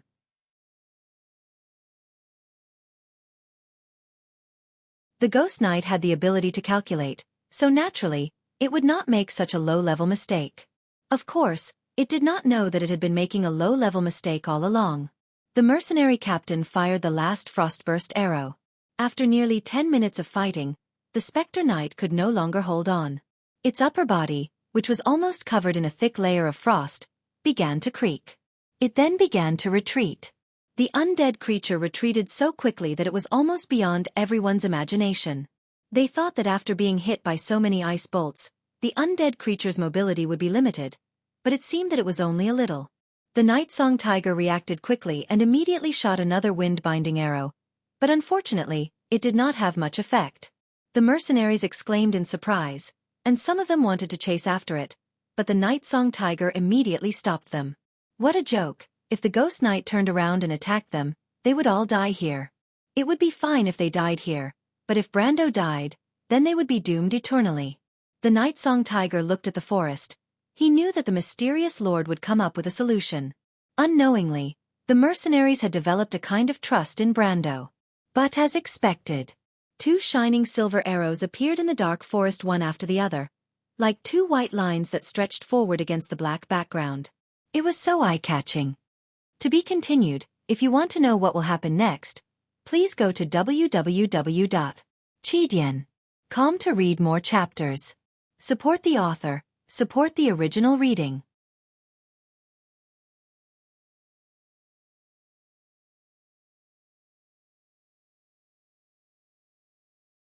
Chapter 161. Guiding Arrow.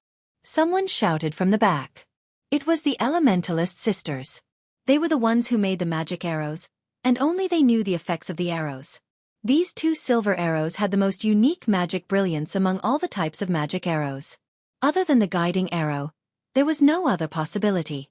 But in fact, even if they didn't say it, the other mercenaries also saw it. But why did their lord use the guiding arrow at this time? Although the guiding arrow was a magic arrow, its damage was no different from an ordinary crossbow. To put it bluntly, it was not as powerful as a steel crossbow shot from a 4-armed crossbow. Other than its accuracy, it was useless. Could it be that the Lord knew the monster's weakness? This thought flashed through everyone's mind at this moment. But things didn't go as they wished, because they saw the 2 guiding arrows nailed into the trunks of 2 tall trees.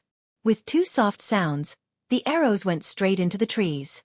Wait, did they miss? Everyone couldn't help but have such a strange thought at this moment. If it was possible, many of them would be sweating profusely at this moment. Since ancient times, no one had ever heard of anyone being able to deflect a guided arrow. What kind of powerful ability did one have to be able to deflect a guided arrow with magic? But this was not the time to be amazed by such a powerful ability. Wait, what is that? However, there were a few sharp-eyed mercenaries among the dozen or so mercenaries. They finally saw a thin line behind the 2 guiding arrows. No, it was not a line, but a rope. The 2 guiding arrows that went into the trunks of the 2 tall trees pulled the rope straight up to the chest. At this moment, it was less than 3 meters away from the Ghost Knight who was galloping in the forest. A tripping rope. Everyone finally came to their senses. But they didn't have time to be amazed by Brando's wonderful idea, because there was another problem. The Ghost Knight was a spiritual creature, and physical restrictions couldn't affect it at all without hitting its core. Could it be that the Lord had not considered this point? The Ghost Knight desperately hoped that Brando had not considered this point. Unfortunately, things did not go as he wished. The number of Ghost Knights that Brando had killed in his previous life was probably more than the total number of Ghost Knights that had died in this world. How could he forget such a common-sense question? A black light flashed on the rope, and the Ghost Knight and his horse stood up high. If the knight and the horse were real, they would have easily broken the thin rope at this speed. But at this moment, the soul power attached to the rope made the undead suffer. It felt as if it had hit a steel cable. Then, it was lifted into the air and flew backward. This was the moment Brando had been waiting for.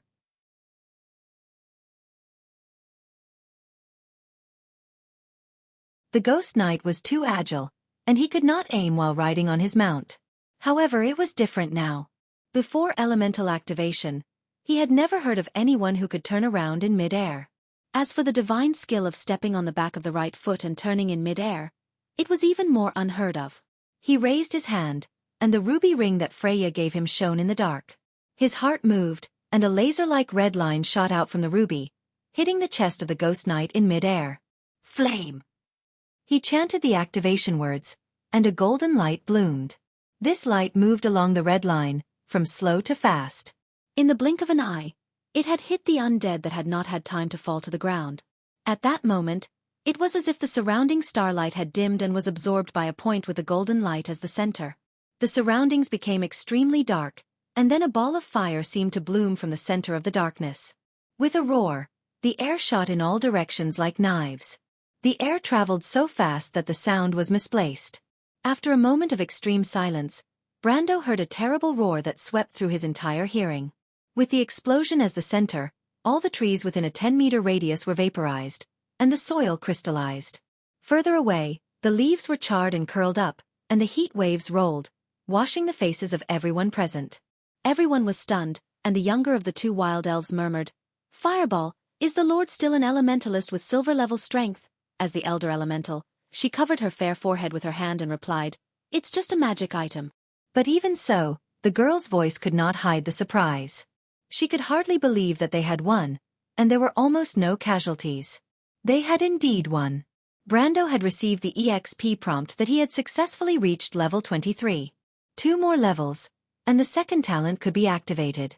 Compared to the first talent, which was only to reflect the characteristics of the characters, the second talent was the core talent that determined the later development path of a character. It was also the most important talent. It's a pity that the flying time of Fireball is still too long. Otherwise it would be much easier to use this directly.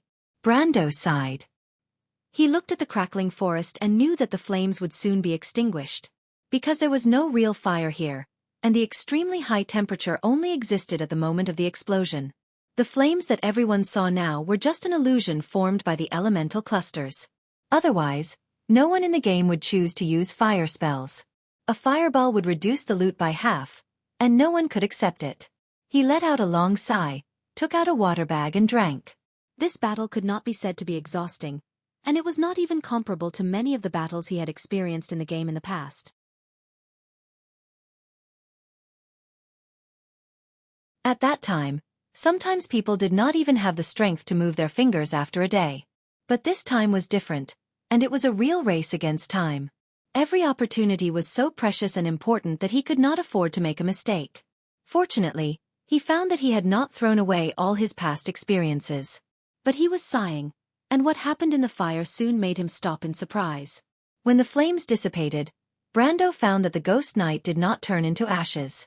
Instead, it was lying quietly on the ground, and the evil spirit mount stopped beside it, gently touching its master's hand. It was just that the soul fire of the evil spirit mount and the ghost knight that were shining in the dark had dissipated to varying degrees. This dissipation was continuing, and the spiritual armor on their bodies quickly cracked and dissipated like a layer of smoke, revealing the body that was originally wrapped in heavy armor, or a layer of shell. The spirit of the unicorn. Brando was stunned as he looked at the beautiful body of the evil spirit mount after the bone layer made of soul power fell off. It was like the most majestic and muscular warhorse, and its beautiful body and the long horn on its forehead all showed its identity. But wait, in the legends of Wound, didn't the unicorn only become the mount of the purest girl? The young man subconsciously looked down and couldn't help but spit out the mouthful of water in his mouth. Some even choked his nose, causing him to cough violently.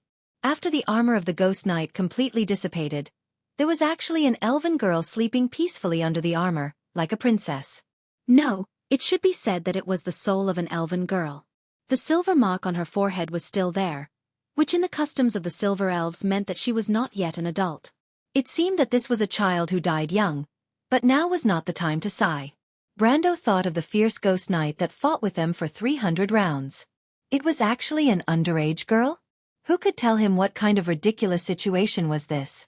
But fortunately, the soul of the elven girl was still wearing a very soft long dress after the spiritual armor disintegrated, so Brando would not be in a more awkward situation. At this time, The others gathered around. They originally came to congratulate their lord and celebrate. But just like Brando, when they saw the appearance of their enemy, they were all stunned. This is... The Night Song Tiger looked at the translucent spirit lying quietly in the middle of the empty space created by the fireball and did not know what to say for a moment. Amandina was also shocked and asked, "The one from before.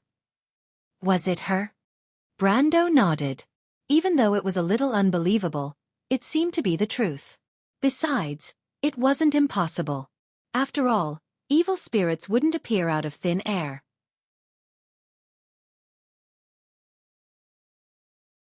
In fact, he had suspected that the Spectre Knight might be the projection of the souls of the Silver Elf Kings in the tomb of the Silver Elf Kings, but he didn't expect it to be a lowly. Amandina frowned and reluctantly accepted this explanation. "Did we kill her?" a voice asked. Brando turned his head and saw that the one who spoke was the younger of the wild elven sisters. Unlike her elder sister who only frowned slightly, this little girl was clearly concerned about whether they killed one of her kind. In fact, the wild elves and the silver elves were obviously different. Even though the elves and the winged elves in Woned were called the embodiment of beauty, the wild elves' beauty was like the warm afternoon sun, bright and warm. In fact, the wild elves were one of the races that had the best relationship with humans. Many of them lived and reproduced in human society. On the other hand, the silver elves were cold and unapproachable.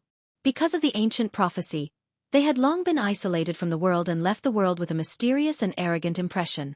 The silver elves were generally taller than humans, and their bodies were slender and graceful. They were the first nobles of the land and were born to be nobles. The feeling they gave others was like the cold and beautiful moonlight. The spirit of the elven girl lying quietly on the ground was a stark contrast to the wild elven sisters. The young man's gaze fell on the Roman again. The young lady's eyes expressed the same desire, but in comparison, she seemed to want the answer she was looking for more.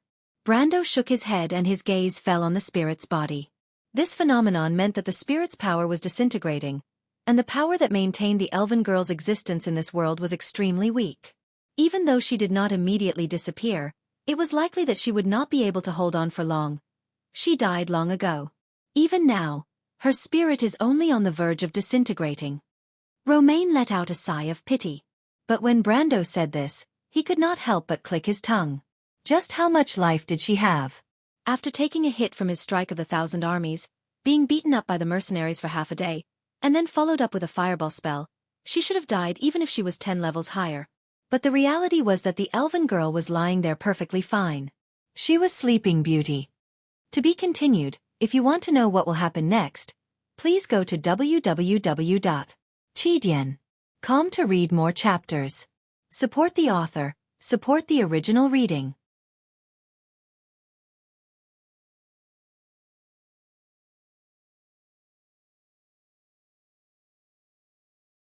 Chapter 162. In the Dream. The palace of the Silver Elves was still the same as in his memory. The white spires, the white arches, the white corridors, and the white railings. How long ago was that dream? "Sister, what's your name?" The voice in the dream was as sharp as ever. I'm sorry." In the dream, he remembered his mother saying that when he gently pressed his hand to his chest, he could feel the beating of the heart and the residual warmth of life in his palm. Only when he was close to it would he feel at ease. But it was precisely because of this that the scenery of his childhood in Charlotte Village became clear. He really wanted to go back to that time. "I'm sorry, sister." "I'm sorry, father. It's all my fault." Brando's words also made him realize something else. Rather than saying that the little girl had too much blood, it might be better to say that there was another possibility. That was the setting of the storyline mission. The strategy guide did not mention the details of how to activate the altar, although Brando believed that he could find the right way with his own experience. But now it seemed that the method was already in front of him? But since it was a mission, then the little girl would probably wake up soon. After all, the game would not let the players wait for too long.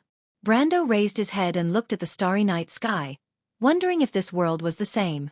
The mercenaries were whispering to each other.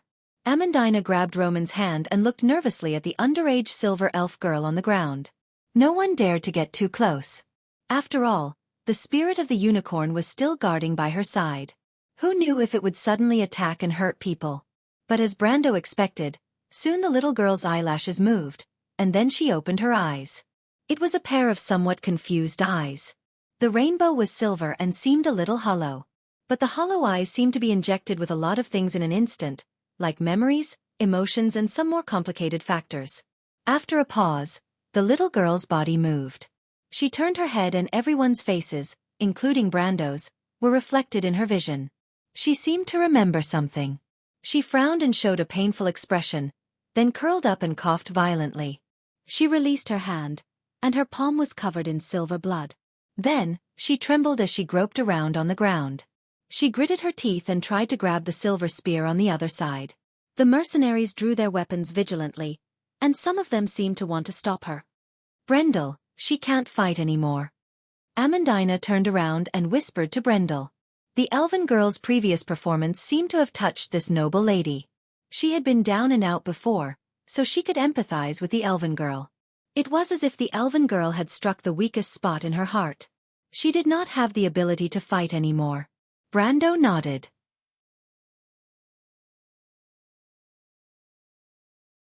This spirit had already entered the final stage of death. At this time, even if he stood there and let her kill him, she would not have the ability to do so.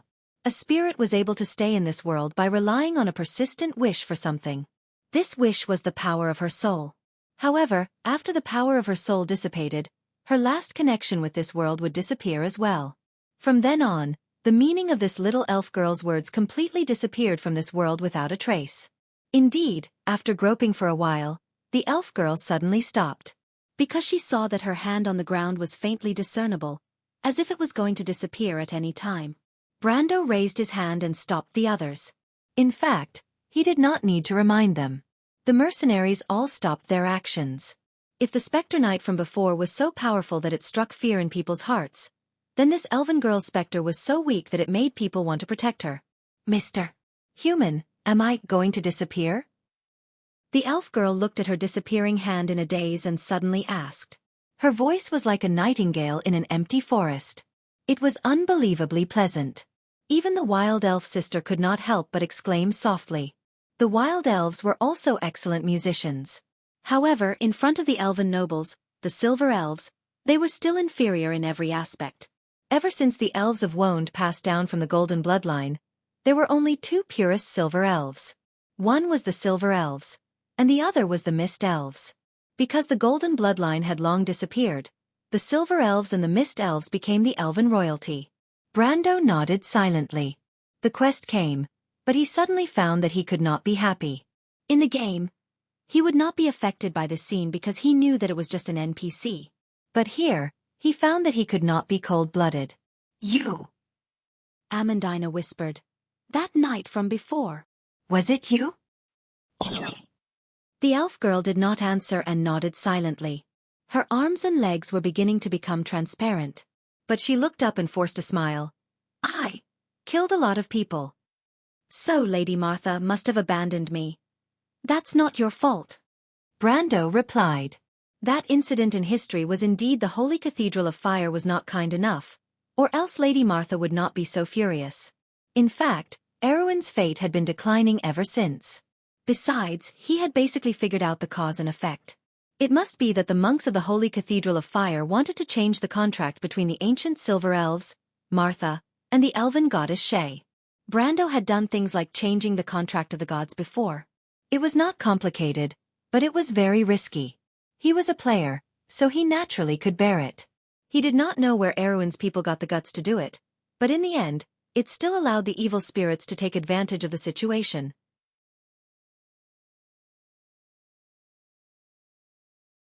That led to a tragedy. Presumably, this little girl was not the only one controlled by the evil spirits at that time, but the high-ranking monks of the Holy Cathedral of Fire were not to be trifled with. After a tragic battle that was not recorded in history, this temple disappeared from all official records from then on, and was ruined until now. What's your name? Brando found that even at this time, the Romans' question was still so constructive.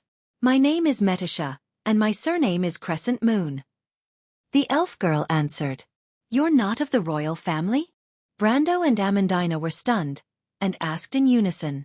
The royal family of the Silver Elves had the same surname as the Empire. The Heron royal family was the purest of the Silver Elves, and if they were not of the purest blood, they would not be able to enter this tomb. Yes, I'm the daughter of an artisan. But this is the tomb of the Silver Elves. Amandina pressed on. This question stunned the elf girl for a while, and half of her body gradually became transparent, because of some special reasons. She said, "Special reasons? I heard that the Silver Elves would bury their greatest heroes with their ancient kings." Amandina recited the words from the book, but she looked at the little girl suspiciously. No matter how she looked at her, she did not look like the greatest hero. The elf girl stroked her unicorn, and her eyes became gentle. "It's not like that, I'm actually here on behalf of someone else." "What?" Brando almost spat out a second mouthful of water. In that era, he had heard of people taking exams on behalf of others, but he had never heard of people occupying tombs on behalf of others. "What is this?" "Waiting in line." But Amandina was much sharper than him, and she immediately asked, "Dying on behalf of others? Or buried with others?" Brando was stunned. Substitute. He thought to himself, what a ridiculous development. Who would have thought that the noble and elegant Silver Elves would do such a thing? They look no different from humans. But the elf girl immediately shook her head. "I'm here of my own accord." "Of your own accord?" Brando was in disbelief. A faint smile appeared on the elf girl's face, as if she thought of something proud. "I'm here on behalf of my sister. No, for the princess." When she said this, the lower half of her body was almost transparent to the point where it was almost invisible. "Wait." Brando interrupted her. "Sister? Your Highness, what's going on?" "My mother is an elven artisan of Cheryl village. But my father is the emperor of the Heron Empire. I think I can be considered half a princess." "So your sister is the princess of the Silver Elves Empire?" The girl nodded. "What's going on?" "My sister was cursed by the Myrna people during the battle.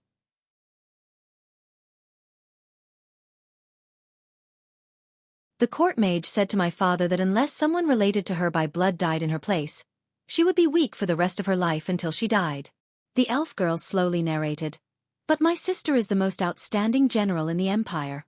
No matter if it's the dwarves, the human allies, or our people, no one wants this to happen. So my father chose me." Amandina frowned. "He's your father, how could he do such a thing?" But Brando held her back. She did not understand how powerful the Dark Dragon was in the Year of Chaos. Every race paid a huge price to fight against that existence. Medish's father was the ruler of the Heron Empire, so it was normal for him to make such a choice. He looked at the elf girl and was silent for a while. Then he asked, "Why are you telling us this?" "Because I want to ask you for a favor?" As expected, Brando thought. "What favor?" "The lizard men in the forest took my sister's necklace from my tomb. I don't know what they want to do with it. But without that item, the curse won't be able to stay on me. I'm worried." Amandina was depressed and could not help but interrupt her. "You're going to disappear, and you're still worried about others." The elven girl glanced at the noble's daughter and smiled. "Because of this, I hope that my disappearance will be more meaningful." Amandina was speechless. "This is your own matter. We have the right to refuse, right?" Brando asked again. Even though his rationality told him to accept this request, he did not know why, but he was a little angry when he saw this girl who seemed to be aloof from worldly affairs. The girl looked up, and her eyes flashed with a hint of slyness. "Human? Sir, you're here to seek the help of the ancient kings, right?" Her body was almost completely transparent. "You know? I can hear even the slightest breeze in the valley." She closed her eyes and answered, "But in order to obtain the recognition of the ancient kings, you must first obtain my recognition. So I want to make a deal with you." He was actually threatened, and by a little girl at that. Brando felt bitter. Could he turn against her? He looked back at Amandina and the Roman, and the two girls and the Night Song Tiger nodded. "All right, but I have a request." Brando said, "I want to obtain the help of the ancient kings. Otherwise, using our strength to deal with the lizard men bandits in the forest is no different from throwing an egg at a rock." The girl nodded. "I've already agreed," she answered. Brando was surprised. "You're not worried that I'll go back on my word?" "Of course. I'm worried." The elf girl was silent for a moment before she answered. "Then why The girl suddenly coughed. She looked up again and her face was full of tears. Of course I'm worried.